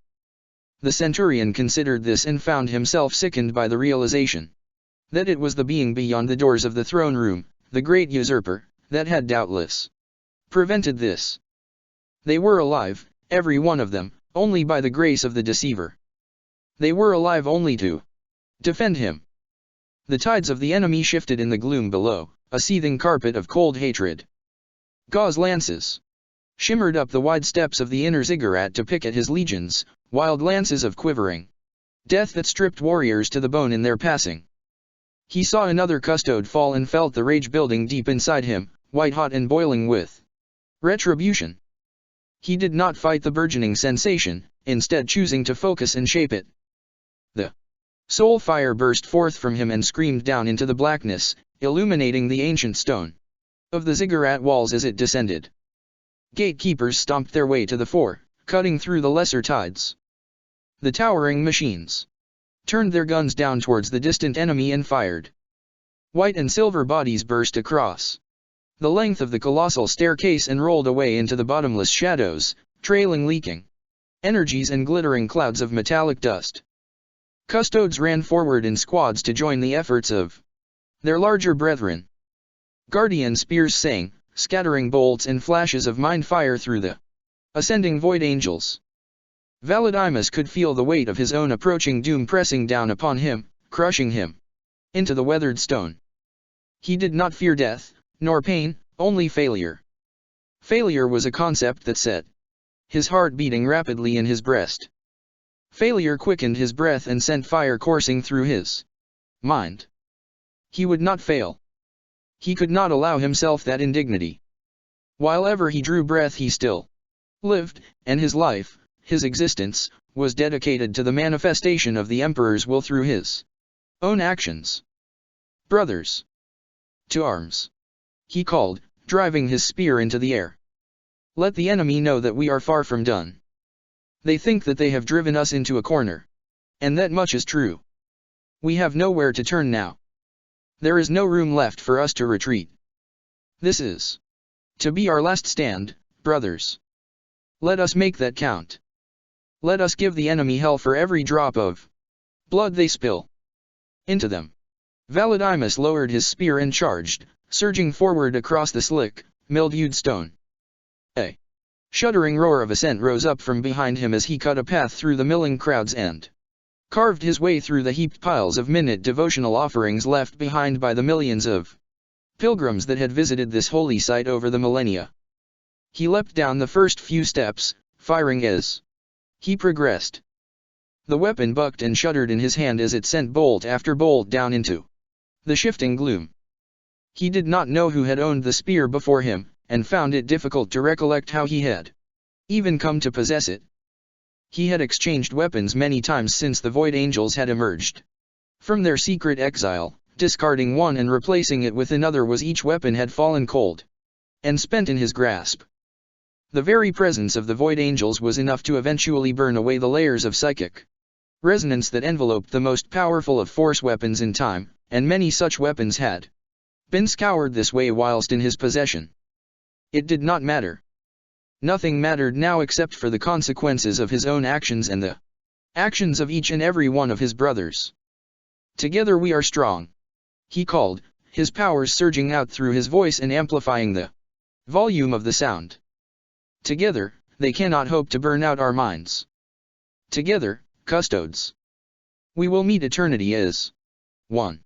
The steps of the inner ziggurat shook beneath the weight of uncounted feet as the custodes followed in his wake, pouring over the lip of the dais to meet the advancing enemy. Within moments, the cold, dark air above them began to roil and flash with the burgeoning buildup of psychic energy.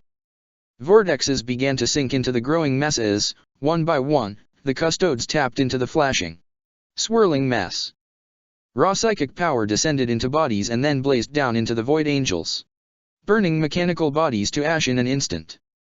For the Emperor, we are strong, Valadimus cried, leaping the last few steps into the vanguard of Gog's legions. He speared the first Void Angel through the chest and removed the shuddering body with a burst of bolt fire. For the Emperor, we shall not fall easily. For the Emperor we shall summon the wrath of his spirit, and bring these abominations the end they deserve. He landed amongst the enemy and threw himself into a rotating spin, sweeping his blade around with him. Heads and limbs spun through the air in his wake, for he was alight with the fires of rage. Now, a blazing, killing avatar of destruction. Call it, brothers. Call it from the depths of your souls and push it out into this reality. Let the enemy see why they have underestimated us so. Bring the Holocaust down upon them all. He drove himself into the climbing Void Angels without fear or compare, his blade glinting in the wash of sickly emerald light radiating off the collected bodies of the enemy. Again and again he hacked and slashed, firing his bolter on full auto, scything Void Angels in all directions. A wickering power began to form about his head, fingers of energy darting from the shimmering anomaly.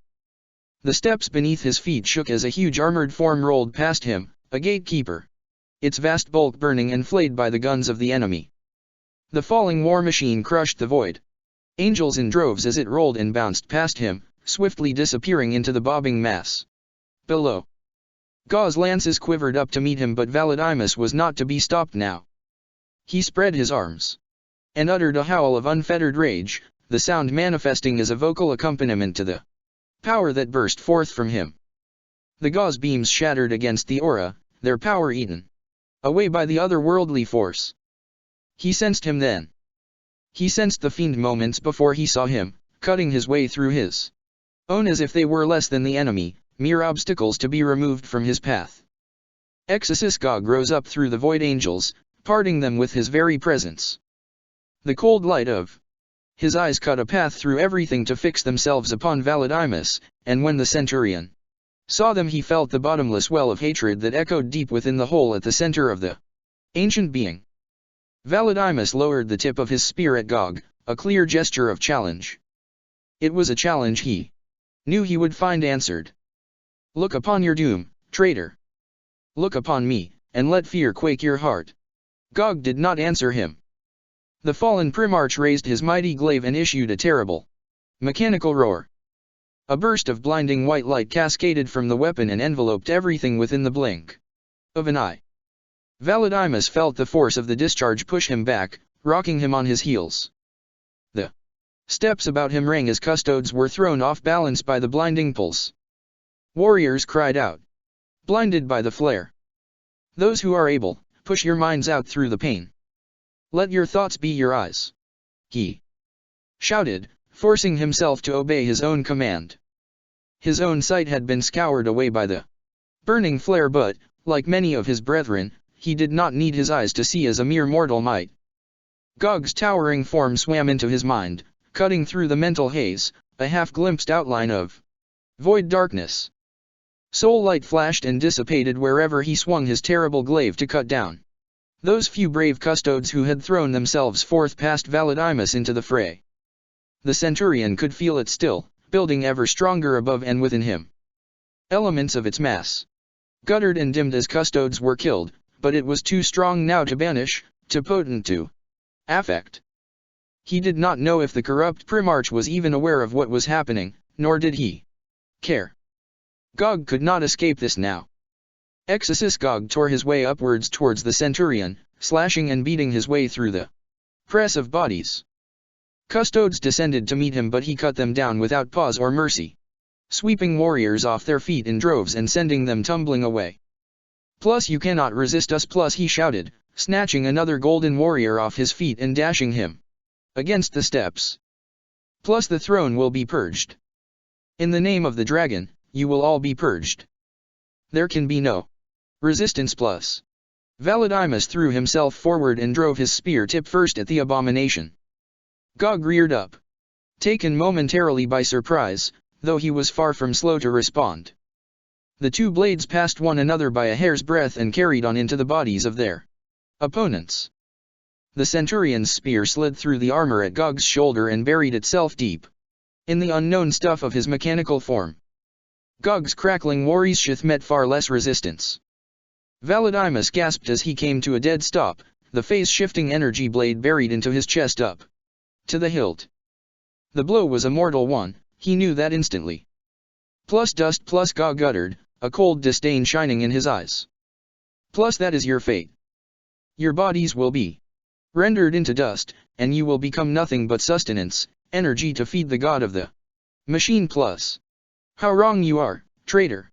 Valadimus replied, blood bubbling from his lips. Even as his life force ebbed away, he managed to force a smile onto his lips. Don't you feel it? You are empty, Gog, empty and cold, like all those who serve you. You are a shell. The wrath of the Emperor comes to fill that shell. You say that we are fated to become dust. You shall be rendered into naught but ash. That is the fate you speak of. Above them, the Holocaust could be contained no more. Gog raised his eyes up into the roiling air in time to see the formidable psychic build-up reach its zenith, in time to see his own fate. Plus no plus. He hauled his warrior's sheath free and let Valadimus fall onto the steps, animated by the danger of the situation. Wispy tendrils of snaking shadow began to leak from him as he threw himself around and raised an arm. The same shadows flowed from the limb and began to twist about his warriors, ready to pull them from this place, to drag them impenitently into the safety of the unknown realms of the Necrontyr. With a single low, rumbling boom, the Holocaust denied him that escape. Waves of searing power radiated out from the central point and passed over Custode and Void Angel alike, burning away armor, flesh, and bone in an instant. At that moment, nothing mattered. Nothing resisted. Nothing survived. The inner ziggurat itself, like all the most ancient edifices of the imperial palace, had been built to withstand the unmatchable presence of its immortal master. The psi-conductive material welcomed the burning caress of the Holocaust as if it were a warm breeze, ineffectual and light. Its passing caused the steps to glow, but no more. Each and every one of the custodes had known that this would be their destiny. They did not fight the effects of the deadly force. They opened themselves to it and allowed it to pass through them. strengthening its already formidable force. The effort of allowing this to happen melted their bodies.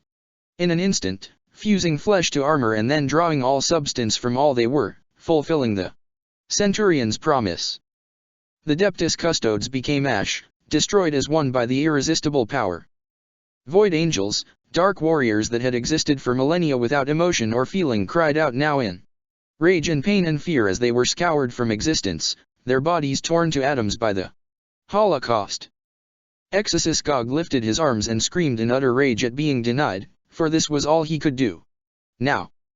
Then the Holocaust, the final, terrible legacy of the Adeptus Custodes, flayed him to ash, and he was done, gone, as if he had never existed. He opened his eyes and smiled. At the very center of the glowing orbs set into his face, almost too obscure as to be noticeable, flickered a tight, repressed core of pain, of discomfort. Impressive, he uttered, flashing a dazzling, malevolent smile. Powerful display indeed. That should anger him quite sufficiently. When Maferan spoke, it was as if to the air itself. He tightened his grip upon the arms of the throne, almost as if to display a possessive jealousness. You have denied him a champion and denied him this throne, and he will hate you all the more for it. That is the difference between my brother and I. I form my desires to be supple, to snake and slither around any setback or obstacle. My plans are flexible, adaptable. I anticipate adversity. I expect hindrance. You see, I set my sights upon the horizon and I wave my way there. He does not. He fell silent then, almost as if in anticipation of some form of answer. The chamber remained utterly silent. He was always sure that his pet would storm this chamber and take my prize from me. That has not happened. He has been denied. His rage shall know no bounds because of that. Do you see it? He gestured up with one hand. He stirs in earnest now. In his frustration, his impatience for victory, he makes that decision. You have angered him, crippled one, and now your legions shall pay a heavy price. The Void Dragon comes. Maferan chuckled, the sound rumbling through the stillness of the chamber. Of course, as promised, I will keep my end of the bargain. He calls them to him, the destroyer and the lunatic. This world will quake at their coming. I will feed on them, but before I do, the scrabbling mortals on this world will suffer as they have never suffered before. Ah yes, there they are. The C'tan are here. Last. Part 201. They come. Ka's head snapped around, shifting with such unexpected ferocity that everyone close enough to see this jumped instinctively. Kodian rose from his resting place, his hand wandering to the hilt of the Dawnblade. Ka held up a hand, his dark face tight with some unrecognizable effort. The pools of shadow that served as his eyes narrowed, the minuscule glittering nebulae of the vast mental powers at work within him sparkling at their center. He shifts. The alien whispered, so quietly that it was almost as if he feared being overheard. Anger causes him to rise, to respond. GNNN. They come. They come. I feel their hunger, their desire. Plus I feel it also. Plus said another, his deep mechanical voice a low rumble of sound. Tigurius shifted as he found the attention of the others drawn to him. Nascent psychic energies played about his armored bulk, and it was clear to all those who observed this that the interred librarian was troubled by this. Plus the warp writhes at their coming.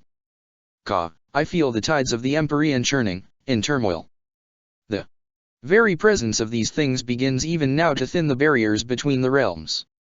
This does not bode well. Plus it is an effect that we will fight. Ka answered. He closed his eyes and spoke with his mind, the words leaking into the thoughts of all those present. It is time. We must be reinforced. We cannot allow them to suffocate us. Yes. Only compliance will see us remain with any chance of success. An understanding must be reached. It is the only way. The Cabal. Kodian whispered, looking to the Ultramarines by his side. For many of those who fight alongside us now, the warp is their greatest asset. As I understand it, the majority of the C'tan are by their very nature detrimental to the influence of the warp, and they will fight to suffocate it. If they succeed in doing so, then they will win, of that there is no doubt. Plus I feel the minds of the Cabal at work even now, plus Tigurius answered, his augmented voice strained and tested with the effort of peering into that hellish realm.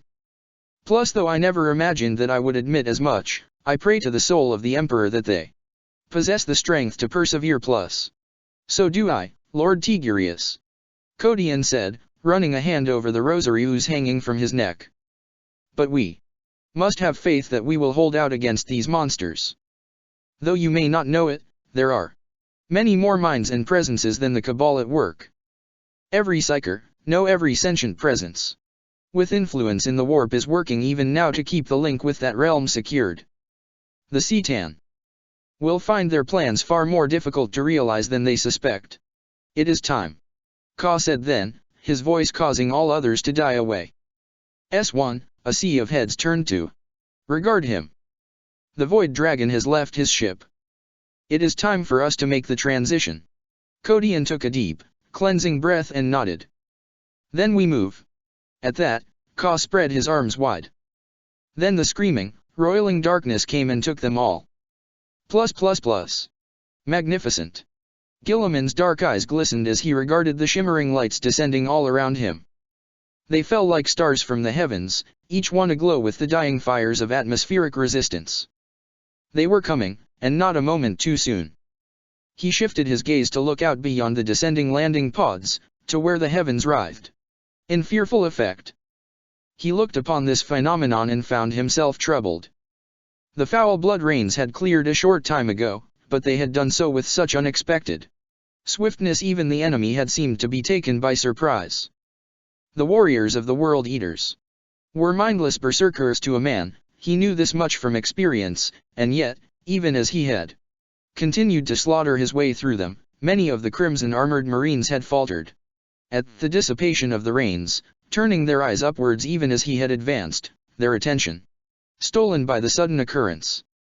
He had killed many in this way, hundreds by his reckoning, and he could not shake the feeling that something was inherently wrong. It troubles you, my Primarch. Guilliman did not avert his eyes as he heard the voice of Barolinus at his side, but he shook his head slowly.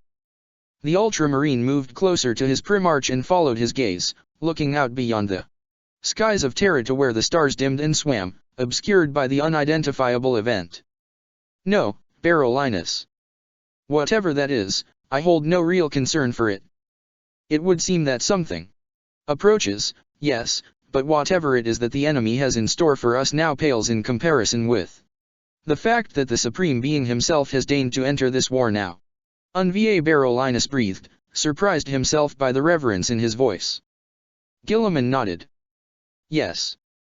Moments ago I was informed that Unva had left his vessel throne. Even now he approaches, blazing through the atmosphere in the wake of the coming Titans. So you see, Barolinus, that our path to victory has been locked in place now.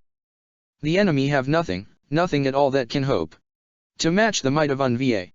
Barolinus simply nodded his assent at this, though his true thoughts on the matter of the Prime Ethereal's power went unvoiced.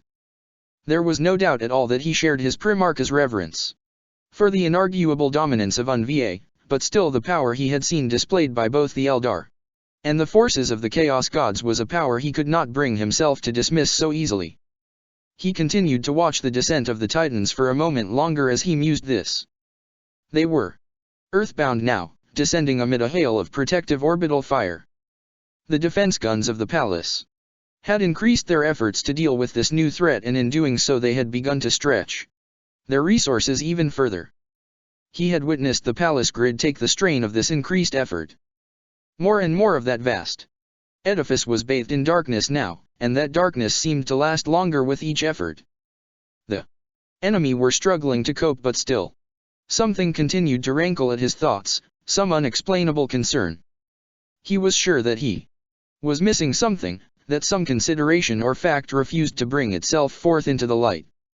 Something was wrong, but, try as he might, he could not place his finger on what that was. Look to your enemy now, Barolinus. Look to the might of the Eldar, the foe you feared so. It would seem that even gods are capable of cowardice. He shifted his attention at the sound of Guilliman's voice and looked back towards the walls.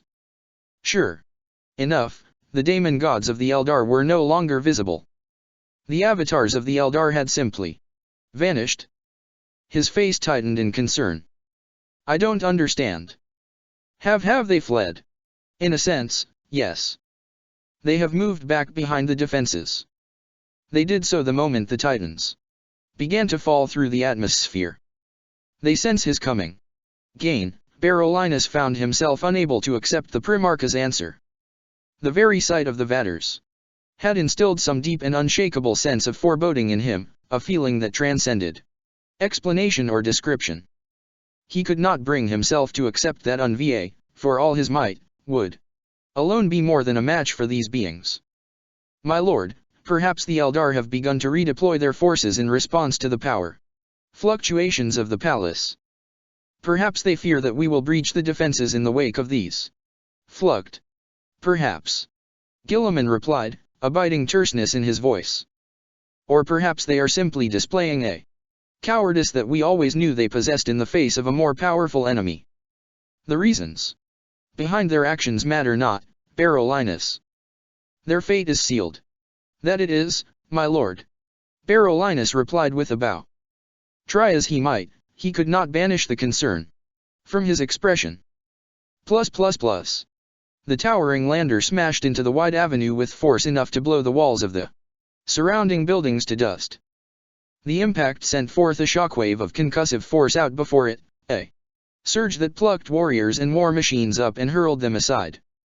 Even as the rubble dust continued to swirl about it and the buildings trembled and fell, the massive machine issued a deep rumbling groan and a deafening whine. Explosive bolts blew in their hundreds around the colossal exit hatch, quaking the lander with their combined force. The entire hatch fell outwards, still attached to the base of the machine, and crashed into the ground. The cavernous interior of the lander belched clouds of steam and smoke, and deep within the smoke, accompanied by an ever-rising whine, a pair of glowing green stars flared to life. The 15-0. Almost as tall as an Imperator Titan, the huge machine stepped clear of its transport and out into the city, trembling the buildings around it with its every step. Countless secondary weapons systems came online one at a time as the Tau Titan cycled its main guns, ready to engage the defenders of the Alliance.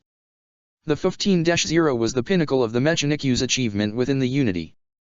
The symbol of that turncoat faction was emblazoned on the vast torso of the mighty war machine as a testament to this, the stillest symbol of the Tau set in a circular steel cog.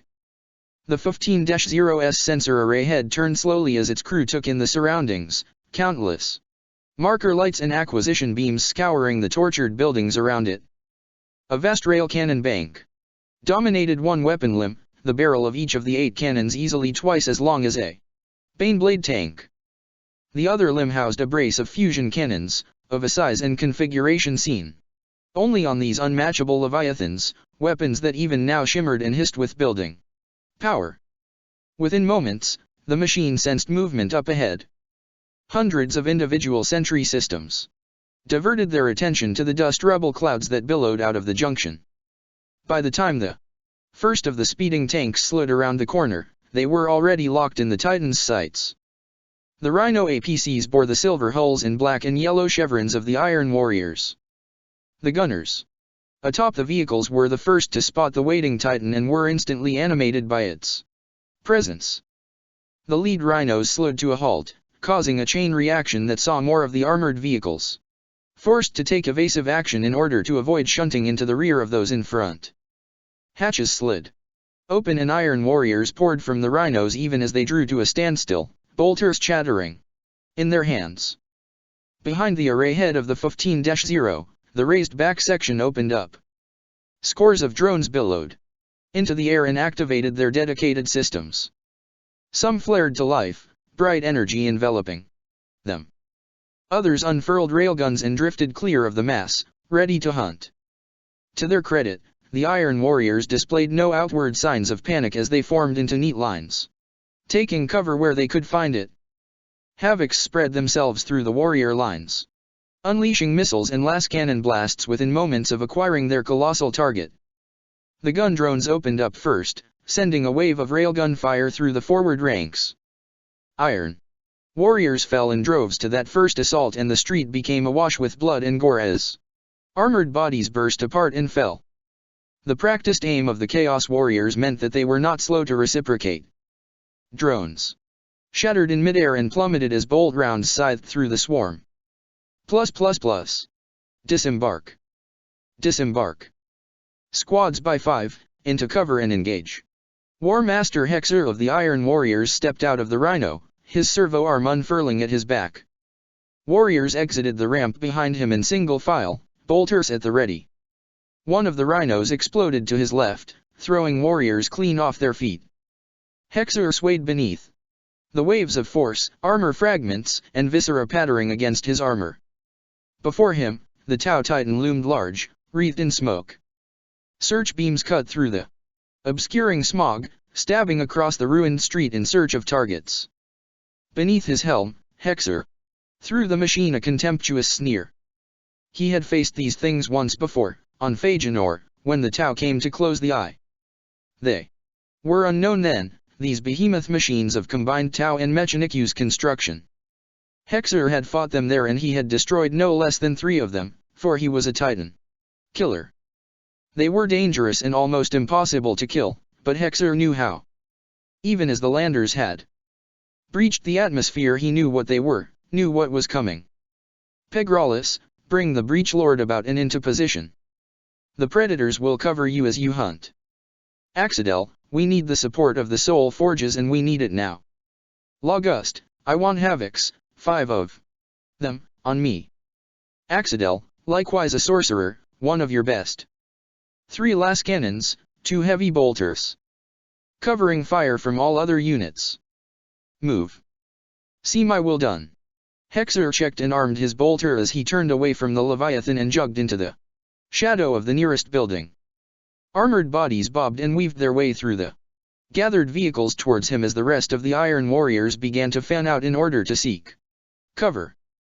As ordered, the 5 Havocs fell into step behind him just as another nearby Rhino swelled and then utterly exploded amid a shimmering wave of superheated power, the white-hot fragments splashing against the surrounding buildings and burning holes in the walls immediately on impact. Another figure cut through the billowing smoke, his outline surrounded by a shimmering aura of protection. Hexer recognized Vordak immediately, the sorcerer's horned helm rising up through the hot rubble. Fog. Hexer headed for the nearest door and coolly smashed it clean off its hinges with a powerful kick. The lamp set into the right-hand side of his servo pack hummed online as he stepped into the building and made a quick survey of his surroundings before turning back towards the street, the Havocs flowing in behind him. Several of his squads were advancing in the shadow of the building across the avenue, using the wide overhang of the parapet above them as cover. Even as he saw this, he flinched, the advanced sentinel systems of his ancient armor sending crimson warning runes flashing across his eyes. Hexer hissed in disgust at the foolishness of his own men as he watched them fall beneath the crosshairs of his display, one by one. The enemy had found them and acquired them, or so his array warned him. Their deaths would be the price they paid for that laxness. The screams came a heartbeat later, howling from high above. Rail cannon shots scythed through the parapet and cut the 7 Marine to ribbons, simply imploding and tearing apart those that were not hit directly. The entire corner of the building flashed into thick gray dust and fell, the choking powder animated and formed into eddies of vast, swirling spirals by the passage of the powerful shells. Hexer turned his back on the rumbling dust storm and pushed his way deeper into the building, his Havocs in tow. As he passed through the next doorway and into the stairwell, the entrance he had just left exploded inwards beneath the weight of another Iron Warrior's APC. The ruined vehicle rolled clean through the wall and carried on deeper into the building. Hexer glanced over his shoulder only briefly, and then carried on. He cleared the steps in a few bounding strides and threw himself around onto the next set, the stone steps quaking beneath his weight. He knew that this particular structure was nowhere near high enough to reach the Titan's upper sections, but that did not matter. Range was far more important. He willed his armor's Voxcaster encryption systems into life, for he was no stranger to the advanced technologies of the Tau. Cadell, what is the status with the summoning? He shouted, rounding onto the next set of stairs. Plus, my lord, I have secured the support of a forge host. They are inbound and locked onto OKZZZZ. Session as we speak plus. Good. Choose one of your favored thralls as a sacrifice to the keeper, sorcerer. I would have the full cooperation of the soul grinders if we are to keep these wolves at bay. Hexer threw himself out onto the next level and slowed, lowering his body as he did so. He jogged over to the shattered windows and signaled for the others to follow, the harsh hand movement indicating that he demanded stealth from his men. He turned to the sorcerer. Vorduk, bolster me. I will summon the shroud. Vorduk nodded in assent and raised his staff, the demonic head of the weapon already aglow with malevolent power. The War Master's gauntlet hand wandered to the blasphemous icon hanging from his neck and he closed his fingers around it, feeling the bitter warmth flow through the limb. He pressed himself against the wall and whispered, his words inaudible. The dark prayer resonated through the ruined room, almost silent and yet ablaze with burgeoning power. Each of the Havocs paused and shivered slightly as tendrils of black, hazy energy leaked from their armor and spread about them, the phenomenon alive and whispering in turn as if alive. They had been made blind to the sensors of the enemy machine now, the ability a particular gift granted to Hexer, for he was a favored warrior of the dark gods. Beyond the window, the 15-0 continued to cut its way through the Iron Warrior host. A thunderous report shook the air and, even as Hexer risked a glance out into the street, the torso of the Titan shook, a host of multiple energy sheaths flaring across its armored bulk. The Breach Lord had entered the fray. Pegralis, pull back. He ordered over the Vox. Reload and re-engage. All other squads, I need those. Enemy drones kept busy covering fire, full spread. Neutralize those support systems. In the name of Perturabo, see it done. Behind him, the Havocs moved into position.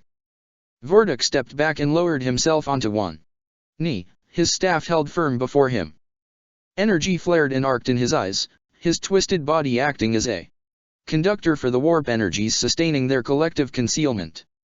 The Titan was advancing now, its drones swirling about it, unleashing shot after shot into the Iron Warrior defense lines. Its fusion cannons flared, flash boiling the air between it and its targets and rendering everything hazy and distorted. Hexer checked the range of the machine one more time, and then waved the others back into cover. He activated his Vox once again, this time willing the channel to switch to another specific recipient. Rachotl, expand the augers, find out how many of these things we face, numbers and positions. We need to formulate an effective counter. I would have answers within the minute. Plus yes lord. Your will be done plus hissed the static-filled reply. Hexer took a deep breath and steeled himself for the confrontation. He had witnessed the deployment with his own eyes. The landers had spread as they had fallen through the atmosphere. But they had kept to a specific trajectory, one that would see them deployed within support range of one another. They had a long fight ahead of them. The building shook around them as the weak sunlight dimmed further, the Titan looming close. Mortar fell from the ceiling to patter across their armor, and the polished wooden panels lining the walls quivered and came loose. Hexer ignored this. All that mattered was the destruction of the target. He waved the Havocs towards the shattered windows and then crept forward, crouched low. The room was cast in deep shadow now as the 15-0 lumbered past, the locomotion of its limbs giving off a harsh, ear-splitting whine, its every step thunderous and deep. Its many drones continued to encircle it, scattering railfire out before them in deadly waves. Another swift set of hand signals saw the Havocs align themselves according to his wishes. The three las cannons took the center windows and the two heavy bolters crouched into flanking positions, ready to defend the small squad. By now the Titan had passed their immediate position and its rear section was visible, exposed. It was time. You know what to do. Hexer hissed, rising from his cover. As he rose, he activated the Vox. Hexer to all units. Tac. Tac. Heartbeat later the Titan's shields flashed, power coruscating about it, as the Iron Warriors in the street pressed home their attack. The swarm of drones darted forward to counter the threat. Hexer saw his chance. Fire. Bring it down. He swept his arm forward and the Havocs opened up as one. A trio of bright, burning beams angled down and slammed into the exposed joint behind the Titan's right knee, all three striking the exact same location at the exact same time. The 15-0's shields flashed again, but this time they were tested beyond all tolerances by both the precision strike and the concentrated fire before them. Huge pistons and cogs shook on their mounts, distorted and fused by the attack. Hexer rose from his hiding place, an action that prompted the heavy bolters to come to life. Hammer-burst fire exploded amongst the defensive drones as the War Master brought his bolter to bear. He sighted along the length of the barrel and coolly picked 5 of the hovering machines from the air in quick succession, his bolts shattering drones like glass. The Titan had ground to a halt, the joint ruined and fused. Just as he had anticipated. Mechadendrites snaked from openings all around the joint, serpentine appendages bearing a selection of repair devices designed to restore the damage and free the linked workings. He shifted his aim and blew them apart, one by one. Even as he did so he tore a grenade from his belt, primed it and then hurled it at one of the openings. The grenade exploded, making a ruin of the aperture. Hexer shifted his aim and continued to reap the twisting appendages. Havocs, strike again. He called, ejecting his spent clip and rearming his bolter in one fluid move. The warriors did as ordered, sending another 3 lascannon blasts straight into the already tortured joint. At the rear of the Titan the drone ports opened again, sending another cloud of the machines into the air. Hexer spied movement below and to the right of the drone ports. Rectangular launchers rose from another set of hidden chambers and unfurled, sending out questing marker lights as they did so. Seeker missiles. Hexer did not know the true name of these intelligent munitions, but he knew what they were capable of. The Titan was hurt, and now it was hunting for them. Launchers. Take them out.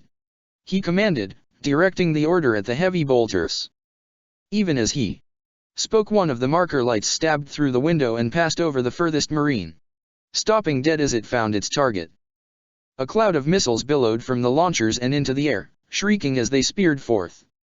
The marine with the heavy bolter rose from his prone position and fired on full auto, the weapon booming and shuddering in his hand. Many of the missiles shattered mid-flight, but it was not enough to save him. Vordok let out a shriek of alarm and rose sharply, sweeping his staff out before him. Warp power arced and boiled from the weapon, creating an ever-expanding bubble of hazy protective energy. The sorcerer knew what was coming. One of the Seekers lanced in through the window and buried itself in his chest, detonating on impact.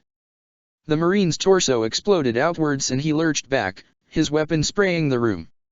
Another Havoc fell, his head split wide open.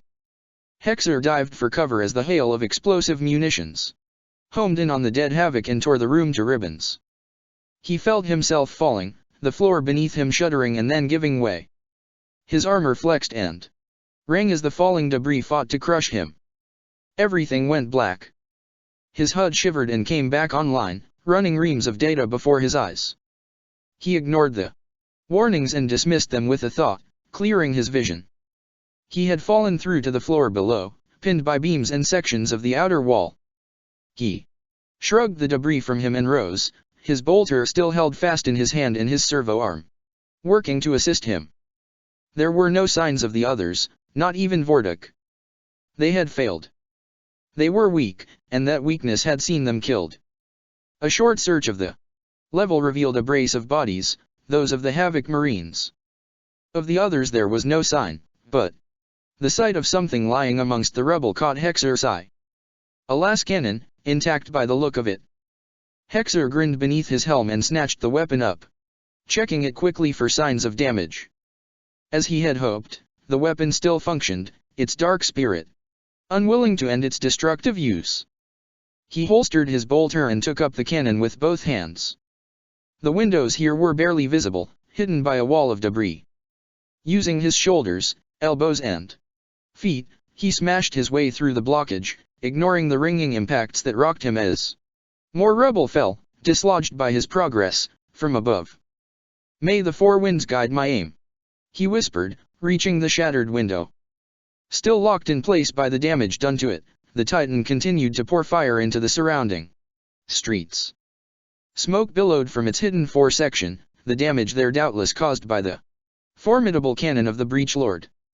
From this position, the rear right-hand side of the machine's sensor array, essentially the Titan's head, was just visible.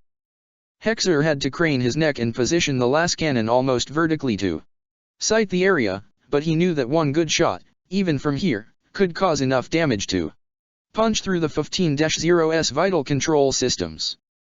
The cannon shuddered in his hands as it powered up, its exhaust vents hissing as they released the excess buildup of energies at its core. He steadied his aim, braced himself against the surrounding wreckage, and fired.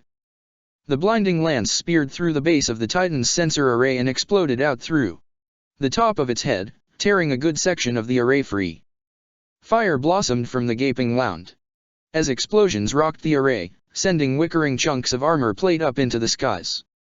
He lowered the cannon and thrust a victorious fist up into the air. Just as he had hoped, the drones surrounding the machine froze in midair, crimson lights blinking furiously across the surface of each one. The automated weapons systems of the Titan fell dormant, starved of the central control of the thing's logic engines.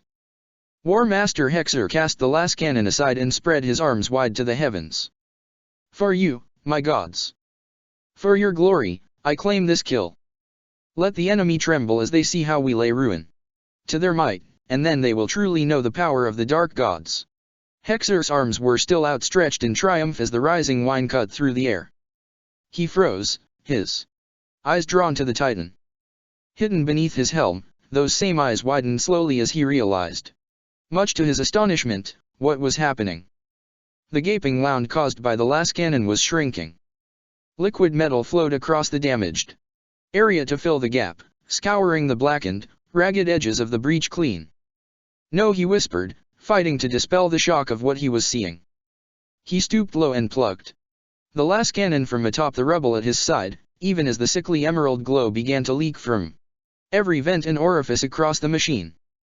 His HUD began to warp and stutter, the strange interference sending lines of unrecognizable arcane script across his eyes.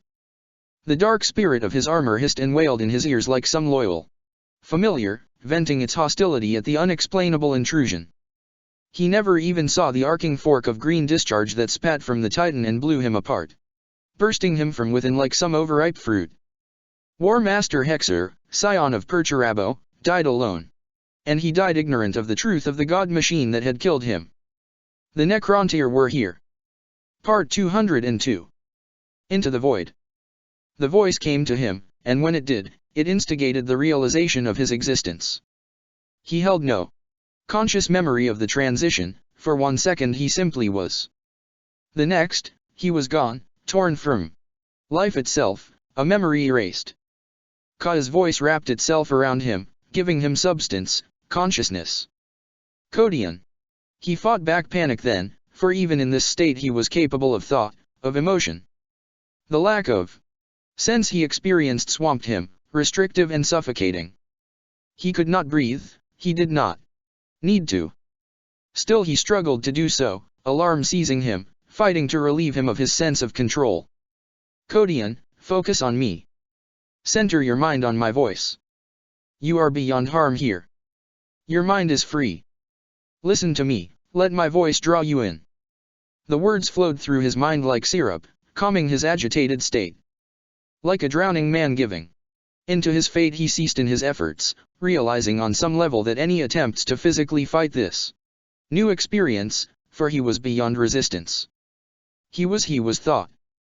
He was a mind freed of all physical restraint.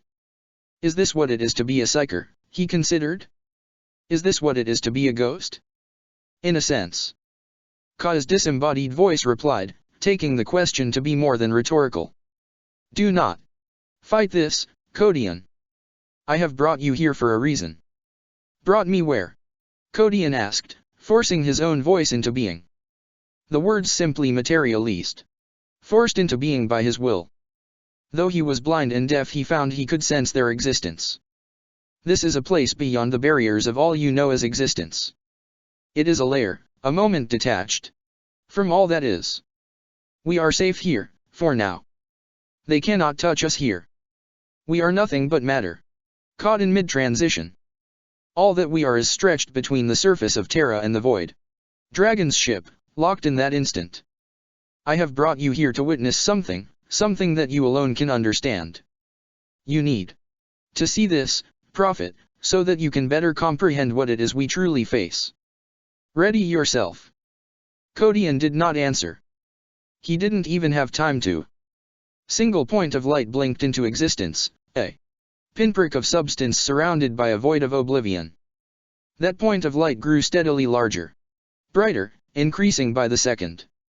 Other lights began to branch out from it, and within moments it was as if the stars themselves flowed from this light, as if the endless expanse of space poured from the shining beacon. The surrounding galaxy emerged around him, each star settling into place as if summoned. Then the ships came.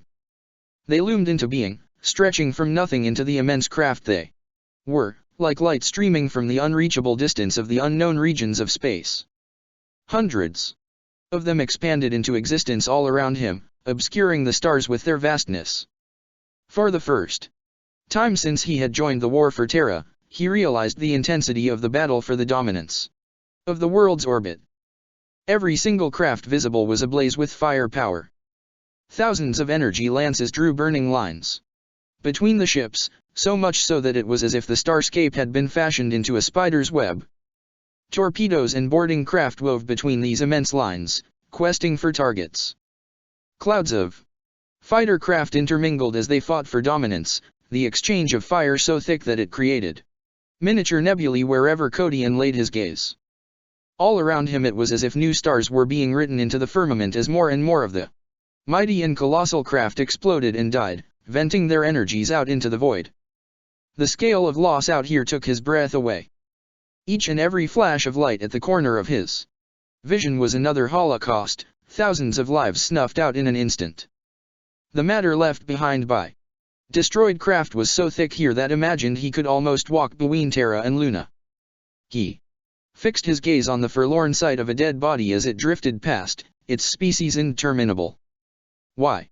He asked, staggered by the scale of it all. Why have you brought me to this, Ka? I have seen enough death in my life. You misunderstand, prophet. I have not brought you here to witness this fight, even in its dying stages. No, I have summoned you here to witness not death, but birth. The birth of the end. Turn. You gaze out into the void, to where the largest of all the ships sits in dominance. That is our destination. Look to that ship, and you will see. The silence of this extraterrestrial vista was an ominous and unsettling phenomenon. He could well imagine that the sheer scale of destruction around him would be enough to deafen him, had sound the ability to travel through the void. He focused his attention on the craft in question and found, with some surprise, that he was able to stretch his perception out towards it, his eyes crossing the void with a speed he could not hope to gauge. He cut through the debris and exchange of fire as he homed in on the immense craft, searching, assessing, fighting to see that which the ancient alien seemed almost desperate for him to see. It came. Kodian felt his soul tremble as the thing loomed large before him, sliding through the smooth bulkhead of the Tau ship. Dark energies leaked into the void around it as it slid through the solid hull, its body a lean, glistening sliver of liquid silver. He could not explain the horror he felt in his soul at the sight of it. Indeed, it was as if his mind refused to fully accept what he saw, for he found he could not focus on the entity, could not discern its features, its size, and build. It was a thing crafted from pure, unadulterated horror, an avatar of hate and murder, an anathema of existence. The Void Dragon. Yes, Kodian. Dr. Octir. The strongest of all the C'tan. We have forced him into this war now, and when he descends upon Terra all shall quake at his coming. Now that we have forced his hand, the true nature of this war shall be revealed. This is the beginning of the end, Codion, and we can do nothing to prevent that. He will lead his legions into this war, but first, he will feed. Had he been able to do so, Codion would have questioned this revelation. As it was, such was the sheer presence of the Void Dragon that he found himself unable to communicate any reaction other than shock. The being hovered there, its long limbs slowly cycling in the airless expanse. Codion caught sight of a brace of glowing eyes, pulsing softly in the darkness, regarding all around them with a hunger palpable enough for him to sense. He cannot hurt us here, Ka said, his mind voice but a whisper. But we must be careful. If he senses us, then we are in great danger. I sense something, Ka. Something building. Codion thought, the words forming and radiating out from him as if uttered by his own voice. Pressure, an intensity. I can't explain it. That is his hunger. Long has the Void Dragon paraded as the god and savior of the Tau. The silvered skin he wears is a facade, prophet. It is an arcane device known as the Necrodermis. It contains his essence, and gives him a hold on the material realm. The Citan feed on stars, and it is long since the Void Dragon satiated his boundless hunger. For a time, he has relied on his ability to fool an entire race into thinking he is their lord and savior. That time has passed now, Codion. The Void Dragon no longer needs the mantle of Unva. Now at last, he seeks to reveal his true self, to enter this war, and seal his own destiny as the ultimate conqueror, the consummate destroyer. But first, he must feed. Even as Ka uttered this final and ominous revelation, Codion felt a cold shiver run through his altered soul. The Void Dragon turned his timeless gaze out into the colossal battle and raised a hand. Extended his palm out towards the nearest ship. The Imperial frigate was a vast thing, its flanks ablaze with fire power. Tau fighters harried the vessel, sweeping past in squadrons, their guns raking the larger ship. Defensive turrets spat clouds of bright energy out after the fighters, the guns finding many targets amongst the numerous foe. The Void Dragon's outline shimmered briefly, and then the ancient entity looked to stretch into the distance, his quicksilver body becoming a near-infinite line of movement. He traveled along this line into the ship, striking its distant hull like a lascannon beam. A heartbeat later he was gone, absorbed into the craft. What was that? Codion whispered. The ship came apart in a colossal blossom of fire, the explosion radiating out from its core with enough strength to send rings of force sweeping out before it. The attacking Tau craft were blown apart by the shockwave, burst like promethium-filled balloons, able to offer no resistance.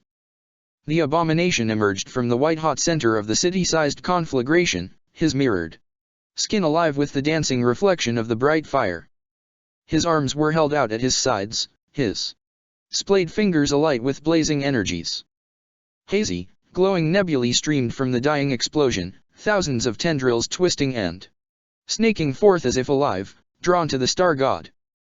They entered him, driving into the metal skin of his back and arms, setting the Void Dragon's necrodermis aglow with energy. Now you see, Ka said, his voice wrenching Codion from his aghast state. Now at least, you should have some idea of the Void Dragon's power. Now you see what it is we face. This moment in time has to end now, Codion. We have a destination to reach. He felt the pull then, at the center of all he was. The sensation was akin to falling, that feeling of emptiness, unable to find purchase no matter how hard he tried to do so. It was as if the largest of the ships before him, the capital ship of the Tau, had caught him in its gravity. He found himself fighting against it, his curiosity far from sated. Some deep, secret part of him knew that there were things still to experience, sights and events that he had to witness, that were crucial to his fate. They blinked into existence at the very edge of his perception. They started as points of light, pinpricks of glowing silver shimmering out of the endless void. In a heartbeat they were here. stretched infinitely from the impossible reaches of perpetuity, transported along that line from there to here. The ships were vast, far larger than even the Void Dragon's capital vessel. They were truly monumental things, massive silvered constructs each topped with what appeared to be a pyramid of some kind. Kodian caught sight of them, and at that very moment he knew, beyond any doubt, that he had seen their like once before. They were Necron ships, and this time they were not running. Everything around him started to distort as the irresistible pull took hold. The Void Dragon did not seem to even acknowledge the arrival of his own forces as he continued to feed, this time pouring himself into the nearest Tau vessel. It was then that Kodian finally understood the true horror of the Void Dragon. Even as the last of his essence was dragged towards its destination, he finally saw exactly what Ka had intended him to see. The Tau ship came apart within moments, just like its Imperial counterpart, and as Kodian finally gave in to the will of whatever force transient form, the Void Dragon emerged from the ensuing fireball, once again aglow with the life energies of his countless victims, and turned his ageless gaze towards his prize. Terra. Terra. The word came unbidden, spoken from a throat that had only formed into existence a second before. Every face in the small army turned his way, and Kodian felt a sudden imprudence at his own impromptu exclamation. He shook himself, instinctively checking his functions, as if afraid that the transition could have somehow brought him to this location incomplete. Terra, he said again, by way of explanation. The Void Dragon descends there even now. Ka nodded. He has begun to feed, in order to build his strength for the fight to come. We can be sure at least that this ship is safe from his attentions, for he will not want to destroy his ethereals yet, not until he has the planet seized in his grasp. Then he will destroy the Tau. Ventress uttered, his brow falling. Ka turned his unblinking gaze to the Ultramarine. That he will feed upon them, once he is done with them. The Tau were always destined to be nothing more than food for the Void Dragon. They will fight and die for him, and when they have outlived their usefulness, they will become his sustenance. Kodian was only half listening to the Old One's explanation. He moved beyond the others, to where the Kodian was already scouting the outer edges of their location. They had been brought to what appeared to be some manner of storage bay. From what he was able to discern from the holographic alien signs on the wall next to the access hatches, it was one of several that were situated so as to serve one of the ship's many hangars. The hangar is to the left, Kodian said, drawing his bolt pistol. The guardsman nodded. The double hatch to the right leads deeper into the ship. He moved closer to the hollow sign and waved a hand over it. The symbols changed, this time displaying a schematic of the ship's interior. According to this, we need to be headed in that direction. The ethereal chamber is several levels above us, and here are where we'll find the elevators. I doubt that we'll be able to access those chambers directly. The Tau will have them well protected, with only those of the highest authority afforded the codes to pass into them. These symbols. You are able to read them. The Kodian glanced his way for a moment, his eyes narrowing. I spent almost 25 years of my life serving the empire of these Tau, Chaplain. Officially, Gothic is my second language. Yes, I am able to read them. Even as he spoke, the soldier seemed to realize the harshness in his tone. His expression softened. Then he nodded. I can lead us to where we need to go. I would be hesitant in trusting these Tau. Kodian's eyes glistened as he heard this, the earlier slight compounded further by the guardsman's revelation. Hesitant? Kasrkin, little time has passed since you yourself served the masters of these same Tau. Your allegiance was not subject to genetic manipulation as was theirs. And I will give my life to right that wrong. The Kodian hissed in reply, his manner becoming defensive. For I am a son of the Emperor. I was born into his fold, no matter the yoke of slavery I have worn around my neck for most of my life. Tell me the truth, Chaplain. Can we be absolutely sure that these Tau are on our side? We have known them for barely more than an hour. How can we be sure? That they are truly on our side. Faith. Kodian replied. Faith is all we have left now. That he left the Kadian and headed back towards the others. The soldier watched him leave, his grip tightening upon the gun in his hands. Then you had all better hope that it is enough, he whispered in reply. The others were busy organizing themselves following their arrival. Gormat took command of the Tau, his voice strident yet calm as he arranged them into groups, ready to fulfill their roles. The Ultramarines stood away from the Tau, quietly discussing their own plan of action.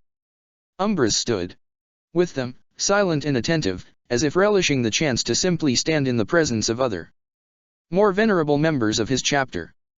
He nodded to Kodian as he approached. The chaplain returned the gesture but made his way towards Ka. The ancient alien stood away from the others, ever silent and aloof, observing the separate groups with a fatherly eye. He greeted Kodian with a slow dip of his head. Thus far we have encountered no resistance. This is good. It means that we have infiltrated the ship without detection. I saw them. Kodian answered, his voice low and serious. The Necrons. I saw them arrive. Ka, I have seen such ships once before. The Tau were hunting them. And they were doubtless successful in that hunt. Ka answered. Yes, the Necrontyr are here. The answer to your first question is yes. The craft you saw belonged to the forces of the Void Dragon. The answer to your second question is no. This time, the Tau will not be successful in facing these ships. Ever since the Void Dragon took the reins of the Tau, his forces have hunted the Necrontyr of the other star gods. Without the aid of their Citan master, the Tau would never have been strong enough to do so. And now the Void Dragon abandons his people. Kodian answered. Indeed. He no longer has need of them. Now, they are but food, a race to be consumed. The Tau are no longer the most powerful race in this war. Kodian and the Citan are no longer at war with one another. Now they have an uneasy alliance. What of the other Citan? So far we have only encountered two of them. They are here, Kodian. Give me but a shard of your consciousness, and I will show them to you. The chaplain did not truly understand what Ka asked of him, but he nodded nonetheless. Whatever you need, old one. With that, Ka closed his eyes, the shadows about his head hazing further. Kodian felt a similar phenomenon deep inside him. ND then. NGGGHH. The sound came unbidden, low, and heavy with pain. Kodian shivered, the breath that issued from his mouth glittering with ice. Ice-cold hatred. What have you done to me, Ka? It feels as if I have a blade in my heart. The Nightbringer. You feel his presence now, prophet, for I have opened you up to him. Kodian did not answer. Indeed, it was as if he had not even heard the Old One speak. He stood still as a statue, his eyes roving around the hold, his head cocked slightly to one side. What is that? I hear voices, whispers. Something is in here with us. Whatever it is, I can feel it scraping at the edge of my mind. The outsider. Ka answered, spitting the words from his mouth. That is enough. He waved a hand and the sensations subsided. Kodian looked to the Old One and frowned. She of all of them has the ability to trace our minds back to this place. Ka said.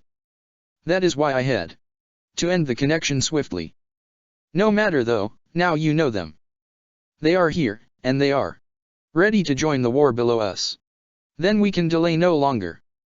We need to do what must be done and then return. I will not let this war reach its conclusion without me.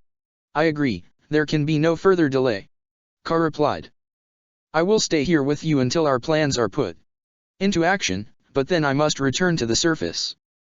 The Void Dragon knows I am part of this war, Kodian, and he will seek me out. If I am still here on this ship then he will come, and we cannot allow that. Then let us waste no more time. Kodian answered. With that, the two turned towards the rest of the waiting figures, to be met with a host of expectant faces. We are ready, Tigurius said. Tell us what we must do, so that our Lord Guilliman is freed to lead his Chapter once again. Part 203. Hail the machine. Plus withdraw. Give the order to withdraw plus. War Master Marnus Augustus Calgar turned his gaze away from the hideous machines to face the legions gathered behind him. The line was vast. Bodies stretched out away from him as far as the naked eye could see to both the left and right, following the gentle curve of the defense lines and the palace walls. Unlike the War Master, the Primarchs needed no optical enhancements to see the towering god machines of the Tau clearly. At the head of the small group of powerful superhumans, Ferrus Manus scowled at the sight, his silvered features tightening. Plus these machines. They wear the guise of the Tau, but they do not serve the empire of our enemy. They serve the fallen Mechanikus and their ancient master plus. They do not advance. The Khan observed, hatred burning in his eyes. Why do they hesitate? Plus they wait, plus Manus answered, turning his gaze to the skies. Plus for him plus. Calgar did not follow the gaze of the others. Instead he turned away from the enemy-filled horizon. And looked up beyond the walls, to where the air shimmered and crackled. The bubble of force held. Still, pulsing beneath each mighty blast. For hours now, the mysterious Xenos creatures of the Cabal had fought to repel the orbital attacks. And thus far they were meeting with success. The palace's defense lasers were silent now, no longer needed. Lance after lance of energy slammed into the barrier of psychic force, yet it continued to hold. Despite this, Calgar could not shake the feeling that something was wrong. Though the bombardment had not ceased, it had lessened considerably. This could be due to the arrival of the Titans, but he doubted that. Also, it was whispered that something was happening deeper inside the vast complex that constituted the Emperor's palace, but again, the few reports he had received had been sketchy, largely incoherent. Now communications were all but lost with those beyond the walls, thanks to the efforts of the Cabal. Barely an hour before that, the palace of the Adeptus Astra Telepathica had sent a garbled and panicked communication before falling silent. Likewise, both the Navi's nobility and the Scholastica Psychona had not been heard from since the orbital attacks had begun.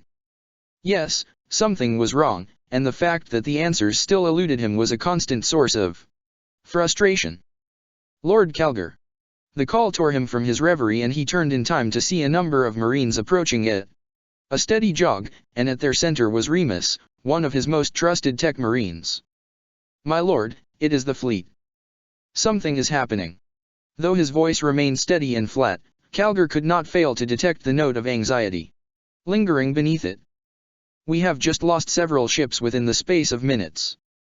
There are signatures blinking from our sensors still, War Master. Something is killing the fleet. Plus then get me answers, Remus. We cannot afford to lose our orbital support at this stage plus. There is something else, Lord. The tech Marine continued. The reduction in orbital attacks is no coincidence either. Whatever it is that is killing our ships also seems to be affecting the Tau. Our long-range augurs suggest that several Tau vessels have already been destroyed. We are reading weapons signatures that none of us are able to identify. We do not have any viable answers. The evidence would suggest that the enemy are preparing for a decisive strike. Johnson cut in, his voice filled with scorn. He raised his sword and gestured out at the towering machines in the distance. If we are to plan our own counterattack, then we must do so now, before they have the chance to act. Yes, they must be crushed. The Khan seconded. If we can, we must organize a swift strike force, comprised of the fastest assault elements we have at our disposal. By his side, Corax shook his head. I disagree. Look at the evidence, brothers. It has to be more than coincidence that there are unexplained events occurring within what we believe to be secure zones deep within our own defensive lines. We have to face the truth. It is possible that the enemy have somehow managed to breach our defenses. Look at the zones we have thus far lost contact with. Corax speaks the truth. This time, it was Fukin's turn to speak. If what we are seeing is more than an interruption in communications, then the omens are ill. Indeed. Something is killing our psychers. The lion's face darkened further at this. Then all the more reason to act, and act now. If we are to do this, then we must reorganize our forces. We need to investigate this internal threat as well as respond to the arrival of these titans. Plus no plus. All eyes turned to Calgar. Plus now is the time to consolidate, honored Primarchus. It is my fear that the enemy wish to see us divided here. Look to the horizon. These titans do not advance. I believe that they intend to draw us out, to attack. None of us can know why, if indeed this is the case, that they have targeted the psychic elements of our forces, but they must be aware that we know all this is occurring. These apparent attacks present a clear pattern, a pattern designed for us to uncover. No, I believe that the enemy intend to divide us here, before the walls plus. Then what, Calgar? The Khan asked. We can hardly stay here and do nothing. Plus we will fall back. We will wait until the enemy draws closer, allow the chaos forces to weather the brunt of the conflict. Once the titans make their move, we will fall back behind the walls of the palace and make our stand there. Plus. Before him, a number of the Primarchs were suddenly animated by this announcement, expressions of anger and disbelief passing over their faces. Calgar raised his mighty arms then in an attempt to quell the coming arguments. Plus listen to me, my lords. This is a crucial point in the war for survival, and we must not be drawn into the enemy's trap. They attempt to force us into making rash decisions, decisions that will ultimately unravel this defense. I will not allow that to happen. I will not allow them to win. Plus. Noble speech, Calgar, but what then? The Khan continued. This situation calls for decisive action. Plus we hold here, Khan, and we continue to hold until the enemy is at the gates. Then we reposition our forces beyond the walls and we dig in. The enemy still has much to reveal to us, and we will not commit ourselves to an assault, not while those secrets remain undiscovered. Plus the Eldar know that something is transpiring too. It is no coincidence that they have directed their own forces into the shadow of the walls. They wait also, that much is made obvious by their actions. I have received scattered reports that Eldar warriors and war machines have been sighted deeper within the palace complex, so it makes sense that they are on the hunt for whatever it is that has been targeting those areas within the palace that have fallen from our communications net. Plus. It could be a trap, Calgar. The lion put in. We are dealing with the Eldar, after all. They could be using the confusion of this war to penetrate the palace, for whatever reason. We have thus far managed to keep the Emperor's house safe from the predations of these Xenos creatures for millennia, and now we have them wandering freely in this most sacred place. You cannot ignore this fact. Plus what motive could the Eldar have for moving against us now, my Lord Primarch? Plus Calgar argued. Plus this is a war for survival, as much for them as it is for us. No, I have faith in them. We are allies. Here, no matter whether any of us find that fact comfortable or not, and allies we shall remain, at least until this war is won. Plus. So then, we wait. Corax uttered, turning his gaze to the horizon once again. Plus. Come. The single word resonated throughout the unending vastness of the dark chamber. Ever seated upon his captured throne, the star god slowly opened his eyes, the glowing orbs casting a golden radiance out into the gloom. Ever watchful to the situation as it continued to unfold, Maferan withdrew his vast presence, coiling it back inside its golden skin, better to focus on the new arrival. A moment later, the air before his throne shimmered, growing lighter. Nauseating flashes of emerald energy pulsed as the air peeled back, and as the phenomenon dissipated, it left behind a single skeletal figure. Plus my lord. Plus. The tall humanoid machine bent at the knee, its eyes blazing with jade light. Maferan looked upon it and smiled. They have arrived, and thus I have need of your services once again. The Necron did not answer. It simply remained where it was, still and frozen to the spot, awaiting its master's pleasure. Dr. Octir, in his infinite arrogance, believes that his entrance into this war will cement his ultimate victory. He does not realize that, even now, these creatures work to undo all he sees as unchangeable. You have served me well, my minion, in the past, and have proved to me that you are able to masquerade as a human quite effectively. Your skills at subterfuge lead me to command you to undertake another mission of deception. Again, the Necron did not reply. Party of these humans has managed to infiltrate Dr. Octier's personal vessel, accompanied by a small army of enlightened Tau. You will infiltrate this group, and you will remove and replace one of these individuals. As yet, the reasons behind this latest course of action confound me. I will have answers. Once you discern exactly what they plan to achieve, you will eliminate the party, leaving no survivors, and you will return to this place and report back directly to me. Is this understood? Plus it is understood, plus the machine answered. Good. Choose your deceit wisely. That, he gave a simple wave of his hand, a gesture that caused the Necron's eyes to burn a shade brighter for a fleeting moment. You have all the information you need. See it done. Maferan's golden skin took on a green hue as the Necron vanished in a flash of crackling light, leaving him alone with his thoughts once more. Then he spoke again. It is time. Distribute your forces and take your positions. Behind him, thousands of tiny pinpricks of green light illuminated the darkness. Guilliman leapt high enough to see the bolts scream by his feet. He landed amongst the shouting Marines and swept his sword through them, killing most of them with the single strike.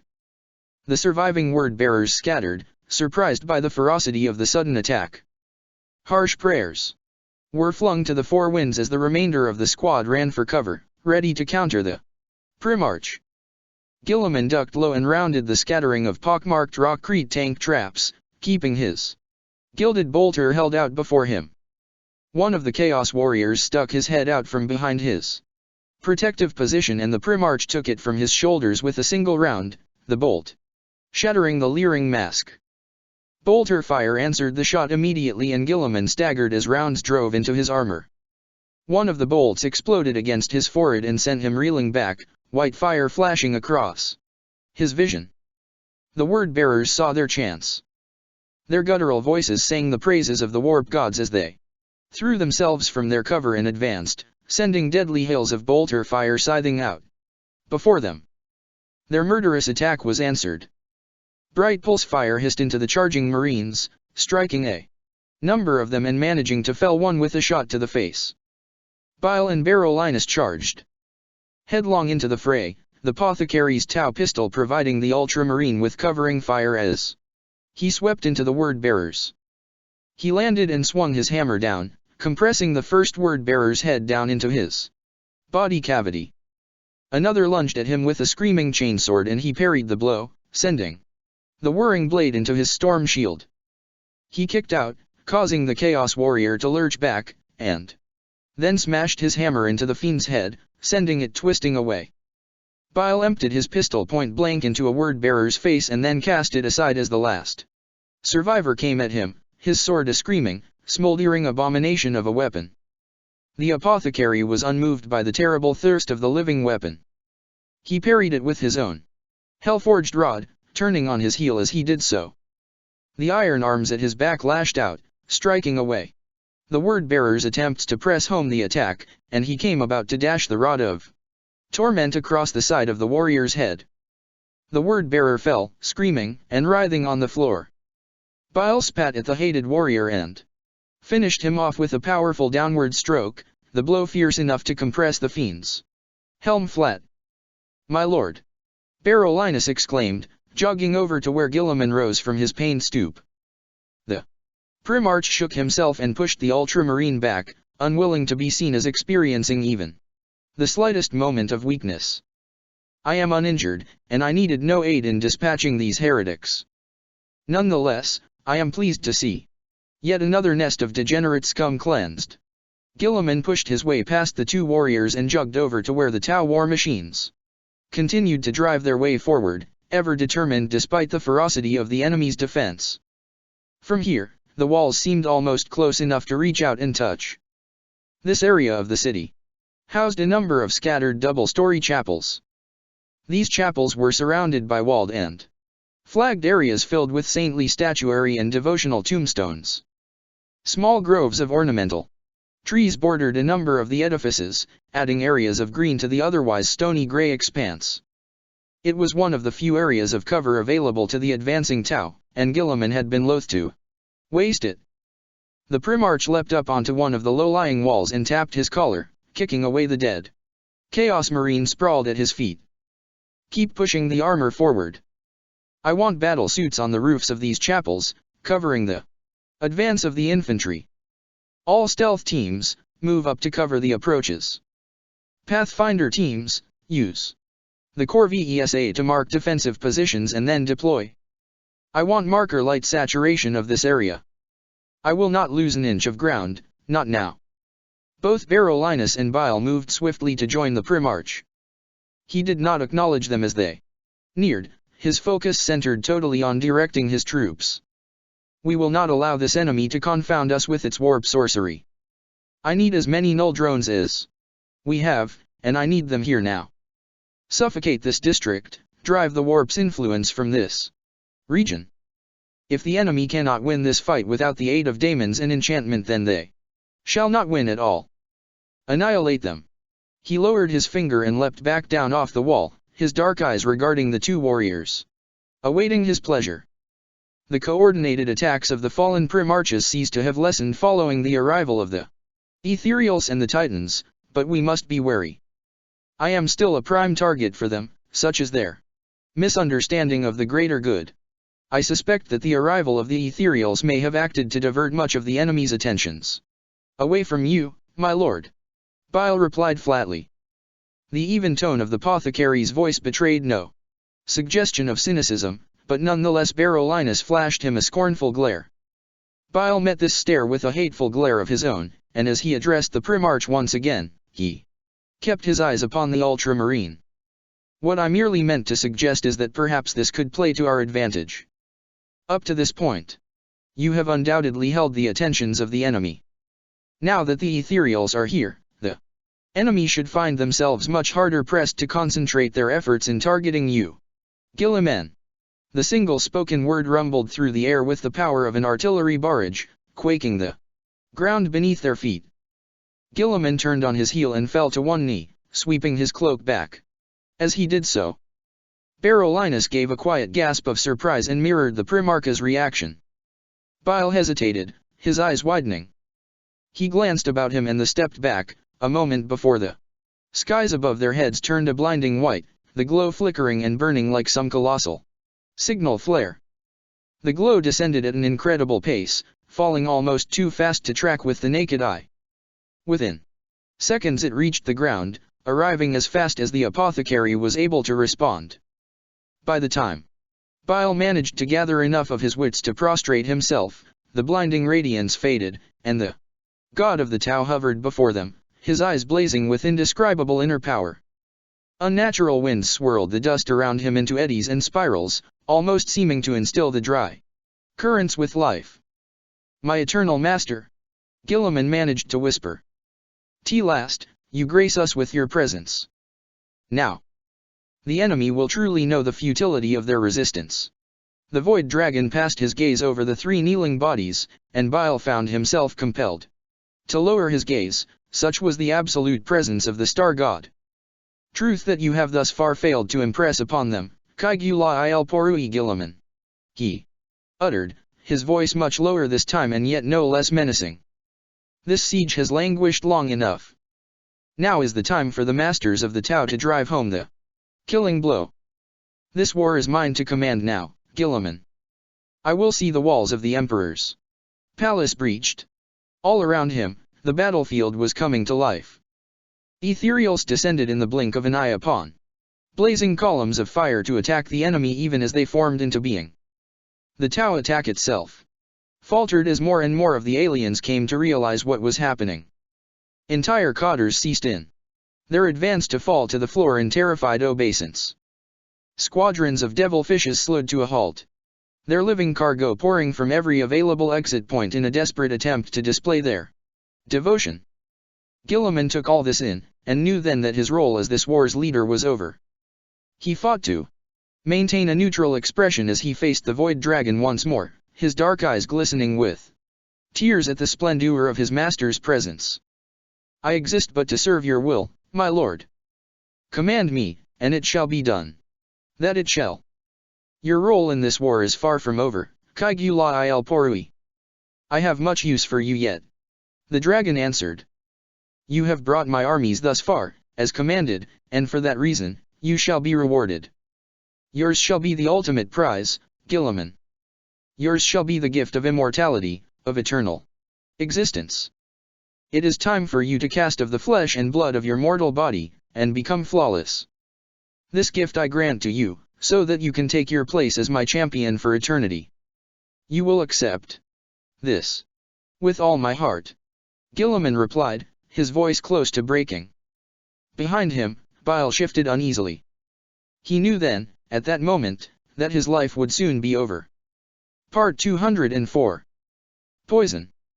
The void dragon raised his head suddenly, his eyes blazing brighter for a moment. All around him, the ethereals entered the desperate war, each one a tower of shining light, azure fire and unmatchable power. The enemy scattered in their wake, entire squads of corrupt marines forced to turn tail and flee as the immortal beings rained fire and death down upon them.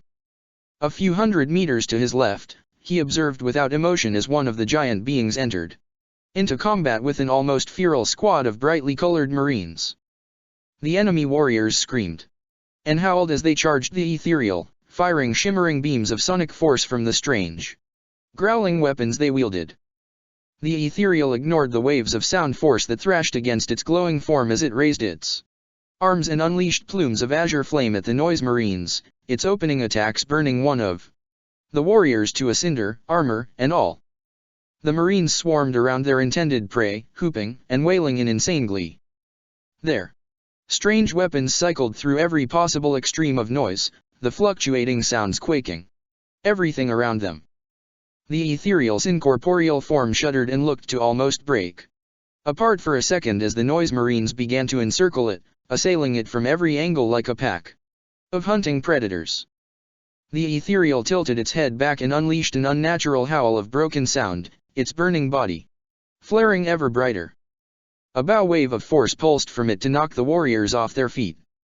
Even as the noise marines began to drag themselves up off the ground, the Tau commander raised one arm and the limb extended, bulging swiftly to 5 times its original size. Fist bunched, it took a step forward and swung a punch powerful enough to bowl the marines clear off their feet. Several of them twisted away into the distance, spinning like shrapnel, broken and annihilated.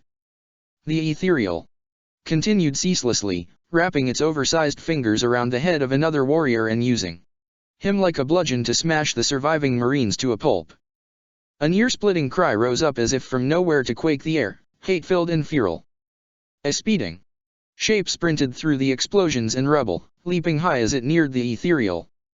Amethyst and golden armor flashed as the figure twisted gracefully and lunged at the Tau commander, driving its curved golden blade deep into the flowing energy of the ethereal's form.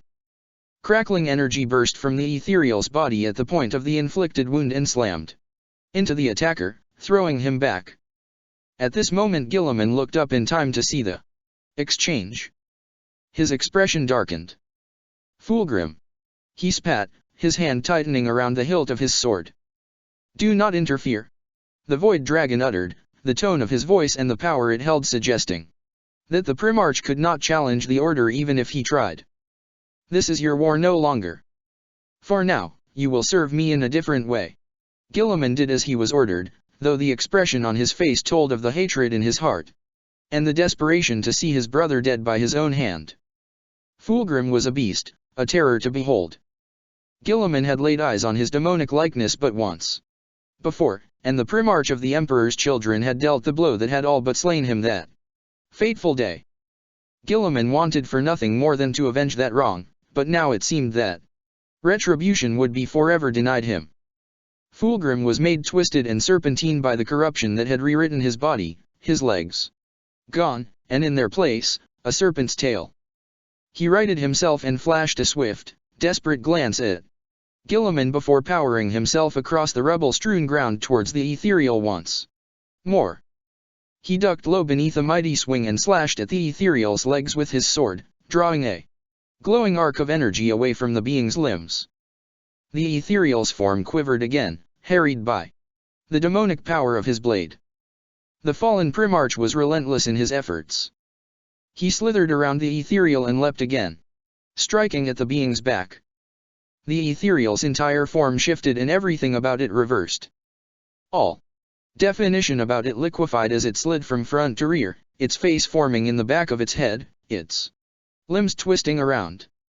Within a heartbeat the ethereal was facing him, ready to counter the attack. Fulgrim struck out and his blow was turned aside by the back of the ethereal's arm. His blade bit deep into the living energy and the limb fell away, the severed arm fading into nothing as if fell. The limb reformed even as Fulgrim landed and he swung the sword, only to see the ethereal spread its fingers and catch the blade in some invisible net of force. He fought to free his weapon and only after a swift but immense struggle did he find success. As he rolled away the ethereal thrust its arms out before it and the malleable stuff of its body reformed into a huge staff, either end blazing with molten energies. It advanced, sweeping the staff out to catch him. Fulgrim continued to roll away and the ground that he had crossed a heartbeat before exploded as the head of the staff slammed into it. Guilliman found that he was unable to tear his gaze away from the conflict. Like an animal he strained at the leash of his master's command, every fiber of his being aching to join the melee. No matter the word of his lord, this abstinence was utterly unnatural to him in every possible way. No other being in this universe had done such an injustice to him as Fulgrim, his brother, and the need for retribution was written into his soul. Something flickered in his mind then, a memory of another time long since past, a writhing thought. It whispered and bubbled up through the layers of his deepest psyche, unbidden and yet crying out for acknowledgement. He fought against it, denying it, and yet it would not depart, refusing his every attempt to dispel it. Slowly, irrefutably, it banished all before him, merging the fight beyond into swimming, indistinct color. Brother! The voice echoed through his mind, over and over again, ringing in his ears until it blurred his vision. Then the memory came, thundering through the fog. Fulgrim! The sight of him so altered by the powers of chaos turned his guts to ice, revulsion and hatred edging his vision with crimson. The sight of his brother before him was as real as anything could be, and yet he could not shake the feeling that something was wrong. He remembered this, as clear as day, but something was wrong. Something. Ultramarines and Emperor's children alike flashed by the edges of his vision, armored bodies locked in desperate combat, partially obscured by the glittering, heavy mists exuded by the fallen Primarch. He could hear the dying cries of his warriors, each sound a dagger of ice in his heart. But there was no time to mourn the fallen now. Face to face, brother to brother. Here and now. Last. He snarled, drawing his sword back in readiness for the fight to come. No more running. Fulgrim. I will put an end to all this here and now. Your corrupt blood shall be spilled in vengeance for the crime of your sedition. For a moment, so brief that the fleeting change was almost lost to him, Fulgrim's eternal leer faded.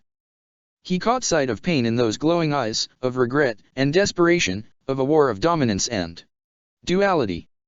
It has to be this way. The Daemon Primarch hissed, his voice an amalgamation of familiarity and monstrousness. We both know it to be true. He drew back his lips in a defiant snarl as sweat ran down his face, the very effort of denying Fulgrim's claims sending waves of agony coursing through him. Still the strange duality of the confrontation harried him, forcing him to question the situation. I have hunted you through these stars, Fulgrim, and I will not rest until you lay slain by my hand. He heard himself say, the words drifting past his ears as if spoken by another. His brother's expression wavered, but the determination in his eyes did not fade. Around them, the mists drew ever tighter, thickening into a choking, sickly sweet fog. It has to be this way. Fulgrim uttered again, forcing power and resonance into his voice. Deny this. And you deny him. Of all of us, could you ever deny him? Look at me, Rabut.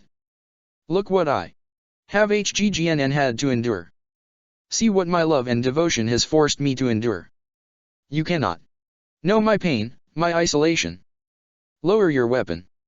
Neither of us has much time. You have annihilated my trust. He answered, the hilt of his sword creaking beneath the immense pressure of his grip. You know as well as I that this transcends both of us. Fulgrim said, inching forward. Let go of your pride, Rabut, for our time as kings among men is ended. We both know our place. The long night falls and the galaxy grows ever darker. We cannot prevent that, but we must, prepare for the dawn. There can be no other way. This is destiny, and you know that in your heart. Surrender to fate, and remember this day. He felt his grip begin to weaken then, as slowly his arm began to fall, the heavy weight of acceptance pressing down on his soul. Before him, Fulgrim raised the glittering blade, a bizarre mixture of thirst and sadness in his gaze. He closed his eyes. You know I will kill you, Fulgrim, when this is over. Yes. His brother's voice replied amid the darkness of the coming oblivion. No. His eyes snapped open and he gasped, the fingers of his free hand curling around his neck unbidden. The real world flowed into being around him once again and he became aware of the piercing gaze of his eternal master. You refuse my will?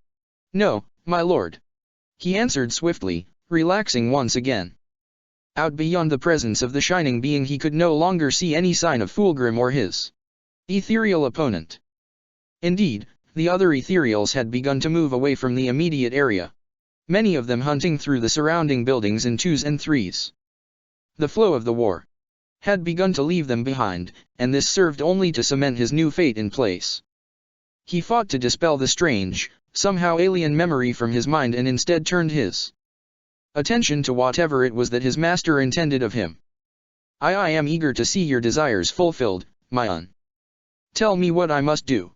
Rise. The Void Dragon replied, accentuating the command by slowly raising his hand. Guilliman did as commanded, glancing at Barolinus and the apothecary as he did so. Both of them met his gaze with tight, anxious faces, though they remained silent. He turned away from them and looked to the supreme commander of the Tau. The conclusion of this war fast approaches, the Void Dragon announced, ignoring the desperate war raging all about him. Annihilation fast approaches, my enemies. In that final conflict, you, Rabut Guilliman, will be my champion. I grant you this boon, and all the unmatchable changes that accompany it. Are you ready? And willing to be rewrote, ready to exchange all that you are for the untold glories of my blessing? I am, my lord. Guilliman answered, bowing deeply. I give myself to you, to do with as you will. Very well. The Void Dragon replied. With that he stepped back and raised a hand, the air about it looking to quiver and grow hot. Emerald energies began to leap from his hand, drawing an ever-widening grid in the air itself. All those present looked on in silence as a gateway formed before him, fashioning a pitch-black hole in the fabric of reality. Seconds later something large and silvered pushed its way smoothly through the tier, a machine the likes of which none of them had ever seen before. Its insectoid body hovered silently through the rend, regarding those before it with its many glowing eyes. The machine resembled some manner of large mechanical beetle, its forelimbs sporting large, fingered claws. At its rear it ferried what appeared to be an ornate sarcophagus, the thing attached to its rear section by a thin beam of pulsing green light. The silver coffin was an ornate piece, quite unlike any other example of Tau-designed work. Its main feature was a skeletal face, worked in gold, with flawless emerald eyes. The entire lid was covered in polished squares of jade and gold, edged in strips of blue and gold, those strips decorated with gilded alien sigils and circles joined by intersecting lines. Your reward, the Void Dragon announced, ushering the machine forth with a glance. The flawless form of eternal might. Cast aside your flesh, Kaigyu Law, and become my perfect champion. It is said that you were created by your emperor to represent the pinnacle of your species' supremacy. Know then that I shall make you more than that, more than you could ever have imagined. Kneel before me, and become invincible. Guilliman did as commanded, taking a step forward to prostrate himself before the Void Dragon. Behind him Barolinus flinched, his arm rising slightly, alarm shining in his eyes. "Don't!" Bile whispered in his ear, placing a steel grip upon his shoulder. He shrugged the hand from his shoulder, but even as he did so he felt himself hesitate, his own body refusing to comply. The Void Dragon waved a hand in the direction of the sarcophagus and it detached itself from the proximity of the machine to hover forward, slowly tilting into an upright position as it did so. The eyes of the skull began to pulse with an ever-growing light, and the golden sigils surrounding it became bathed in a pure white glow. With that the Void Dragon turned to Guilliman and raised his other hand. Behind him, the lid of the sarcophagus detached itself with a quiet hiss and slid to the floor, revealing the contents of the portable tomb. Barolinus caught but a fleeting glimpse of the skeletal metallic form within and turned his gaze away, his breath coming in ragged gasps. "Please, no," he whispered, shaking his head. He had come so far, sacrificed so much. Now, it seemed, his Primarch would be taken from him once again. He closed his eyes and found himself waiting for the voice in his head, and for the first time he longed to hear Lucius in his mocking tone. This time, however, the phantom in his mind stayed silent. The Void Dragon swept a hand before him and the metal heart of the dormant machine body opened, the cavity aglow with inner power. At that he turned to Guilliman and nodded slowly. Wisp of hazy energy rose from the Primarch's body like golden smoke, twisting and curling its way past the Void Dragon towards the waiting machine form. The dragon's eyes glowed brighter for a fleeting moment and then the energy was gone, fading back into Guilliman's frozen form. The Primarch gasped in shocked pain, his body twitching. Before him, the Void Dragon began to tremble, his mounting rage displayed as a sudden darkening of his metallic skin. "What is this? What manner of treachery is this?" Bile rose sharply behind Barolinus, defiance writ large across his face. The Void Dragon flinched and in an instant he was before the apothecary, his hands spread wide. Bile lunged forward and swept his rod out to catch the Void Dragon, but he could never have hoped to see victory. The Star God simply closed his fingers and the rod crumpled, twisting back on itself and compressing, as if it were made of paper. Bile hissed in pain as the weapon crushed his hand, dark blood spraying from the wound. The Void Dragon's shining form flickered slightly as he regarded the traitor in his ranks, his fixed expression nonetheless radiating hatred. "What have you done to him? You have corrupted his flesh. You have wrought the touch of the unclean into his very life force. You have ruined him." Why? Despite his unavoidable and imminent annihilation, Bile looked into the eyes of the Void Dragon and smiled. "Why? To deny you, you stupid, pathetic creature. It does not matter how hard you strive to conquer these stars, you will always be denied. You are so sure of yourself that you are unable to see the truth. You cannot know the forces at work behind all this, for even you are blind to the layers of defiance working against you, even now. I deny you in the name of the Emperor and his son, the blessed Fulgrim. Life will prevail. Life will always prevail." The Void Dragon lunged forward and swept a hand through the smiling apothecary, his limb passing through Bile's body as if it were intangible. Bile lurched back and came apart, his body breaking down into a cloud of glittering energy. There was no blood, no scream of pain or defiance. Fabius Bile simply ceased to exist, his part in the galactic war over and done. Look of horror passed over Guilliman's face as he witnessed all this, and a good measure of that horror was due to the revelation of his physical corruption. As the Void Dragon turned to him once more, he averted his gaze, his eyes still wide with shock. I am no use to you, then. What is your wish then, my lord? Tell me my fate. It would seem that you are incapable of unearthing those who seek to undo my plans, even amongst your own select companions." The Void Dragon answered, his reply serving only to set the Primarch's pulse beating harder. "However, the enemy were lackadaisical in their attempts to undermine me. You still have your uses, Guilliman. You can still serve me." He rose at this, hope shining in his eyes once more. I will serve however I can. Call the Tao to order, then, Kaigyu La. It is time for them to receive their ultimate fate. Gather then. To this place, for yours is the voice that they cannot deny. Like you, they shall serve me but one last time. Berolinis swallowed hard and looked away, fighting with all his heart to dispel the doubt within his soul. High above him, the skies darkened and began to swim, and though he was unable to see anything except for this phenomenon, he knew in the very depths of his soul that something else was coming. Others, just like this shining, godlike creature. Madness and Death. Part 205. Viper in the Nest. The fire warriors nodded in greeting to one another as their paths crossed, a simple gesture of respect.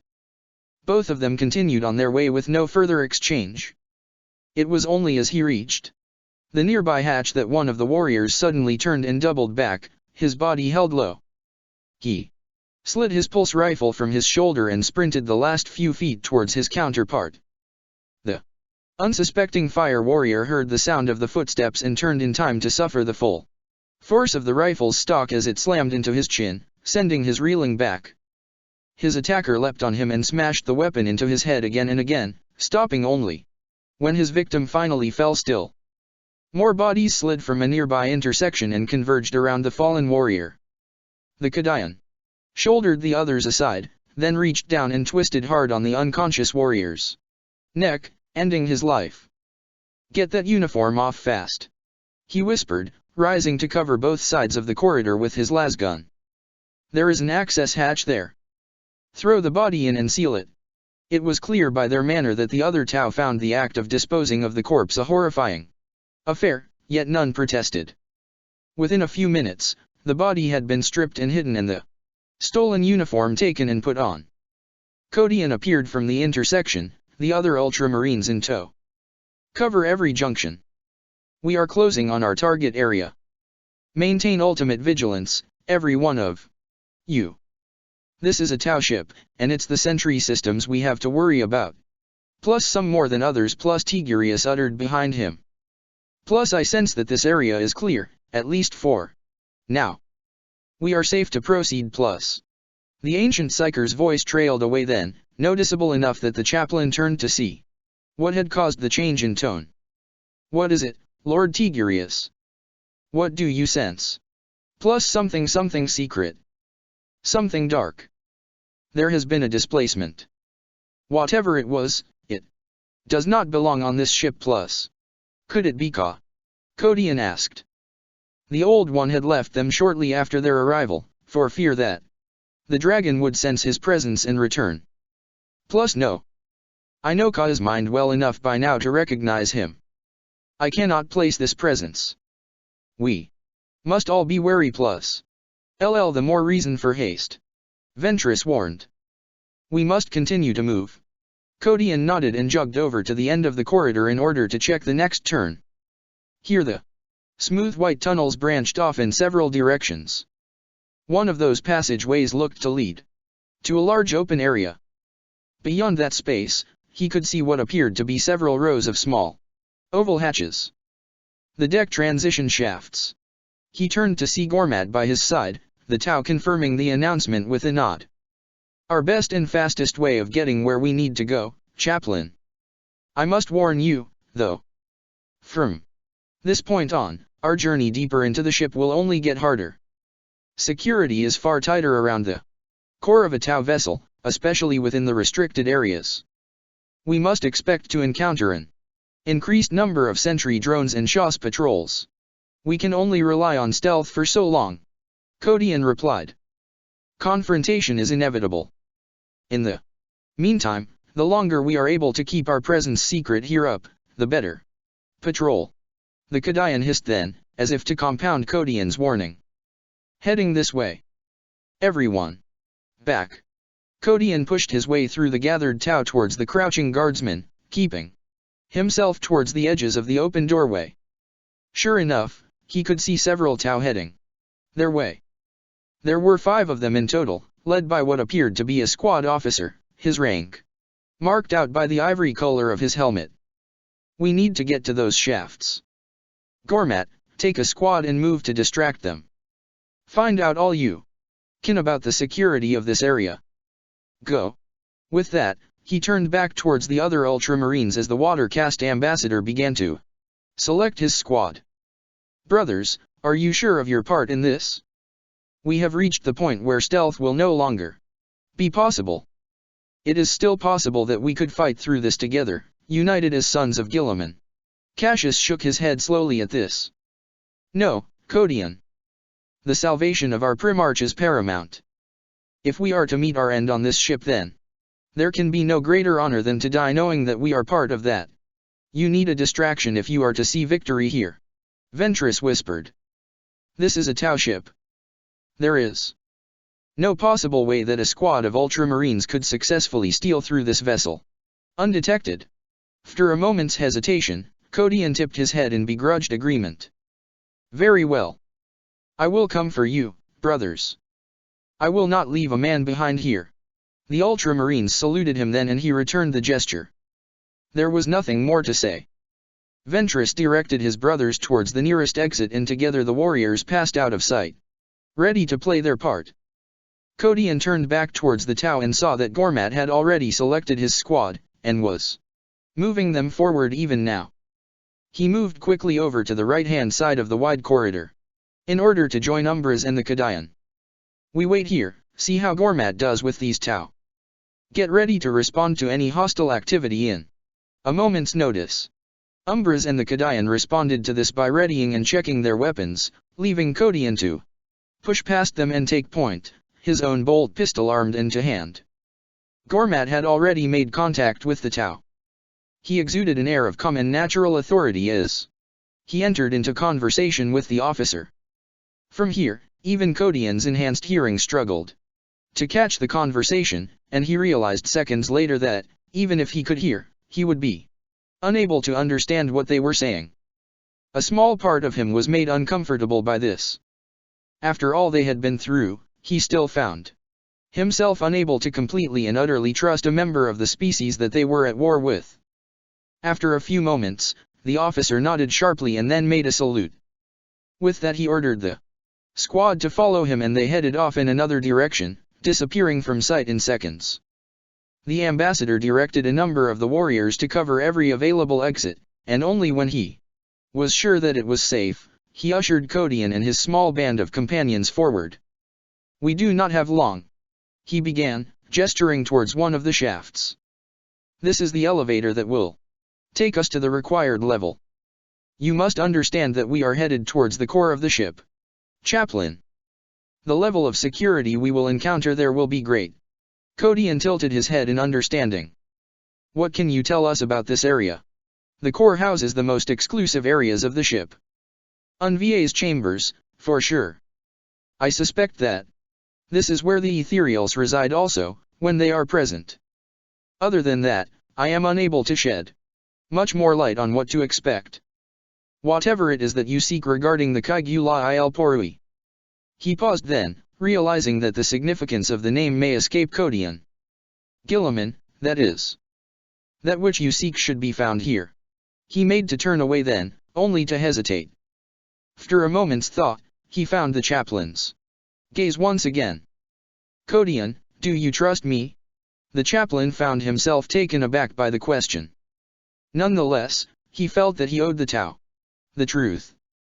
Trusting a former enemy will always be hard, Gormat, but yes. I feel that you have earned my trust. Through all that we have endured together. Why do you ask me this now? The ambassador gestured about him at this. I am here risking my life for you, chaplain, risking my life to achieve some task I know nothing about. How can we save your Primarch by coming here? I trust you, Codion, and you say that you trust me. Tell me, why are we here?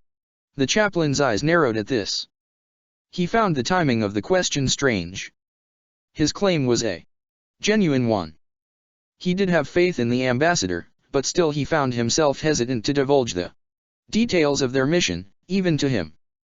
There is much to explain, Gormat, and we do not have the time, but you are right, you deserve to know why we are here. He answered, his voice low. The focus of our mission is a man named Fabius Bile.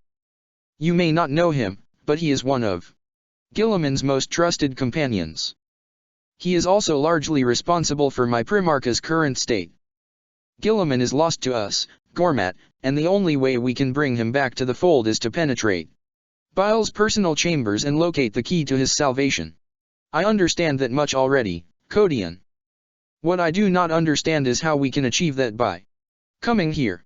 At that, Codian sighed, his eyes roaming across the corridor as he searched his mind for a suitable explanation. When we say that Guilliman is lost to us, we mean that in a literal sense. The creature that leads the Tau against the defenses of the Imperial Palace is no more Robert Guilliman than you or I. Whatever he once was, he is now a monster, an amalgamation of many unnatural parts. He still holds the power and the influence of a Primarch, but he is no longer that which he was created to be. Robert Guilliman, the true Robert Guilliman, is lost and helpless. He needs to be saved, Gormat. And the only way we can save him is by entering the chambers of the man responsible for this atrocity and locating the key to that salvation. I need you to trust me on this. I need your faith that what we are attempting to do is necessary. Will you trust me? I will. Gormat answered. If you would wait here for a moment, I will ensure that our path is clear. He turned and swept the long sleeves of his cloak aside, gesturing for the rest of the Tau to follow him. The group passed into the wide chamber and crossed over to the shafts, several of the warriors spreading out to check the surrounding area with a whispered command from the ambassador. Gormat himself moved up to the waiting hatches and inspected them, finally selecting one of the central doors. He ran his long fingers over a series of runes inlaid into the wall at the side of the door, the previously hidden panel sliding out to reveal itself to him. Codian flinched then as a strange metallic wail sounded from somewhere inside the chamber. Behind him both the Cadian and Umbras shifted, bringing their weapons to bear. Codian waved them back. Wait. We need to see what is going to happen. Moments later a brace of drones descended from some hidden recess in the ceiling and hovered down to flank the ambassador.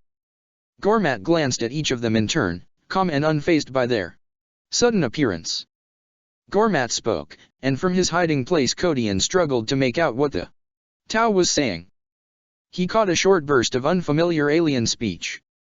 The Tau that had accompanied Gormat slowly and calmly moved to stand around him, their weapons held at rest. For a moment, everything seemed calm and ordered, and Codian found himself daring to believe that their passage through the ship to the target location would run smoothly and without incident. The Umbras whispered in his ear. This doesn't look good. Even as the apothecary spoke, Codian saw what had prompted this cautious warning. More drones hovered down to sit level with the Tau, spreading out as they did so to cover the group. Gormat was still talking, and though his voice remained level and calm, his words were fast and his hands began to gesticulate. Then, without warning, he turned to face Codian's position, and spoke. They will not grant us access. Codian rose swiftly and threw himself into the chamber, his bolt pistol barking. He blew one of the drones beside Gormat into shards and then leapt into the air, drawing the dawn blade from its scabbard and cleaving through another in one smooth motion. Gormat reached inside his robes and pulled his pistol free. Codian's attack was all the distraction he needed to catch the other drone unawares, and he fired a pulse round point blank into its underside, the shot sending it twisting away. All around them, the Tau warriors burst into action. Pulse rifles were swiftly raised and within seconds a net of fire tore through the chamber. The drones responded, firing their double pulse carbines into the shifting fire warriors. Two of them fell immediately, torn apart by savage salvos.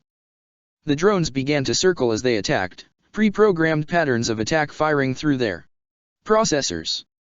To their credit, not one of the fire warriors displayed any sign of panic or terror as they swept their guns after the drones, hunting them through the air.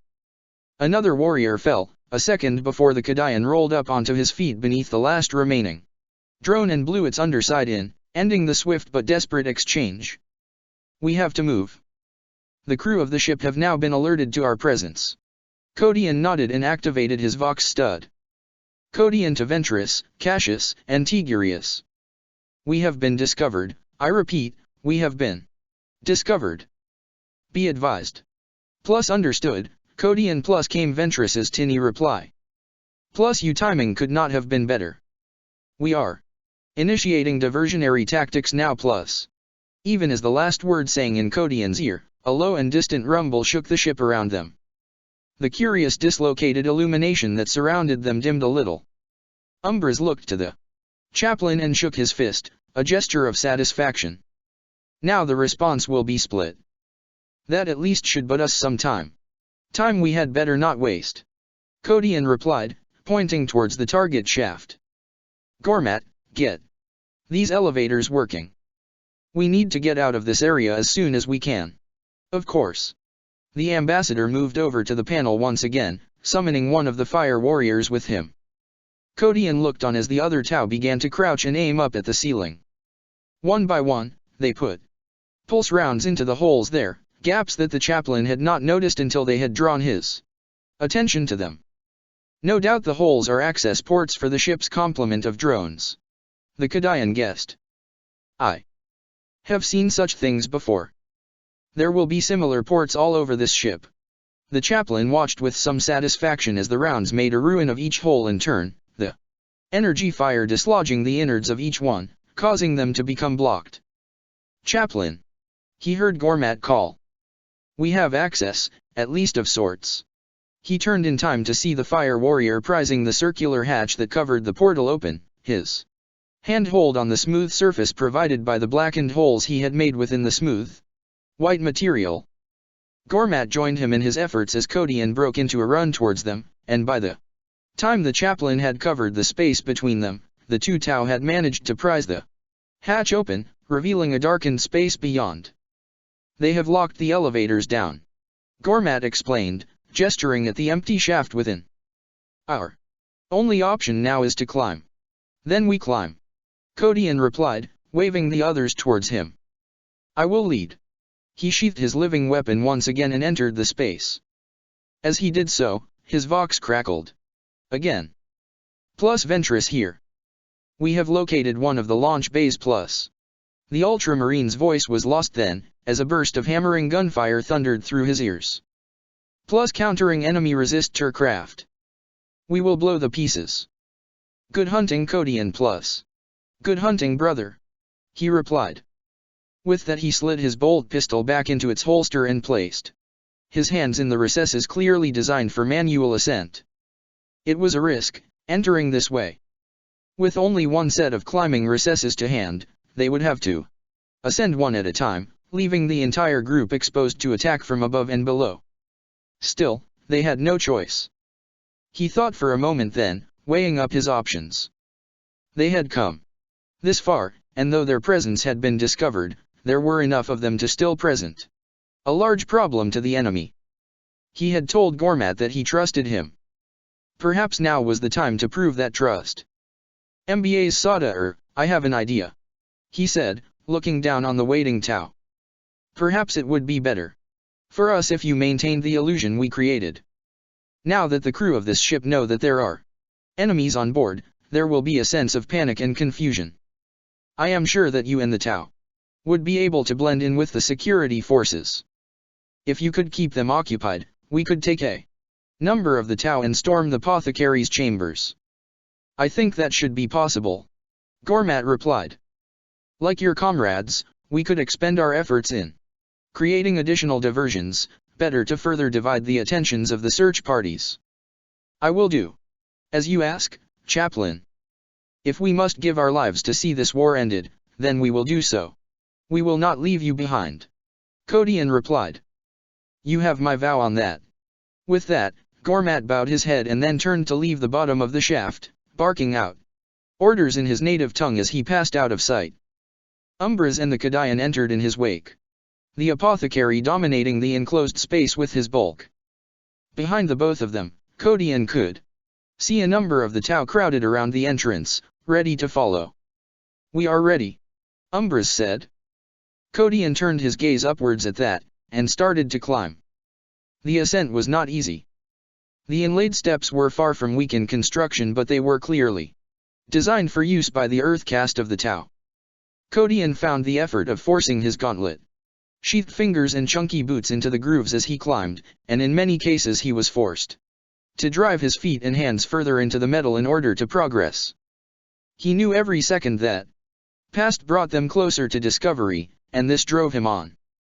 Finally, after a tense and torturous climb, the hatch above him sank into view. He could just make out the circular bottom of the elevator hanging far above him, thanks in part to the seemingly autonomous activation of whatever served as a source of illumination as they had advanced. "We are here," he said in a low voice. "Everyone brace themselves. I am going to get this hatch open. I am assist you." Kodian's eyes narrowed as he heard the unfamiliar voice below him. "Who said that?" "My name is Gys.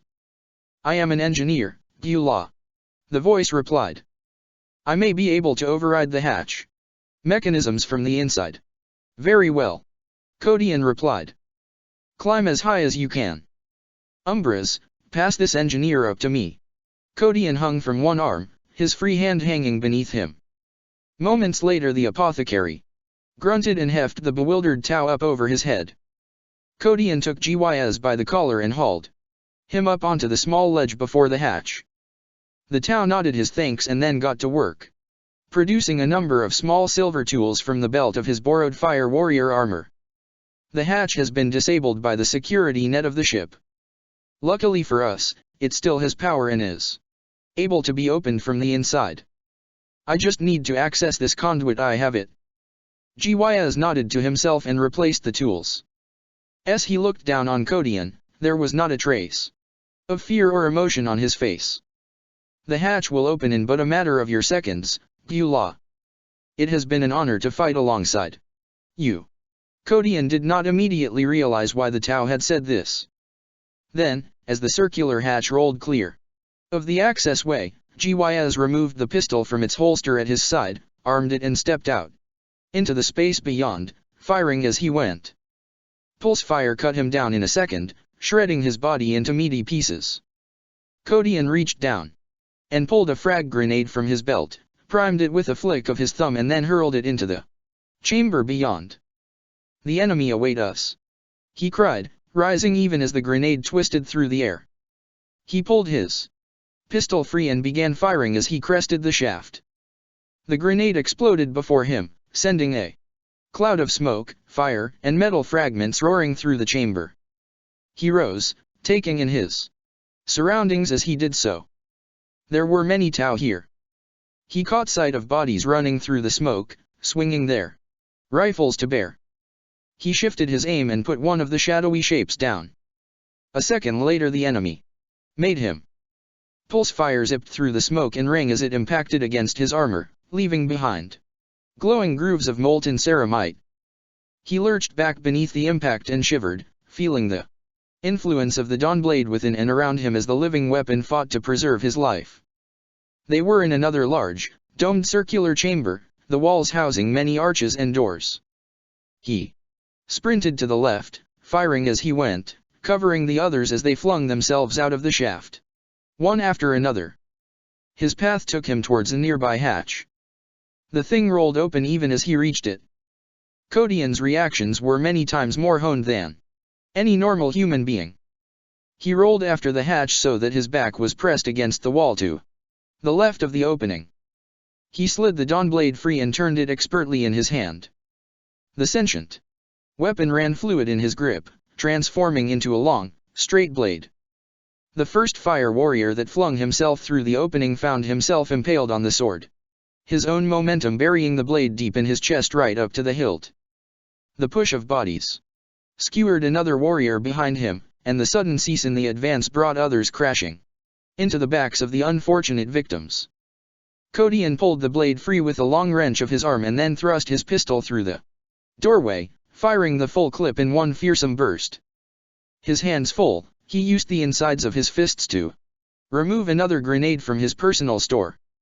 He armed the device and dropped it. It rang as it bounced once and then he kicked it into the corridor beyond. The grenade's internal timer ran down to 0 whilst the device was still in the air. He knew barely anything of the working of Tau technology, but he had a keen and observant eye. He had noticed the small panel beside the hatch raise itself out beyond the smooth walls slightly at the activation of the door. He hammered his elbow into it and the hatch rolled closed. By now the Dawnblade had returned to its Crozius configuration and he smashed the weapon into the panel, utterly destroying it. He did not know if it would be enough to keep the hatch closed, but he had done all he could. He turned back towards the battle, in time to throw himself to one side of a glowing pulse round. The Kadian sprinted into his view, firing from the hip as he charged headlong into an advancing squad. The sheer audacity of the guardsmen took the Tau by surprise.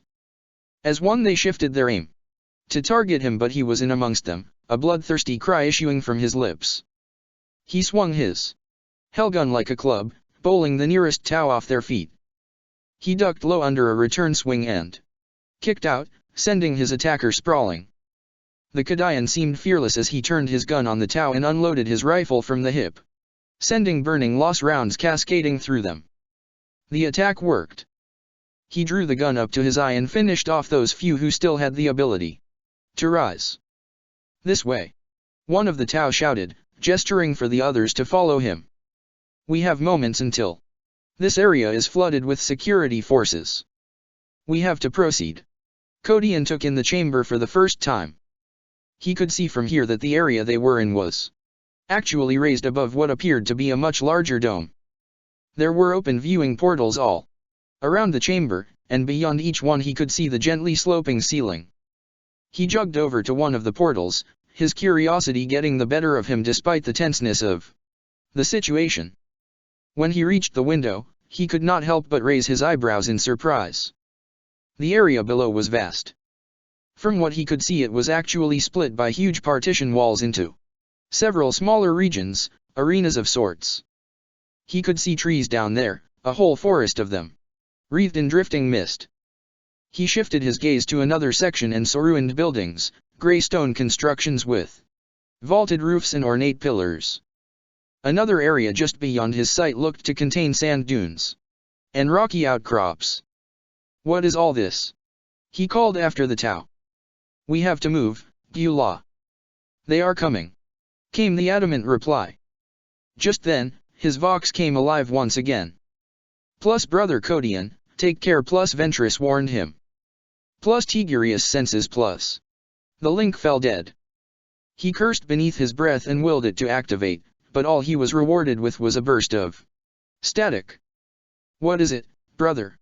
He whispered beneath his breath, breaking into a jog in order to follow the Tau.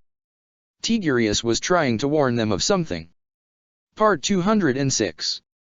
Deeper. Kodian saw their intended destination before him. At the far end of the chamber the Tau were converging around a large oval hatch emblazoned with Tau runes. Here there were no viewing ports, suggesting that beyond led not into the larger dome but to the target area. Caution, Gyula. One of the Tau called out to him, waving a hand that held what appeared to be some form of grenade. The fire warriors spread out, giving their comrade room. He took a few steps back and then fired into the wall a little to the left of the hatch. To Kodian's surprise, a panel previously hidden in the wall came away, buckled and blackened by the pulse fire. The warrior twisted the grenade at its center and then jammed it into the recess, jogging backwards as soon as he had done so. The device exploded, but instead of the ball of fire and shrapnel Kodian had expected, it instead emitted a bright pulse of energy. The illumination around them flickered and then died away. The light returned moments later, but curiously, the area affected by the grenade remained swathed in darkness. Electromagnetic pulse, the Kadian said matter-of-factly. With the power to the area around the hatch disabled, the fire warriors closest to the entrance set to work opening the door manually. It was necessary to disable the power here. One of the aliens called. The intelligent defense systems will be forced to reroute in order to bridge the power loss. We have bought a little time, but beware. We will still encounter resistance. Cover this area, Kodian commanded, directing the others into lines of defense. Stay clear of the hatch, and be ready to fire as soon as it is open. He sprinted the last few feet and fell to one knee behind the rest of the Tau. He raised his gun arm. His bolt pistol held ready to fire. There will be no retreat. We will not fail here. The three fire warriors worked as one, each removing a brace of pulse grenades. They placed the grenades before the hatch and then sprinted clear. One of the warriors twisted expertly on his heel and fired into the small pile. The resultant burst of pulse energy tore through the hatch with the force of a plasma cannon blast, punching the entire slab of circular metal out into the space beyond. The sonic shockwave of the explosion reverberated in Kodian's ears, fighting to overwhelm his enhanced sense of balance. He shook himself and rose, following the tumbling hatch into the space beyond. Fire erupted out of the smoke, scything past him. A shot clipped his shoulder guard and forced him into a spin, almost knocking him off his feet. The Tau ran in behind him, Umbras leading them from the fore. The apothecary sprinted towards him, firing his bolt pistol. "Chaplain, I am unhurt," he replied, bringing the Dawnblade to bear.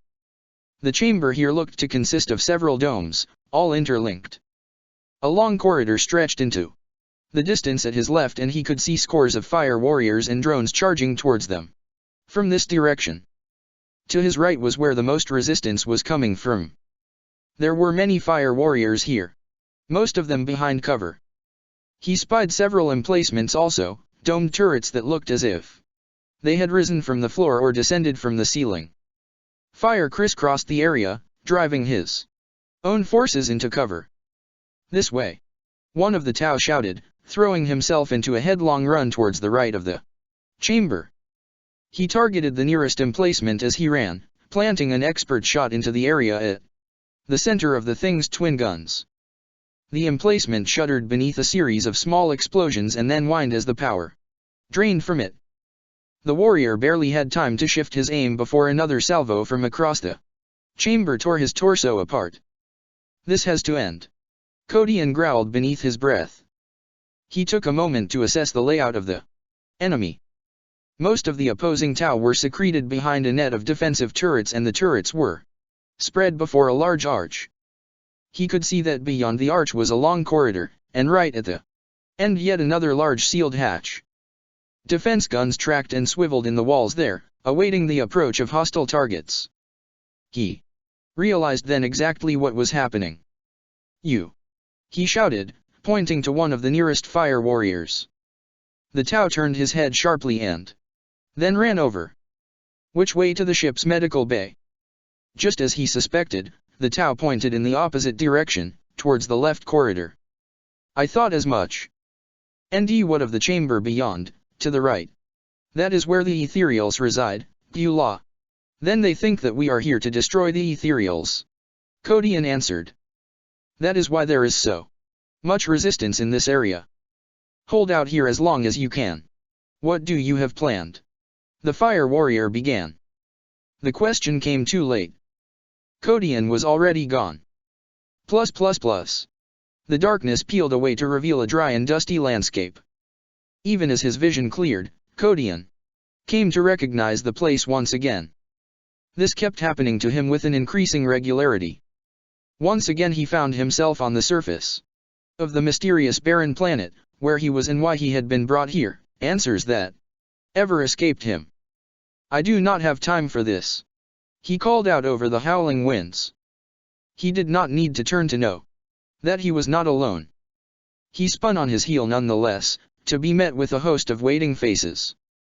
The dark Astaroths regarded him with faces devoid of any readable expression. One of them, a warrior clad in ivory robes, stepped forward, his hand resting on the pommel of his sword. "We are not responsible for your return, Prophet. We merely wait for me," Kodian called, tapping the head of the Dawnblade against his armored chest. Why am I here again?" "You are here again, Prophet, because this is your destination. This is the beginning, and the end. Your final journey will be the birth of it all. You hold the knowledge," another of the warriors said. "You alone of all of us know the answers to your questions. You know why you are here. It is but a product of your deepest subconscious mind. It is the pull of your soul. It is your destiny. And again, I say to you that I do not have time for this. Kodian replied with a snarl. I have a war to win, and I must go. And we will continue to wait. Third replied. Until you return. Kodian said nothing else. He turned away and concentrated, calling his dark abilities to the fore once. Again. Call to the shadows, prophet. They will answer. One of the marines cried above the winds. The voice faded from his ears then, echoing as it died away, and the thunderous darkness closed in. To tear him away.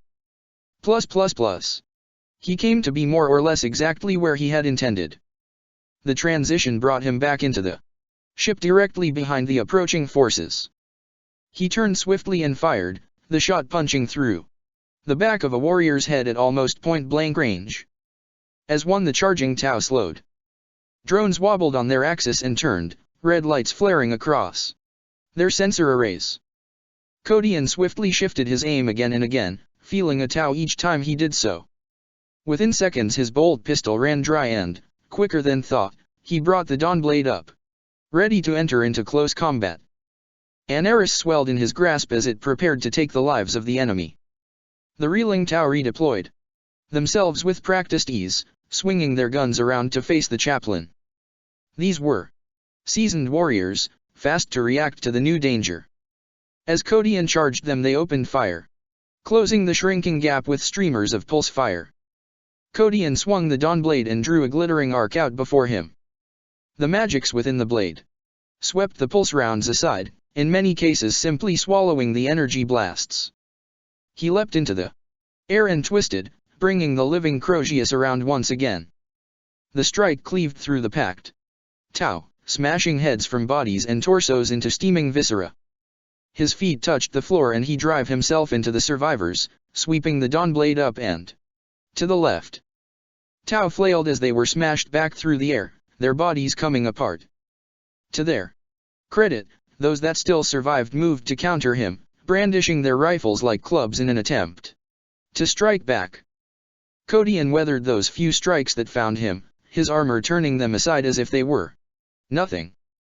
He kicked out and snapped the neck of an opponent and then rammed his elbow into the face of another, shattering the helm like glass. The last surviving Tau rose sharply and turned, choosing flight over a certain death. The loss round rang as it punched through his lens array and turned his brain to hot liquid. He shuddered as he fell to his knees and then onto his face, smoke curling from the deadly wound. The Kodian threw himself into view, his hellgun sweeping the corridor before him, the ivory armored form of Umbras filling the space behind him. This way. Kodian called, pointing to the waiting hatch. Umbras, order the Tau to make their stand. Here, at the intersection. This will cover our operations within Bile's sanctum. The apothecary tilted his head and turned to organize the fire warriors, assisted by the Kodian.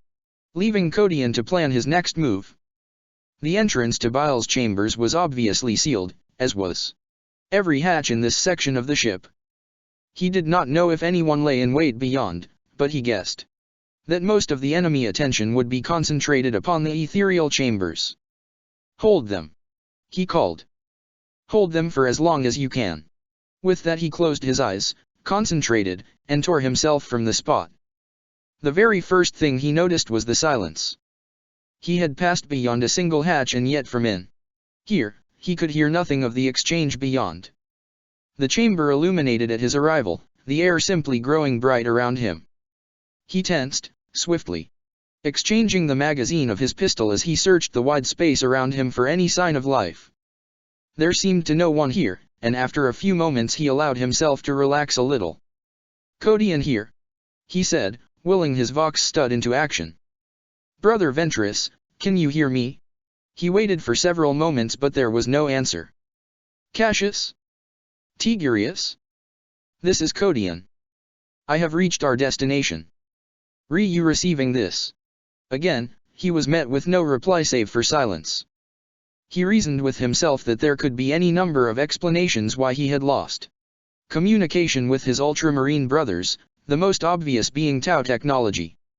It was perfectly plausible that the Tau had initiated some kind of shipwide communications suppression net. Perhaps the others had inadvertently passed beyond the range of his Vox, and he had no idea of the properties used in the construction of these vessels. There were many reasons to consider, but he could not help but feel that there was something more to it, something altogether more sinister. The strange and seemingly random leaps into the nightmare world had done nothing to help center his mind for the task ahead. Though he knew a little of what lay ahead of him on this distant world, he could not understand why he had returned there more than once. To him, the continuing experience was akin to a warrior seeing the events of his life flash before his eyes upon death. Was he dead, somewhere in the murky mists of the future? He found he could barely begin to comprehend the workings of space and time, despite his ability to breach those laws. He was a man in possession of an amazing ability, and yet of the truth of that ability he knew very little. All he knew was that he had a destiny there on that world, and that the strange, dead world, and that the shadowy Marines waited there for him still. These thoughts were irrelevant, he reasoned. He still had much to do before he would see the end of this war, and the salvation of his Primarch was paramount now. He realized with some relief that whatever automated defense systems were in place in this part of the ship had stayed thankfully silent up to now. If what he suspected of Fabius Bile was true, if the insidious traitor had done most of his debased work in secret and away from prying eyes, then it made sense that the Tau would consider the apothecarian a low-level risk area. The fact that the ethereal chambers were so close to this place had worked in their favor, at least as far as he was concerned. The enemy suspected that they had come for the ethereals, when all along his true goal lay somewhere within these walls. This part of the ship was unlike anything he had seen since they had boarded her. Though the Tau influence in architecture continued on into these chambers, there was a darker, almost Gothic feel to the place. There were tanks and glass tubes everywhere he looked, and in every conceivable size. Most of them looked to contain specimens of organs, whilst others held complete specimens. In many cases he found that he could not place the species of the preserved creatures he saw all around him, though he did recognize a number of them. He passed by a large tube containing a huge, dark-skinned orc, the creature's face exuding an air of menace and hate even in death. He turned his gaze away from the alien and continued on, approaching the nearest archway cautiously. As he had hoped, he could see no signs of life in the chamber beyond. To his dismay, the space was even larger than the previous one, and more cluttered. Rows upon rows of specimen tubes and unidentifiable medical equipment stretched out away from him, as far as the eye could see. He realized then how monumental the task ahead of him was. Bile would not have kept his greatest secrets out in display for all to see. The truth of Bile's knowledge of the situation was inconsequential to him now, for the insidious traitor would definitely have kept his most secret work away from the eyes of Guilliman. He needed help to locate that which he knew he must find. Call to the shadows. The Darkest Art had told him this, but only now did he realize the significance of it. Were those dark Marines really a part of his own subconscious mind? Was that distant planet nothing except for a mindscape, a representation of his own unbidden efforts in turning his gaze inward? Were these mysterious interruptions in transition a method devised by his instinctive self to turn his attention to the answers he sought? Yes or no, the answer was not important, at least not for now. What was important was the goal. And if he was to stand any chance of locating it before the enemy found him, he needed to follow that advice. He slowed, lowering his weapons as he did so. Then, glancing around him, he spoke to the silent gloom. I am Codian, the prophet, and I need your help.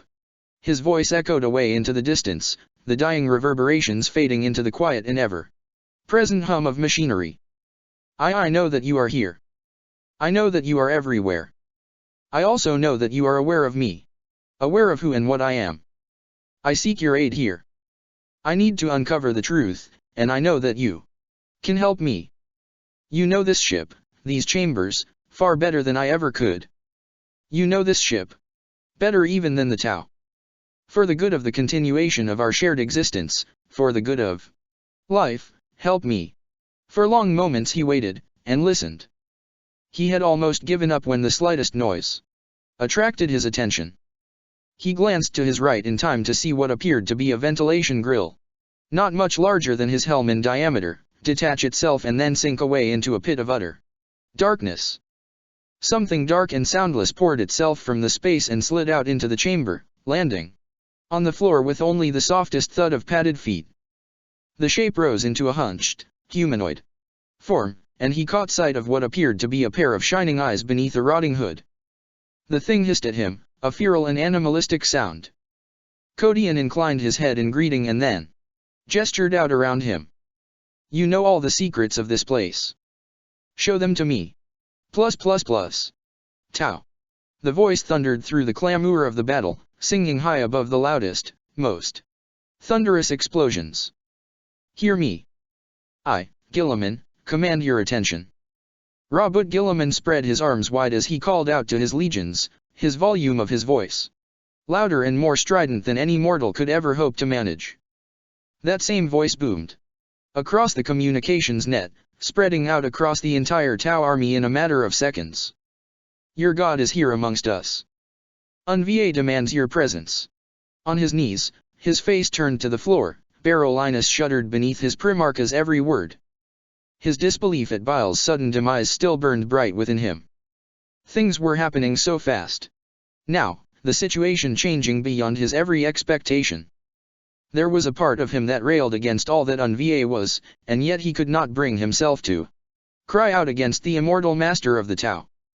Unva had intended Guilliman to become something more than he ever was, something dark and corrupt. It had been Unva's wish to see Guilliman destroyed, for all intents and purposes, and replaced with some monstrous and alien machine. It had been the corruption that Fabius had wrought within Guilliman that had prevented this, and he found himself silently thankful for that. In death, it had been revealed that Bile's loyalties had lain elsewhere, and yet even as he considered this, he found that he could not label the apothecary a traitor and a heretic. All along, Bile had been opposed to the rule of Unva, opposed to the crusade of the Tau. He still understood little of what the apothecary had hoped to achieve, indeed, what he had achieved already. Had he known of the terrible fate that had awaited Guilliman? What had Bile achieved by preventing this? Why had he even sought to prevent it? All these questions and more coursed through his mind. Each passing moment revealed lies layered upon lies. And now this. The strange machine summoned by Unva had simply passed back through the shimmering emerald gate and left, closing the swirling breach behind it. Now Unva sought to gather the Tau to him, even in the midst of the desperate fight against the forces of chaos. What purpose could this possibly serve? His primarch seemed unwilling or indeed incapable of denying Unva. Did Guilliman know of the being's intentions? Gain, none of this made sense to him. The battlefield had taken on a strange quality with the arrival of the ethereals. Even now they moved to widen the net around his position, around Unva, burning and smashing their way deeper into the chaos forces, towers of murderous strength and power. He had yet to witness the demise of any one of them, and he had no idea how many of them existed here. Though it may not be immediately obvious to some, he could see that the ethereals were not just moving to counter the enemy.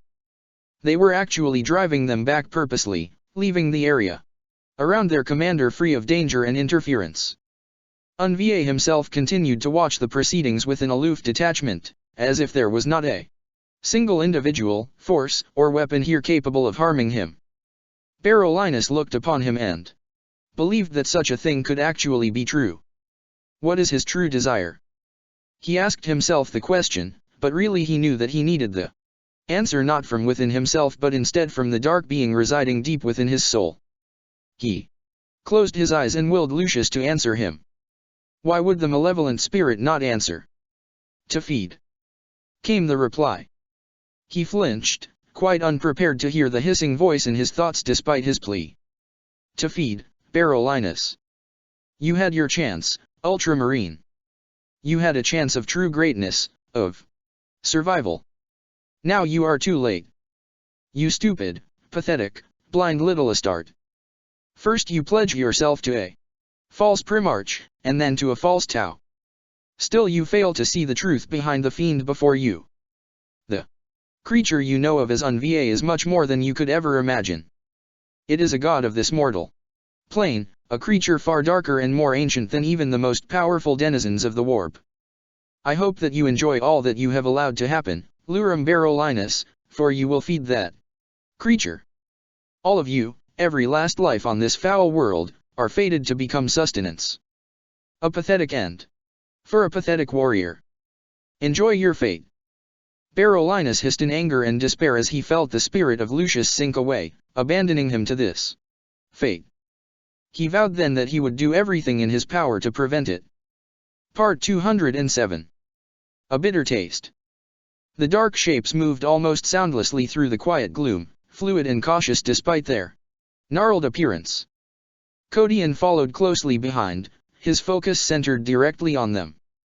More of the strange Hrud had joined the first creature moments after their meeting, sliding from dark corners and recesses that could have not housed even a human child. The way they twisted and contorted, it was as if their entire body was somehow multi-jointed. Each of the Hrud warriors carried what at first had appeared to him to be a staff, fashioned from some dark metallic substance. On closer inspection they were revealed to be actually some form of rifle, lit just above the trigger area with a pulsing green glow. Within moments of standing in the presence of these rifles he felt his face and body begin to prickle with thick, oily sweat. This was a reaction by his enhanced physiology to whatever matter served as the power source to the strange weapons. Whatever radiation or toxic substance leaked from the rifles did not seem to affect the Hrud. One by one they rounded the corner and passed into another room. This room was much smaller. Over to the far corner Codian could see a simple cot, the surfaces and shelves about it littered with vials and bottles filled with dark, thick liquids. Over by the opposing corner he could see a heavily stained dissection table. The room was filled with yet more specimen tubes and preserved organs. One of the Hrud signaled for him to slow. He did so, watching as the creature stole over to the far wall and placed a glowing crystalline object against the wall. The power in the room flickered and died away, the lights and the runes set into the scattered equipment dulling. The Hrud left the device stuck to the wall and then proceeded to tear a previously hidden panel free of the wall by its side. It reached into the space with long, segmented fingers and tore several conduits free, its actions sending sparks cascading across its mildew-heavy robes. They knew exactly where to look. Codian guessed that the actions of the alien had disabled whatever hidden security systems were built into this room, systems he suspected were put into place by Bile himself. The other Hrud moved forward then, converging around a blank section of the wall. One of them produced another of the pulsing crystals from beneath its robes and placed it against the wall. "Is this it?" he asked, feeling his dual pulses quicken. "Is this the place?" The aliens turned to look at him, ever silent, and after a moment's pause all three shuffled back. Codian watched as a thin light drew itself across the surface of the wall. Starting from a central point, it cut across the smooth surface at head height and then dropped towards the floor, running parallel until it reached the deck. The large oblong shape sank into the wall with a hiss and then slid out of sight, revealing a hidden space beyond. "Blessed Emperor," Codian whispered. +++. What is happening?" Calgar cycled his augmentically enhanced sight back away from the distant battlefield and shifted the bulk of his torso to look upon the dark figure at his side. Ka met his gaze then, wrapping his shadowy arms tighter around himself as if feeling the chill of some imaginary wind. "Drochtyr prepares to feed," he whispered in reply. Calgar's unalterable visage masked his confusion at the answer. "I don't understand." "I refer to the change in the direction of this war, Ka. For all intents and purposes, the Tau look to be in the midst of a full retreat. Only the ethereals continue to engage the forces of chaos. Forgive me, War Master, your observations are correct, for the most part. The Tau are indeed in the midst of a withdrawal, but this is far from a retreat. The Ethereals have power enough to keep the forces of chaos at bay. They do not intend to overwhelm them. They are merely pushing them back. It is as I said. The Void Dragon prepares to feed, and he will feed upon his own legions in order to gain the strength to dominate this war. What can we do to prevent that happening? Calgar asked, managing to force a hint of anxiousness into his mechanical voice. In truth, we can do little, at least for now. We must continue to bolster the strength of these defenses until it is time for the enemy to make their push. The Eldar continue to work behind the scenes, readying themselves for the coming of the true enemy. The Chaos Legions continue to hold out against the Ethereals for now, but they will falter at the arrival of the other star gods. Calgar looked out across the immense expanse of the battlefield once again. He had observed the same scene uncounted times, and yet each time he did so, his ancient hearts never once failed to tighten in his chest. The warriors of chaos were legion, even now. Tens of thousands of armored bodies roved the ruined war's cape, hunting the retreating Tau. He looked on as a mass of iron warriors swept through the ruins of a burned-out cathedral, pouring from doorways and windows out into the wide street.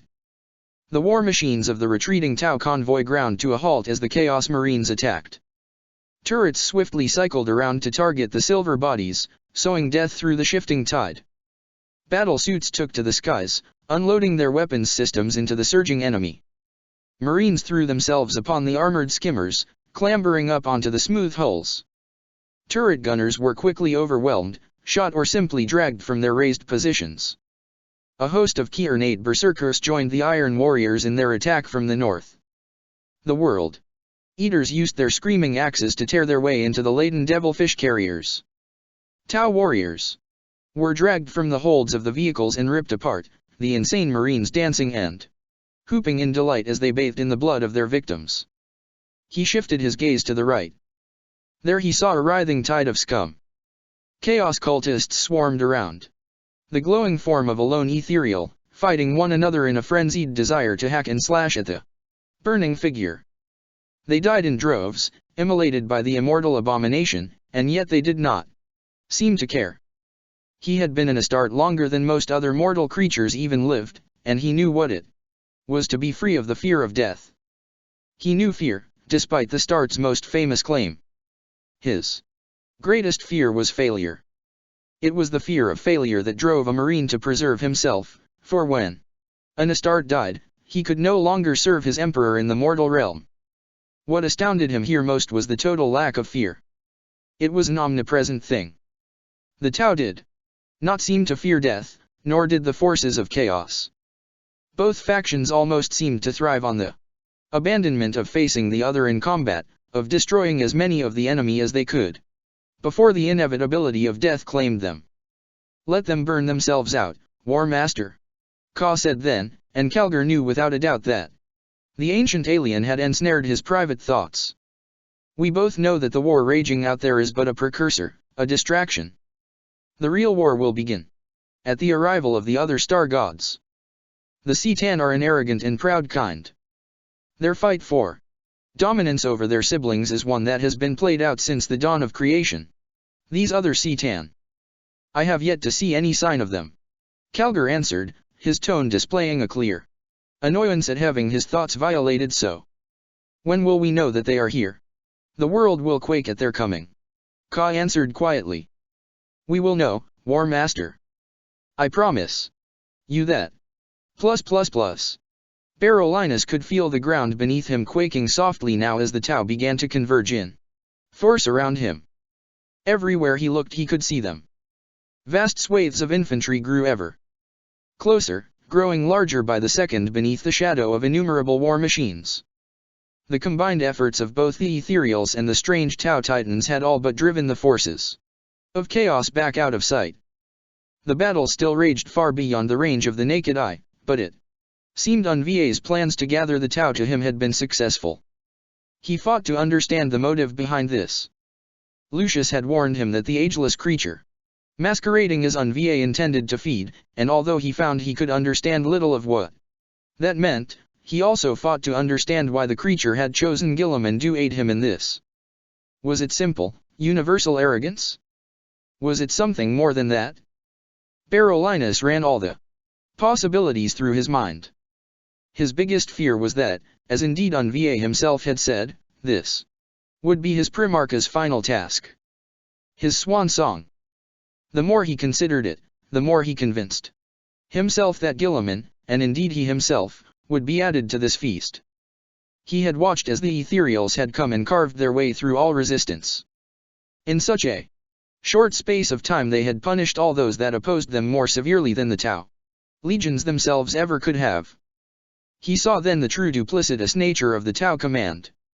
The uncounted line troopers of the Tau were as nothing, disposable and expendable even to those they served. Guilliman too. Of course, if the Primarch himself was truly as worthless to Unva as the current situation suggested, then there was no question that he too was as nothing to this evil and deceitful creature. The Tau surrounded him now, already so thick in number that he could see nothing of the battlefield beyond. Satisfaction blazed in Unva's eyes at this, and as Berolinis saw this, he found himself fighting to hate the abomination. His soul roiled with an inner turmoil. He wanted so much to rise and strike at the fiend, to expend his last efforts in defiance of all Unva was, but he could not. His every cell screamed in protest at his seditious thoughts, for his body was a slave to the Tau ideal. Now, utterly devoted to the Ethereals and their master. You have done well, Kaigula il Porui. Unva uttered, taking in the endless lines of kneeling Tau around him. You have served me one last time, and for that, you shall receive your reward. He turned to look upon the waiting Tau then and raised his shining arms.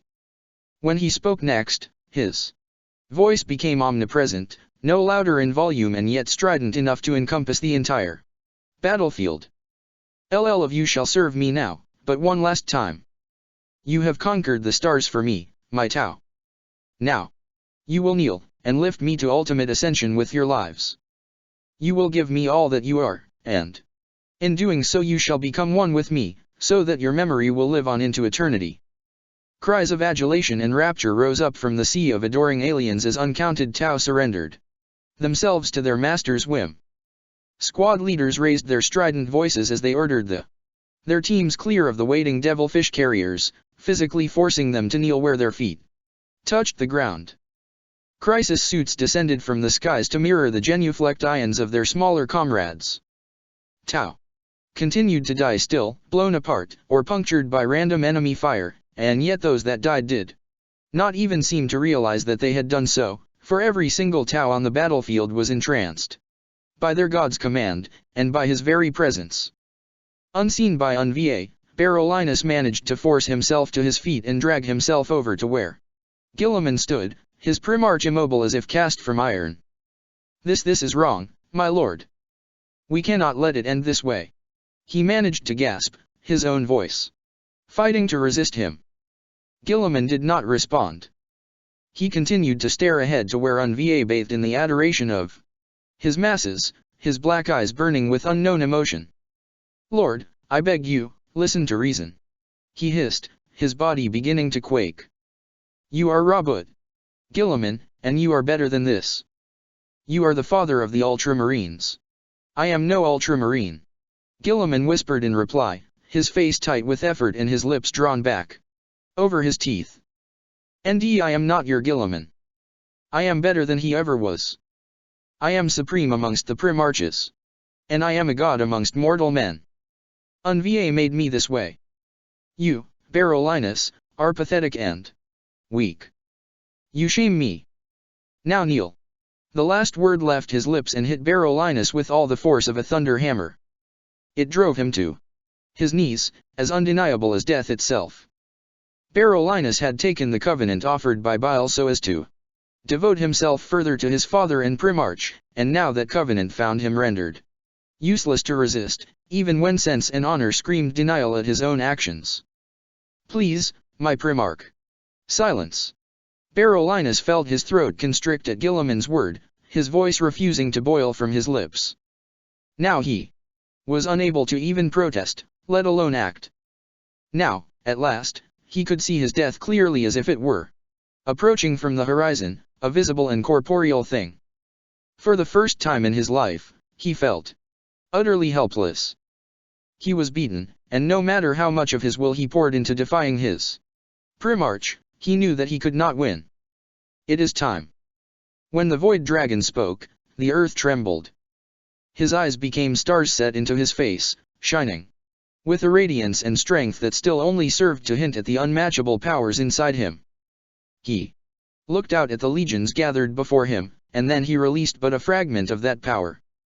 The bow wave of force thundered through the Tau before him, its very touch turning uncounted bodies to dust and energy. Hundreds died in that first second, their bodies disassembled into glittering atoms by the star god's murderous gaze. Those atoms swirled and eddied as they gathered, creating a vast spiral of life force, a phenomenon caught in the gravitational pull of the ancient Star Eater. The Void Dragon tilted his silvered head back and opened his embrace to the stolen life force of his murdered legions. Tendrils of twisting energy surged into him, setting his form aglow with its vigor. Without warning, his shining form took on a deep crimson glow and he drew himself in, shaking the energy away from him. No longer caught in his proximity, the glowing cloud simply dissipated, fading away to nothing. It is corrupt. His voice came as a hiss of burning anger, its sound sending shivers of fear through all those present. The rod of the warp stains them. LL of them. They are spoiled. Useless to me. He threw his head back and became like a force of nature then, pouring his boundless anger out into the poisoned Tau. Each howl was a force of destruction, shattering scores of bodies with its might. Light danced from his fingertips and scythed through the masses, bursting Tau as if they were ripe fruit. At his very gaze the machines of the Tau ignited, their systems forced into overload at but a fraction of his will. Reactors reached critical mass, tearing tanks apart. Weapons systems came online to cut down those they had once served. Within seconds, the battlefield became fogged with viscera and blood mist. At the center of it all, the Void Dragon blazed, afire with the flames of his own depthless rage. Ethereals, lay waste to the enemy. He roared. The Tau are lost to us now. They are beneath our attention. We go to tear down the walls of our enemy's bastion and claim this galaxy as ours. With that he looked to Guilliman, dark contempt radiating from his eyes. You. Time and again you fail me, Kaigula il Porui. You have failed me one last time. You are beneath my attention. You are nothing to me, Guilliman, and you do not even deserve death at my hand. With that he turned his gaze from the Primarch and began to drift away, following the hunting ethereals. Guilliman watched him go, his features slack with disbelief. He found himself unable to move, to protest his worth. He had fought his way through the stars to reach this world. He had conquered untold billions and destroyed twice as many again in his quest to bring the unity to ultimate dominance. He had brought a stability to the galaxy that had not existed in either memory or even history, and he had done all of this with the unwavering belief that he would stand astride the ruins of the Imperial Palace victorious. He had come this far, and he had failed. He had failed his lord and master at the very zenith of the crusade. He had allowed the Tau to become weak, to fall to the corruptive legacy of his wicked brother Mortarion. I have failed you, he whispered, turning his gaze to the distant palace. My father, I have failed us all. Barolinus lifted his head as he heard his Primarch whisper, and he saw then the single tear glistening upon his cheek. Lord Guilliman. His Primarch looked to him then, and Barolinus watched as the grief and despair in Guilliman's face faded away. Every last trace of emotion drained from his features, replaced instead by a visage devoid of expression. We are done, he uttered, his voice almost autonomous. Barolinus shook his head. No, my lord. Do you not see the truth? We did not fail. We have been betrayed. Every word that left his lips was an effort of supreme will. Fire coursed through his veins at the very act of his seditious speech. Yes, betrayed by our own weakness. Guilliman answered. We were weak and we were foolish, and those flaws allowed the enemy to undo all that we have worked to achieve. Unva speaks the truth. Berolinis. We have dimmed ourselves in his eyes, and for that, we deserve only oblivion. We must undo the wrongs we have committed against him. We must wipe the slate clean. Berolinis felt a fresh surge of despair course through him at hearing his Primarch's words. Even now, in the face of it all, Guilliman remained spellbound by the false idol commanding the unity. Only then did the Ultramarine realize the full extent of his own blind foolishness. The discovery that his Primarch still lived and breathed had rendered him spellbound, insensible to the wider situation. Now it was clear that, like the Tau themselves, Guilliman was nothing but a pawn, the irremovable yoke of slavery set forever round his neck. The worst part of it all, Berolinis realized, was that his Primarch was incapable of escaping that slavery. Whether or not he was even capable of changing his mind or his allegiance mattered little. His body would simply not allow him to do so. He began to understand a little more of the events that had led to his Primarch's downfall. Bile had literally infused Tau DNA into Guilliman, and it was that genetic material that had cemented his slavery. Guilliman was unable to raise arms against his ethereal masters because of this, no matter his most secret personal desires. He too had received Bile's foul genetic legacy, and he too was now totally unable to fight the will of Unva. So it was that his faith in Guilliman had brought him here to this low point. That same faith had seen him betray his brothers and strike out alone, determined to fight by his Primarch's side, no matter the cost. In doing this, in seeking out Guilliman, he had turned his back on everything he had been created to fight for. He had betrayed his oaths as an Ultramarine, and he had done so thinking that his way was just, when all along it was Codian and the others who had taken the true path.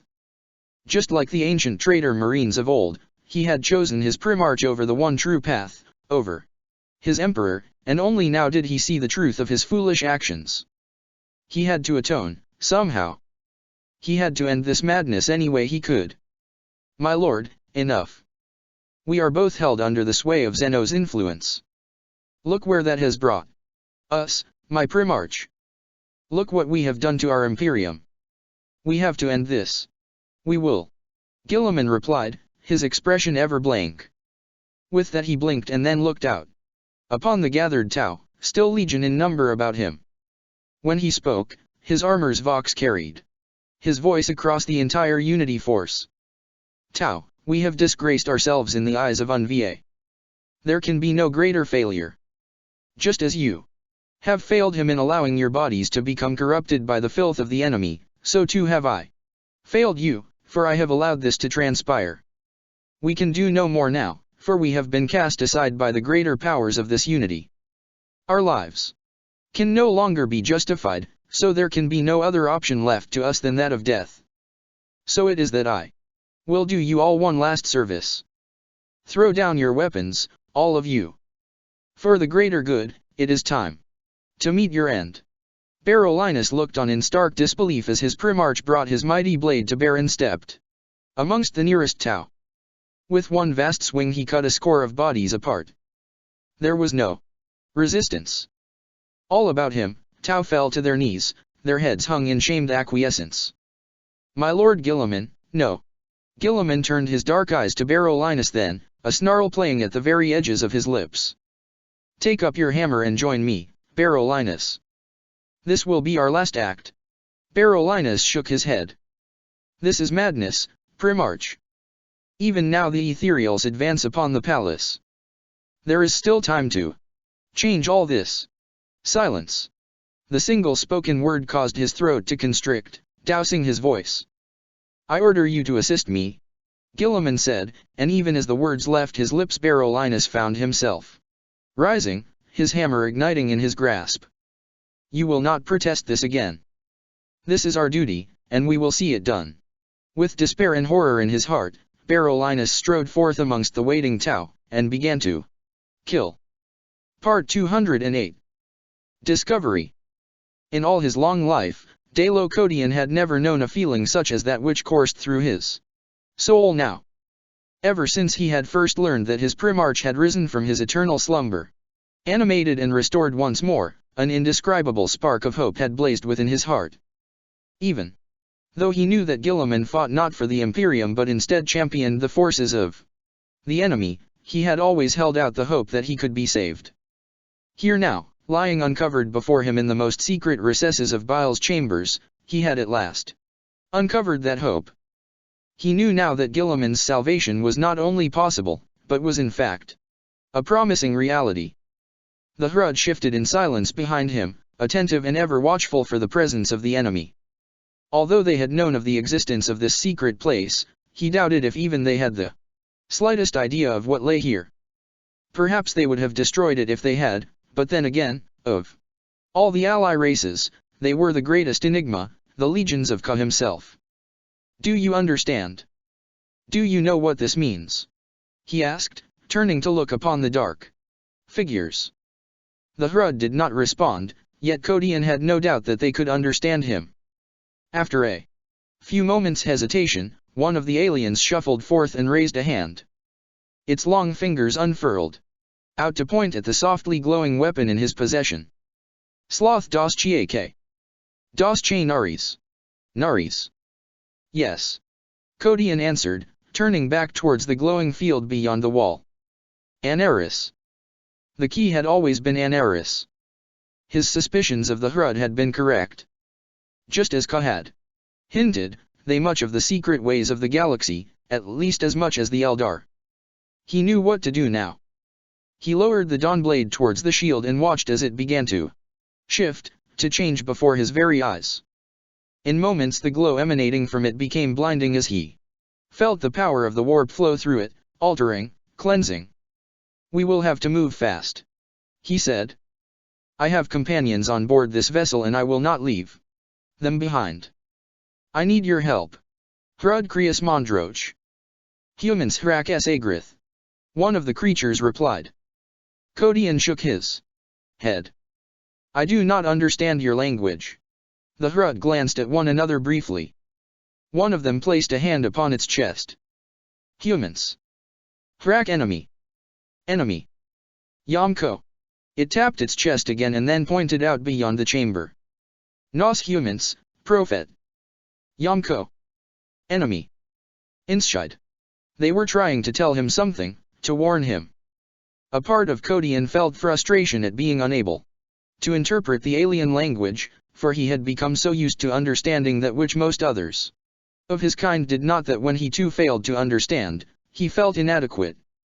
In his hand, the dawn blade grew suddenly cold, its glow fading away to nothing, its power spent. The deed had been done, but at a cost to the sentient weapon. We must move, return our prize to the surface. I need your help, Hrud. I need you to aid my companions, to help keep them alive until I return. Will you help me? Humans Hrak S. Agrith, prophet. Hrud help. Beware Yamko. Ka started, his dark form hazing as a shiver ran through him. Kalgar noticed this and took a step forward. You sense something? Ka's gaze returned to the skies once again, his unblinking eyes poring over the untold distances beyond him. Kodian has found what we need. Praise the Emperor. Kalgar uttered, his mechanical voice heavy with elation. But he must be wary. There are enemies that work to undo all he has done even now. Then we must help him, Ka. We cannot. The star gods converge beyond these walls as we speak, and if we even attempt to break past them, we will fall. There are many of us whose powers are great, War Master, but we are tied into the defense of this bastion. It is a delicate balance, and if we upset it, we may very well lose this war. Kalgar understood what the ancient being meant by that, at least in part. There were indeed many strange and powerful creatures here, and though he knew that they even now worked in tandem to keep the enemy at bay, he had little idea of what they were actually working to achieve. The psychic resonance that saturated this arena of war was impossible to overlook.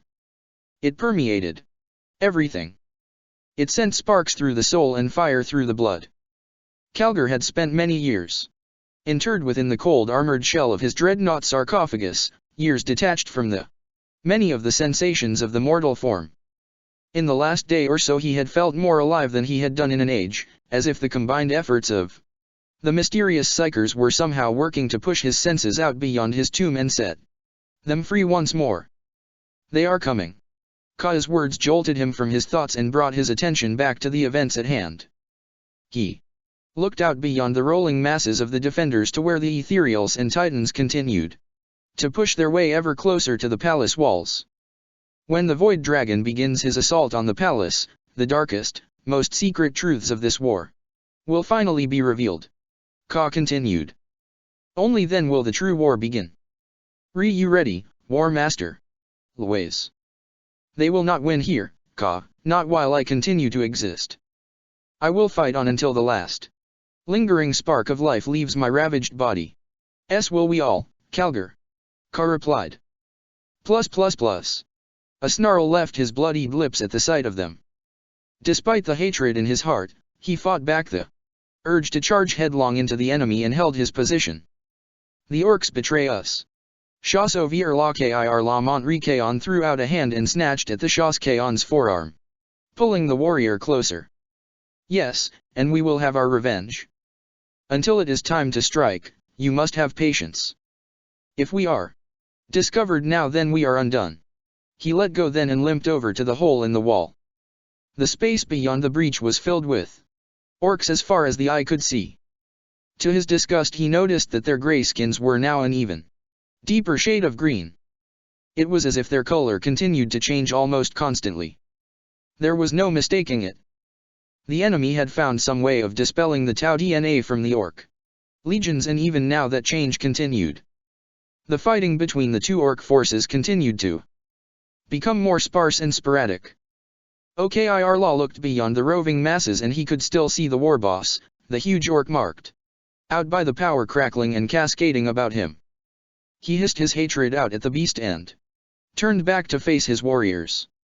Here in the ruined cellar, his own forces numbered perhaps 100 or so. Most were injured to some extent and many were missing limbs. As far as he knew, these were the only survivors left alive of his Shaskaon. The journey between the gates had been a hard-fought one. The enemy had come and they had been legion. They had forced the unity back there, and only through Okir Law's guidance had seen any of them survive. He and his few remaining warriors were exhausted and bloodied. Their bodies ached for the gene seed of the Asteroots, for it had been long since any of them had encountered the opportunity to imbibe the sustenance that drove and empowered them. Despair had almost overwhelmed him when he had reached the ultimate gate, only to find that Omog Drak had suffered a similar defeat, this time at the hands of the green-skinned orcs. This defeat, however, was far worse in that it was an incidence of betrayal that had brought the unity so low here. The orc against orc massacre had lasted only so long. Each ear-splitting warcry issued by the green-skinned beasts had seemed to both grow in volume and release ever more grey-skins each time. We will not escape this place with our lives, one of the Shaskaon uttered behind him. Okir Law spun on his heel and thrust his pulse staff out at the warrior in accusation. Then so be it. We will die for Unva and the unity, if that is to be our fate. We will not die in vain. The anger coursing through him now served as the catalyst that drove him from his cover and out to meet the foe. He issued his own warcry as he threw himself forth, his warriors rising behind him to follow their commander into the fray. We take the war boss. If we are able to bring him down, then we might yet see a victory here. Okir Law cried, leaping over the broken wall and into the enemy. Forward, in the name of the Tau Va. Forward into glorious battle. He landed and swept his staff before him, the burning head cleaving orcs in two without hesitation. Those that lay beyond the reach of his staff threw themselves around to face the surprise attack, glee igniting in their eyes. Graze. One of the orc warriors bellowed, spittle spraying from its oversized maw. We got Graze. Okir Law spun into his field of vision and unleashed a burning flare of pulse energy, taking the orc's head off his shoulders. He danced around the flashing axes and blades that came his way and swept low, bowling another orc off its feet. He rammed his staff into its chest and then stepped back, allowing his warriors to surge past him. Take the war boss down. Take high. It happened in the blink of an eye, almost too fast to even follow. OKIR Law could just see the towering orc from here, his glowing form almost lost beyond the sea of Shoskaon hurtling towards him. He swung left and then right, reaping the surrounding orcs from his path before setting off in a sprint towards his intended target. The war boss bellowed something thunderous and incomprehensible and then swept a hand out towards the advancing Tau warriors. OKIR Law felt a surge of warm electricity course through him, a sudden and unsettling feeling, and then the first line of Shoskaon simply disappeared. The air before him popped and sparked as it warped, thickening, becoming almost solid.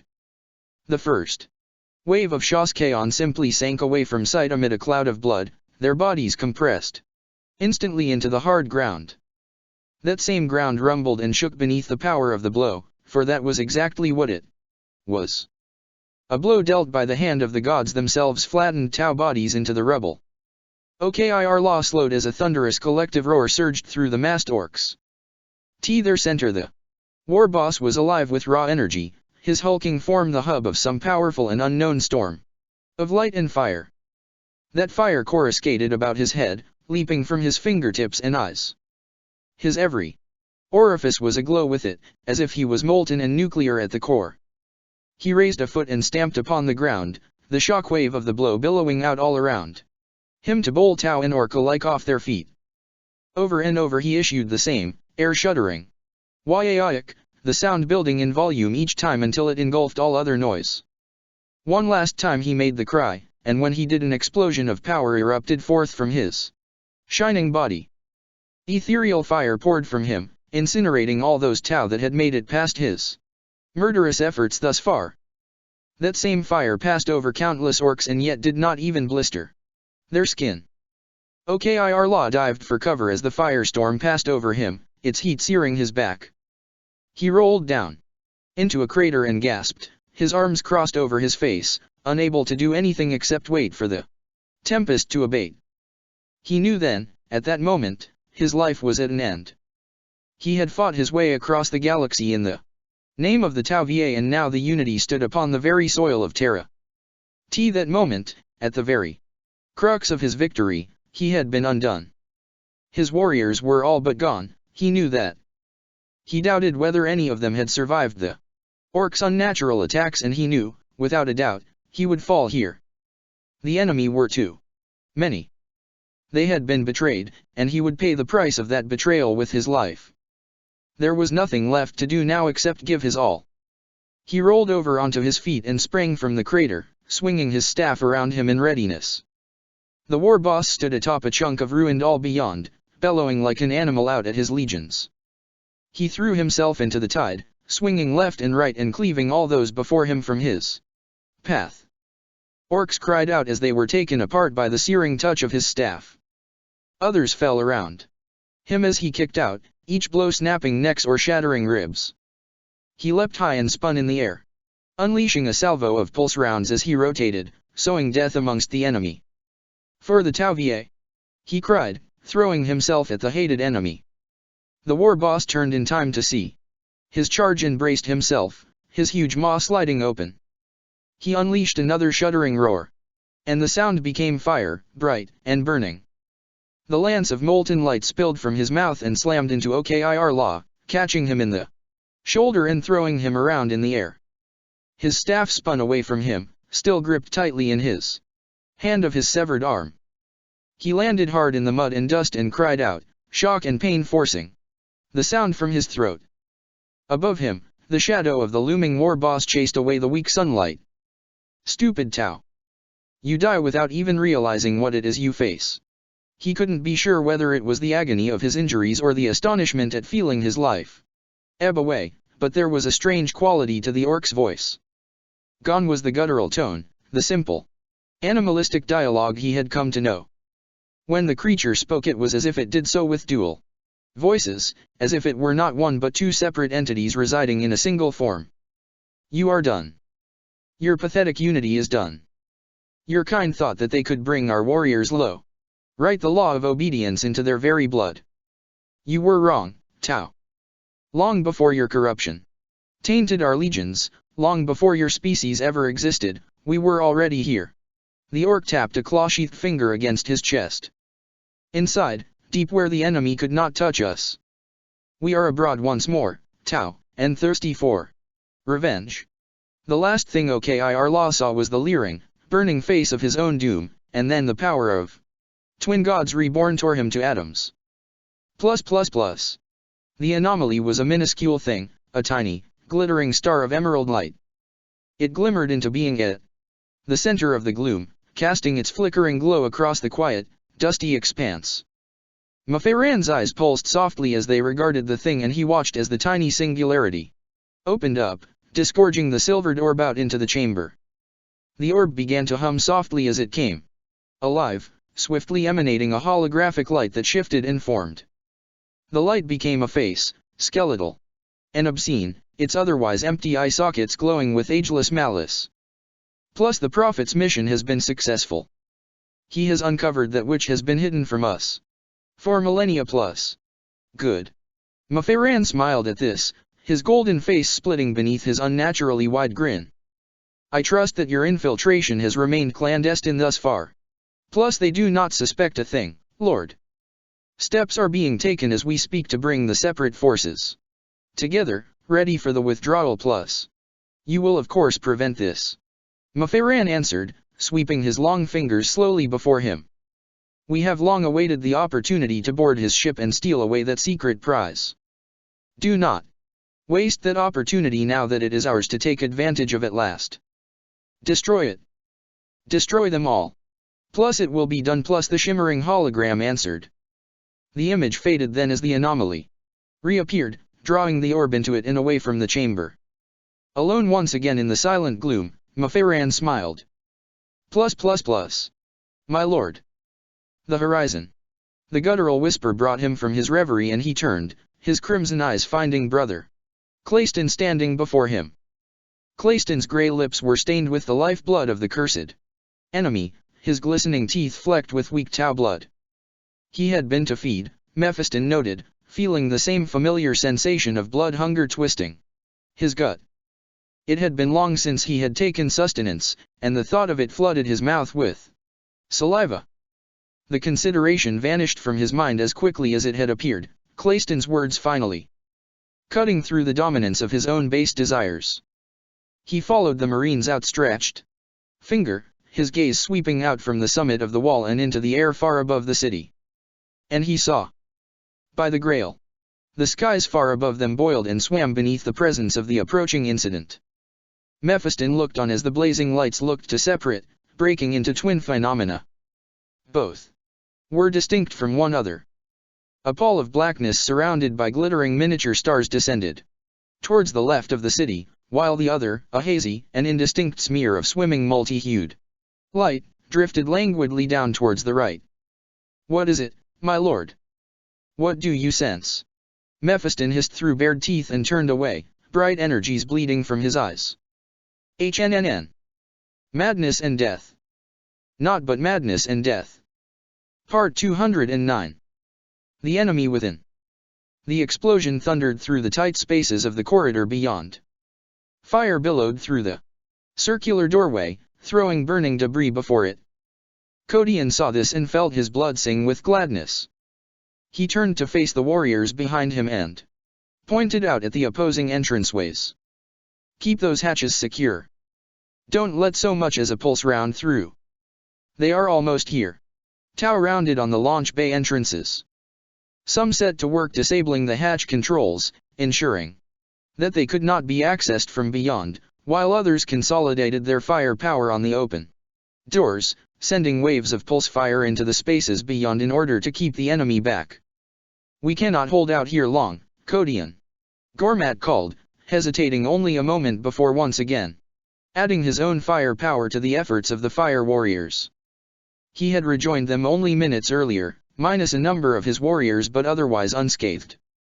The Hrud had played no small part in his return, so it seemed, and even now Kodian could see several of the shadowy creatures sliding through the edges of the chamber, firing salvos of glittering molten emerald light into the hatches nearest them. He found his gaze lingering on the ambassador, the enigmatic warning of the Hrud refusing to leave his thoughts. Gormat had remained silent throughout his disappearance, and even now Kodian had Little idea what he had done during his time apart from the boarding party. He shook the consideration from his mind as soon as it had appeared. He had told Gormat that he trusted him, and that much was true. He could not allow doubt to cloud his thoughts now, not when they were so close to leaving this ship with the prize they had come for. Another explosion shook the deck beneath his feet and he turned to his left in time to see Ventress throw himself into the hangar, the others hot on his heels. "Brothers! You have made it through." The ultramarine nodded and stepped to the side in order to allow the others entrance into the chamber. Cassius threw himself to the left and pressed against the wall, leaving Tigurius to physically smash his way through the restrictive opening. The librarian Dreadnought continued to stride forward as his sarcophagus rotated and the bolters slung beneath his fists opened fire into the hatch. "Codian, did you find safe?" the chaplain replied. "ND hidden, for now. Once we are ready to return to the surface I will." The sound of a tremendous metallic wail cut his words short. Tigurius had disengaged from his fight with the Tau and turned his attention to a set of tall cylinders to the right of the hatch. He smashed his way through them with his vast fists, his actions toppling them. He drove himself into them then, pushing them in front of the hatch and sealing the breach, a temporary but effective solution. Cassius and Ventress wasted no time in approaching him. "You have been successful?" the Master of Sanctity asked. "Then where?" Codian held out a hand to stay the chaplain's question. "We have a problem, Master Cassius, one that must be resolved before we return to Terra. There is a viper in our midst." All those within earshot fell silent at this. Codian felt the dawnblade shift at his waist, the ancient powers within it stirring once more, restored and revitalized after its strenuous efforts. Ventress frowned, his eyes narrowing. "Viper? Explain yourself, brother. One of us is not who they seem, Nscient. I have neither the time nor the details to explain further. All I can say is that I cannot allow this mission to become compromised by the interloper. We will not leave this ship until the truth is uncovered." By now, the Tau had begun to gather behind him, attracted and intrigued by his claims. One or two of the warriors whispered questions to Gormat, who replied in a similarly subdued tone. Though Codian did not understand what the ambassador was saying, he could not fail to detect the hint of confusion in his voice. "Then what do we do?" Ventress asked. "It is only a matter of time until the Tau break down the barricade." Tigurius. "Brother, are you able to use your senses to detect this hidden enemy?" It was Cassius who asked the question, and as he spoke, all eyes turned to the towering Dreadnought. "Plus if there is an enemy here, then he will find himself unable to hide from my soul sight plus." Codian tensed. For the first time since he had received the warning, he found himself weighed down with doubt and suspicion. They were all together here now, and moments away from seeing this mission realized. Even he had little idea of the identity and intent of this interloper, but he knew that the Hrud were his own children, in effect, and because of that he trusted that warning implicitly. He looked to Tigurius, his hand tightening around the hilt of the Dawnblade. Even as he spoke, he felt the weapon begin to writhe in his grasp, agitated by the presence of the hidden intruder. Plus the Tau plus Tigurius growled, spinning around to face Gormat and his fire warriors. "The Tau have betrayed us plus." Before anyone else even had time to react, the librarian raised his vast arms and targeted the startled Tau. Gormat blinked in disbelief and raised his hands, his pleading face finding Codian's gaze. "No. There has been a mistake." "Chaplain." Codian started, taken aback by the librarian's sudden attack. He brought the Dawnblade to bear and watched as the weapon shuddered, shifting its shape, growing in his hand. The presence in the blade shivered, horrified by the presence of treachery in their midst. He understood the blade's warning and brought it up, ready to attack, but despite himself he could simply not act fast enough to deny the enemy. Tigurius's bolters opened up and drowned out the ambassador's pleas in a thunderous deluge of noise. The fire warriors threw themselves into action, scattering as best they could. It was no use. Bolt rounds scythed through them, punching bodies into bloodied chunks of meat. A few defiant rounds of pulse fire rang against the dreadnought's armor to little avail. None of the Tau stood a chance. Tigurius simply took them apart, his bolters shattering them. A few moments was all it took to reduce Gormat and his warriors to little more than smoldering chunks of armor and meat. The Kadayan stepped away from the scene of carnage, blinking in shock and covered in Tau blood. What in Creed's name was that?" he exclaimed, his voice barely more than a whisper. By his side, Umbras simply remained silent. Plus treachery unmasked plus Tigurius answered, his strident mechanical voice devoid of regret. Cassius moved up to stand beside him, his glowing eyes regarding the scene of carnage. "Whoever this enemy spy worked for, they underestimated the potency of your mindsight, old comrade." He looked to Codian then, a palpable anticipation smoldering in his blazing eyes. "It is unfortunate that the Tau were compromised, Codian, but the threat they posed is ended now. We must return." "And we will," the chaplain answered quietly, a tinge of regret in his voice. "I am able to transport us all back to the surface, but I am far from totally familiar with this ability. I do not know if I am able to facilitate all of us at once." "You must return first then, brother," Ventress answered without delay. "Our mission is of the utmost importance." "No." Codian shook his head at this, his tone of voice making it clear that he would brook no argument. "Our business is not finished here, brothers. Not yet. The traitor in our midst has been revealed, but at a cost we can ill afford to bear." Codian's ominous words drew the attention of the others to him. Ventress exhaled a long and protracted sigh. "There is nothing more we can do now, Codian. None of us could have anticipated this." The chaplain hesitated for a few moments more, and then his reverie was broken by a series of ringing impacts striking the opposing side of the nearest hatch. "The enemy attack again," Cassius warned. "We can afford to delay no longer." Codian nodded. "Gather to me then, brothers." Quickly. The others did as he instructed, and in moments they were jostling for space around the chaplain. He looked at each of them in turn. "As I said before, even I do not fully understand how this works. I take one at a time, and return as swiftly as I am able." With that he placed a hand upon the shoulder of Umbras. "This is the plan. We return to the abandoned building. I can only trust this power to work effectively. If I can see the destination in my mind's eye, and that location is remote enough that we should not be disturbed. As a precaution, I will transfer you one at a time. Umbras, ensure that the building is secured." "Understood," the apothecary answered. With that, Codian's grip tightened and the shadows engulfed them both. +++. 10 minutes passed with an agonizing slowness, minutes occupied by jumps to and from the surface. Now, only Cassius, Tigurius and the hidden prize remained. The Tau had discovered them and were converging upon the chamber with a vengeance. Tigurius and Cassius fought fiercely to contest the nearest hatch, the entrance blown wide open by Tau explosives. Codian arrived once again amid a pall of darkness, in time to see the air just to the left of the opening warp and bulge, as if something was moving beneath it. "Tigurius. Stealth suits to the left, brother." The dreadnought shifted his upper torso without question and filled the area before him with bolter fire. Sparks and fire cascaded from the affected area, and a second later several glowing grids flashed into being, drawing humanoid shapes onto the air itself. Each one lasted but a fleeting moment before the suits beneath them burst apart, shattered by the librarian's guns.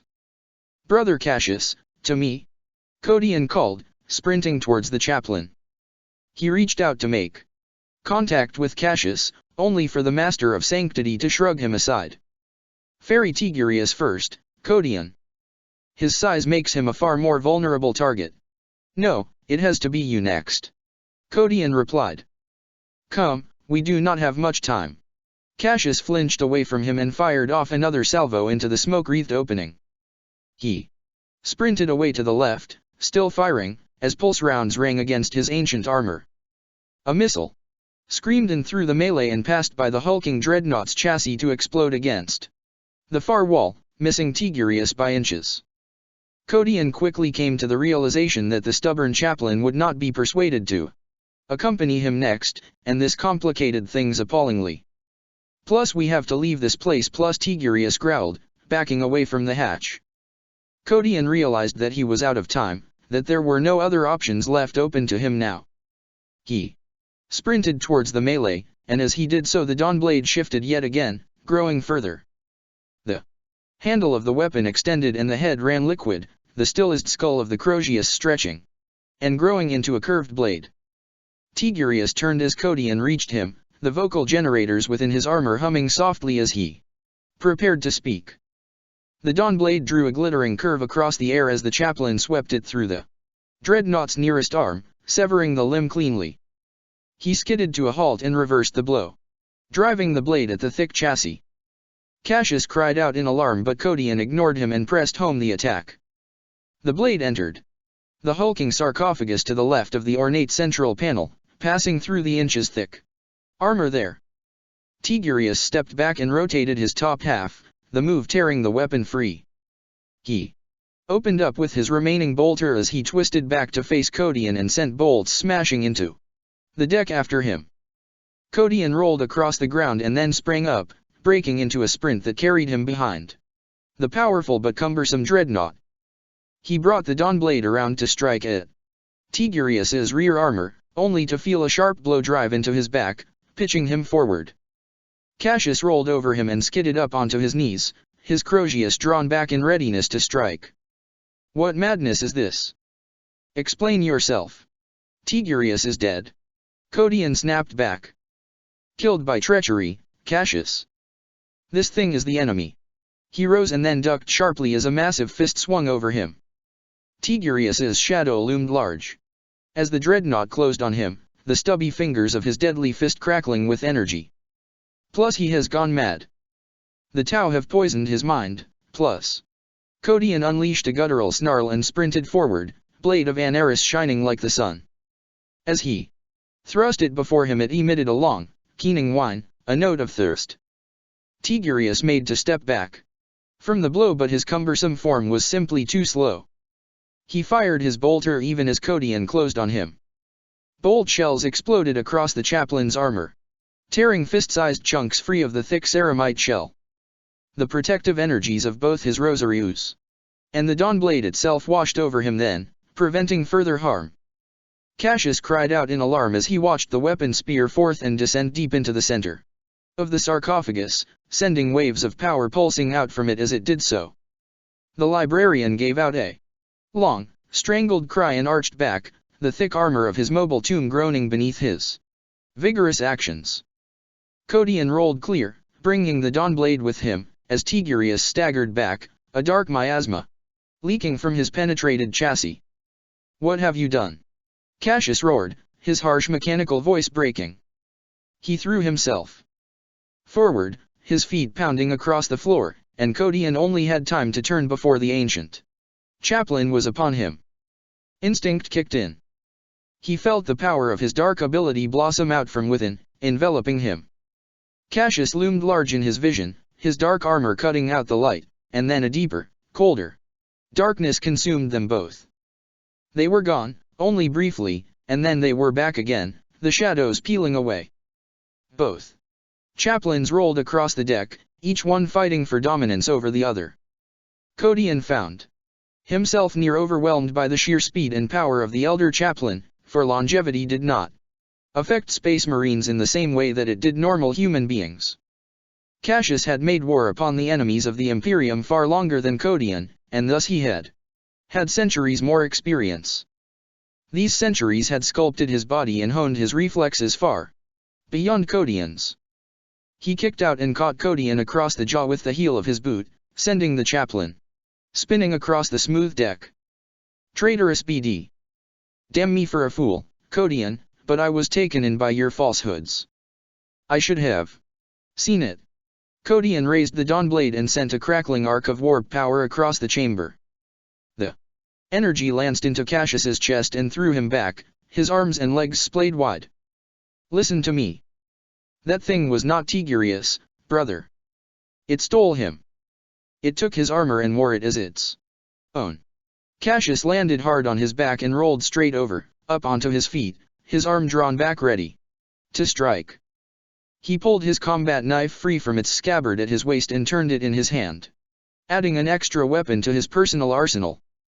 Your lies fall on deaf ears, turncoat. Of all of us, Tigurius was the strongest presence. To suggest that the enemy could have somehow bypassed his powerful psychic defenses and found a way to enter his sarcophagus is absurd. All this has been nothing save for lies. You have destroyed what we came for, and I will kill you for that. At that, Codion extended the blade of his weapon out. Look then, brother, and you will see that I tell the truth. Look to what remains of Tigurius. Cassius did not. His glowing eyes remained fixed on Codion, and though he had long since been robbed of the ability to display emotion, those smoldering eyes radiated a palpable hate that Codion could not fail to recognize. Cassius. Brother, listen to me. The Master of Sanctity issued an angered snarl and pounced, driving forward. He was lost to hate and the desire for revenge now. Codion could see that. He braced himself to meet the raging chaplain. In his hand the Dawnblade shuddered and then shrank, taking on its Crozius configuration once again. Just like him, Codion felt the weapon's disinclination to see Cassius come to harm. Just like him, Cassius was on him in a matter of seconds and he leapt into the air as he prepared to strike, his own weapon drawn back. He swung but Codion was fast enough to see the coming blow and ducked low, twisting to follow the Master of Sanctity's momentum. Cassius swiped the weapon down as he passed overhead and Codion countered the blow, sparks bursting across the Dawnblade. The older chaplain landed and skipped around to face him, already moving to strike again. His arm flashed out and Codion caught a fleeting sight of the combat knife flashing its way through the air towards his face. He raised his arm and turned the blade aside, saving his life, but the distraction was enough. Codion gasped as the impact rang against the intangible sheath of his Rosariu's power field, feeling his body compress momentarily beneath the crackling discharge of power. The blow had been a powerful one, and Cassius's power weapon had spent the charge of his Rosarius. Light and energy blossomed from the Dawnblade as Cassius struck again, smashing the Crozius across Codion's head. He felt the heat of the living weapon's protective embrace drive the breath from his lungs and staggered back, striking blindly again and again. A boot hammered into his knee and he dropped to the floor, in time for another blow to his ribs. His warrior instincts knew what was coming next and he raised his arms. Weapon met weapon above his head and Codion grunted in pain as he was compressed into the deck, his knees buckling the smooth surface. Cassius drew his arm back and prepared to strike again, but this time Codion was faster. He swept his leg out and caught the Master of Sanctity across the shins, ensuring he put enough power behind the blow to sweep Cassius's legs aside. The older chaplain's body fell hard onto the deck and Codion was ready to meet him. He rolled up onto his feet and slid behind Cassius, stamping on his opponent's hand as he did so to prevent him from retrieving his Crozius. He slid the haft of the Dawnblade across Cassius's neck and hauled him up. Look, damn it. Let go of your rage and see I speak the truth. Cassius tore at Codion's hands as he struggled to free himself, his glowing eyes blazing with rage.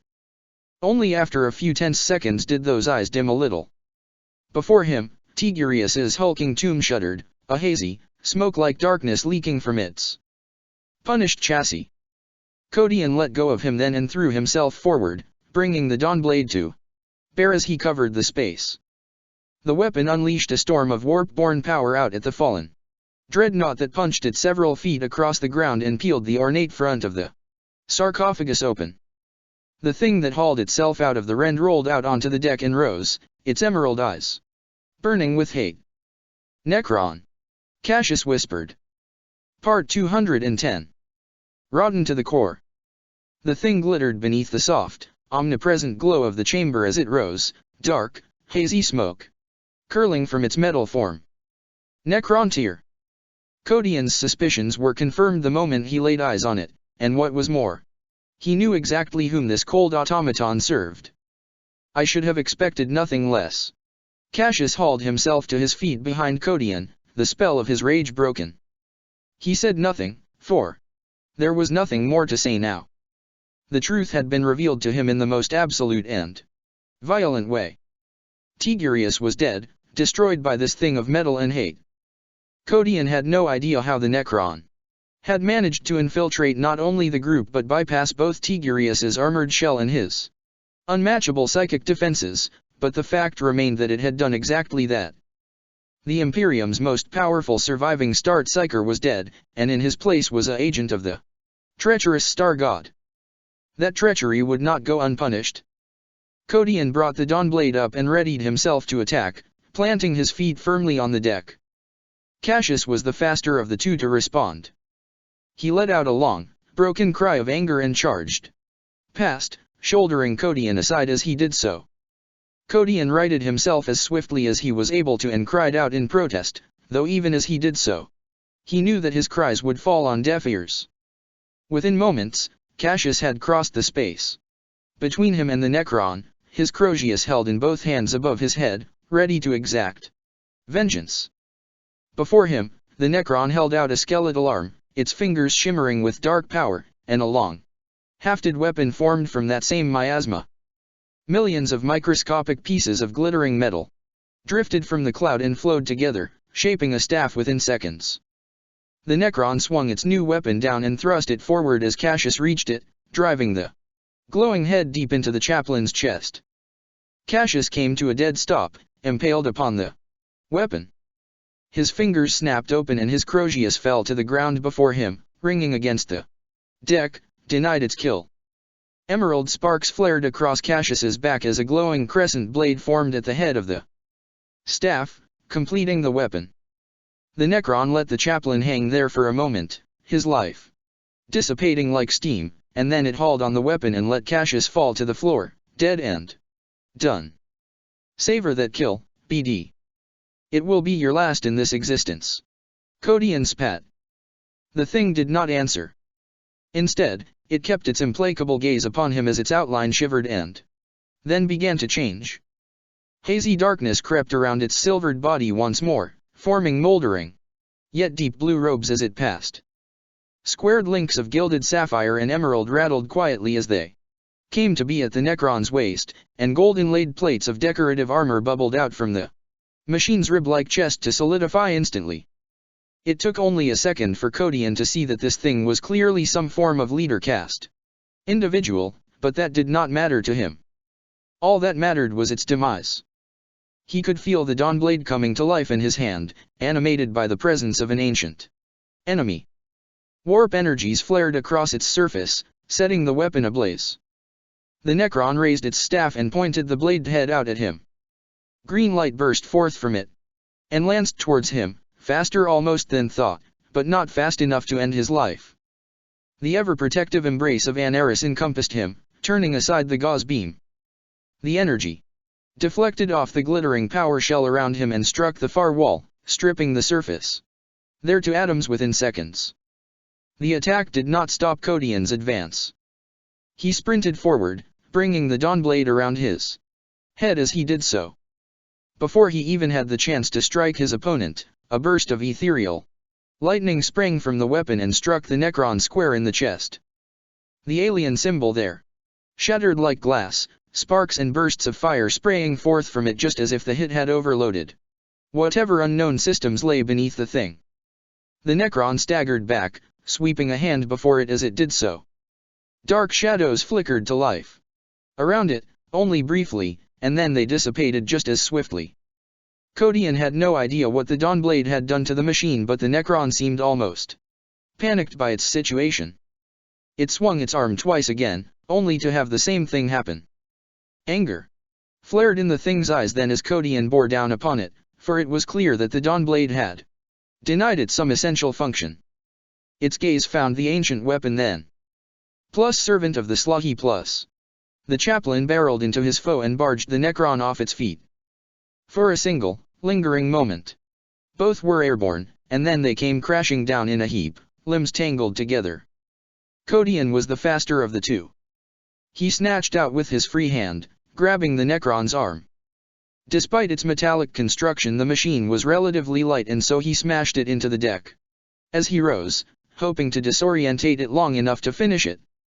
As he brought the Dawnblade round to destroy it, the Necron rolled over onto its feet and rose, using its staff to fend off the attack. The Dawnblade smashed against the haft of the alien weapon but could not break it. The Necron Lord drove its heels into the deck and pushed forward, causing Kodian to find himself suddenly overwhelmed by the thing's sheer strength. Sparks splayed out from beneath his heels as he fought to counter the machine, but it was simply too strong, more than a match for him. As he fought for dominance, Kodian noticed movement at the Necron's collar. It wore a small pendant at its neck, and as he looked on, the artifact came alive with movement. Scores of tiny artificial machines swarmed from the device and began to crawl towards the damage at the Necron's chest. Their energized bodies crackled with energy, and as they closed on the location they seemed to be agitating it, their presence already working to repair the damage. Kodian hammered the palm of his hand into the miniature machines again and again, crushing them. The distraction allowed the Necron to swing its head down and into his nose, hard enough to crack the cartilage there. The chaplain fought to dispel the bright lights popping across his vision as he kicked out, taking the Necron's legs from under it. The machine fell back and Kodian followed, hammering his heel into its chest and face again and again. The Necron brought its staff back up and Kodian kicked it away, his veins alive with vengeful fire. "I know what you are and I know who sent you. This act will not go unpunished." He spat, swinging the Dawnblade down. The weapon crashed into the machine's spine-like waist, severing the linked tubes cleanly. He hauled the thing up from the deck, leaving its shuddering legs splayed beneath him. He centered his thoughts on a particular destination, even as the machine thrust a hand up and clamped its cold fingers around his neck. And was gone. The darkness peeled away and revealed the new location. Kodian glanced around him as he tore the Necron's fingers from his throat. He had taken a great risk in coming here, for it was a place he had never been before, and so he hadn't even been sure if he would make the jump. Thankfully, it seemed as if his mysterious powers were more in tune with his desires than even he had hoped, for it had brought him to this chamber nonetheless. He regarded the bisected machine in his grasp then, only to discover that the Necron hung lifeless, cold and dead, its eyes little more than black pits. Although he could not explain it, he knew exactly what had robbed the thing of its power. The jump. The transition had done what no other process or incident could. It had severed its connection with the Necrontyr matrix completely, for as universal as the matrix was, it could not permeate the warp. That brief moment of denial had forever disengaged the machine from its eternal power source, and in doing so it had effectively removed the thing from existence. He cast the broken body to the ground and descended after it, thrusting the Dawnblade deep into its chest cavity. The weapon ignited, sending pulses of power flashing through the machine again and again, burning ancient internal systems to ash. Now he was sure that it would never function again, and he felt no shame at the warm glow of satisfaction that thought gave him. He had known. He had known that the jump would incapacitate the Necron, and he had known almost exactly what this chamber would look like. Up to this point he had simply accepted the influence of the mysterious knowledge, and he had relied heavily, almost blindly, on the guiding presence of the Dawnblade. Only now did he find himself starting to question it. There was a feeling deep inside him that he could not shake, could not deny. He had done this before. He had done all this before, and yet he knew that physically set foot on this ship until this point. He struggled with the consideration of this for a moment, but he knew that he could never reach a logical conclusion. For now, he reasoned with himself, there were far more pressing matters to consider. Two of the Imperium's greatest heroes lay dead in Cassius and Tigurius, a loss they could ill afford. He cast his gaze out into the center of the vast, quiet chamber, and vowed then that he would even the odds. The large machines sat in rows, humming quietly as they continued to function. On closer inspection, Kodian could see, almost hidden from sight at the center of each machine, the pallid, wasted features of an ethereal. This hidden chamber, nestled at the very heart of the ship, was the heart itself of the ethereal presence down on the surface of Terra. Here lay the slumbering physical remains of each of the near unstoppable commanders of the Tau. Here lay the chance for revenge. For the millions you have slaughtered, I take this vengeance, he whispered. With that, he raised the Dawn Blade, its gleaming skull-faced head already crackling with power. Plus. Beside Calgar, Ka shuddered softly. The air seemed to ripple about him as if in sympathy with his emotions. Calgar himself mirrored this, his hulking metal form quaking as a shiver ran through it. Plus these things. They cause you fear, plus he uttered. He did not need to gesture out at the descending monstrosities beyond to indicate his meaning. Ka shook his head. I fear the C'tan, War Master, but you mistake the cause of my reaction. It is Codian. Calgar swung around to face the dark alien then, animated by the mention of the chaplain's name. Plus Codian? Tell me he has not failed, Ka plus. He has not. As we speak, the Prophet strikes at the heart of the unity. Look to the battlefield and you will see the effect of his work. Calgar followed the Old One's instructions. Here at the heart of the Eternity Wall Gate defenses, the various forces fighting against the invasion roved and shifted, partially obscuring his view of the enemy. He strode forward, cycling his adjustable vision to maximum. Hordes of men and machines sank away from sight as he zoomed into the contested zone, feeling his heart harden as he caught sight of the ancient beast he now knew as the Void Dragon. The thing's silvered form looked to blaze with power and vigor as it directed its ethereal legions, standing proud of the cover about it, unafraid and unchallenged. The towering azure creatures around it poured murder and death into the harried defenders, weathering any and all attacks that came their way with ease. Plus all I see is death, plus he called to Ka, his mechanical voice heavy with disdain. Plus we cannot stop these ethereals, Ka. We have nothing to challenge them, plus. Do not be so sure of that, War Master. Ka replied. Even as he heard the Old One's reply, he saw the first ethereal die. The thing simply convulsed, its flaming form flickering, and then ceased to be. In a second its body evaporated, like the glow of a lumen globe being deactivated. The last vestiges of its illuminated form popped and shimmered as the ethereal simply ceased to be. Plus what was that? What happened, plus? A heartbeat later and another ethereal died, its existence ended just as abruptly.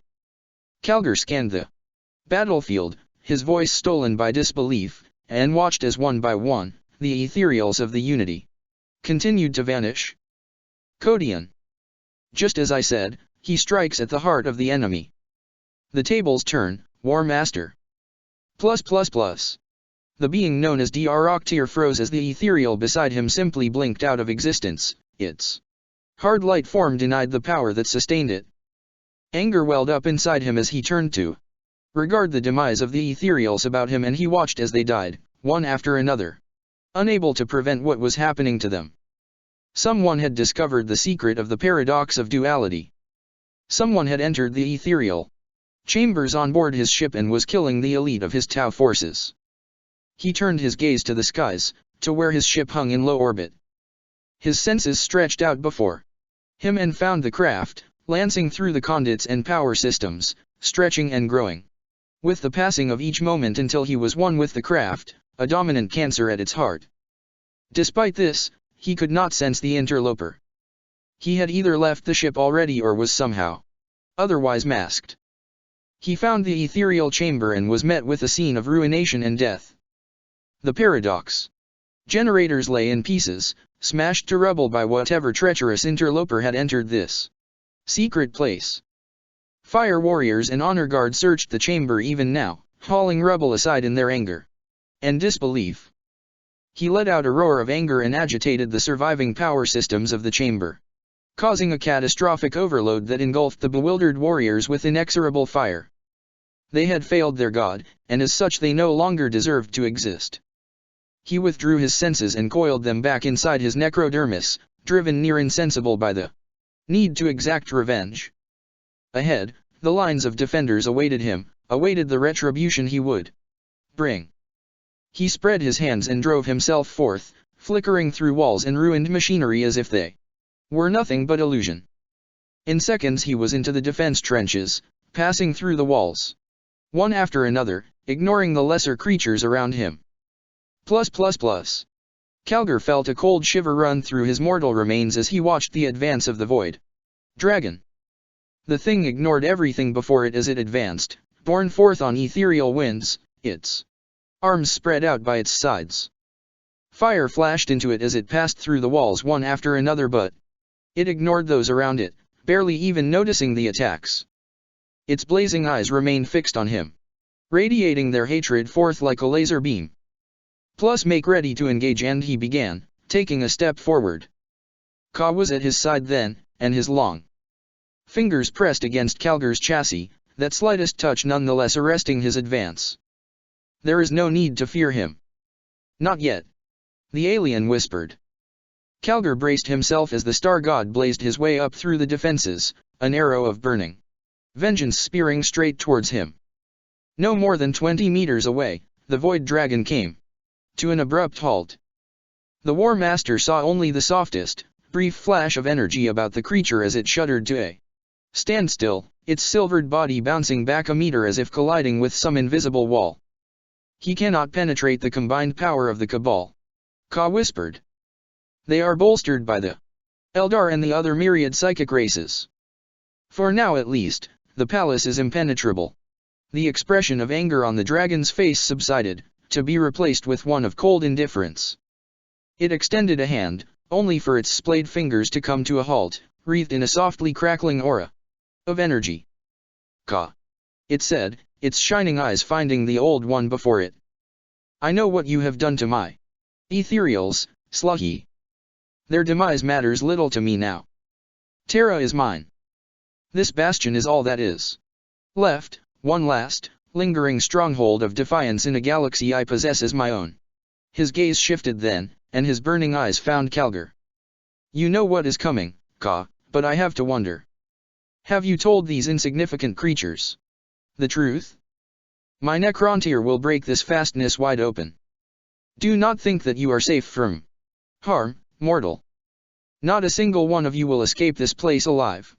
We are ready, Ka replied, as cool and emotionless as his nemesis. We will not break, and we will not run. Try to destroy us if you dare. Your overconfidence will be your undoing. The void dragon did not reply. It raised a hand and gestured.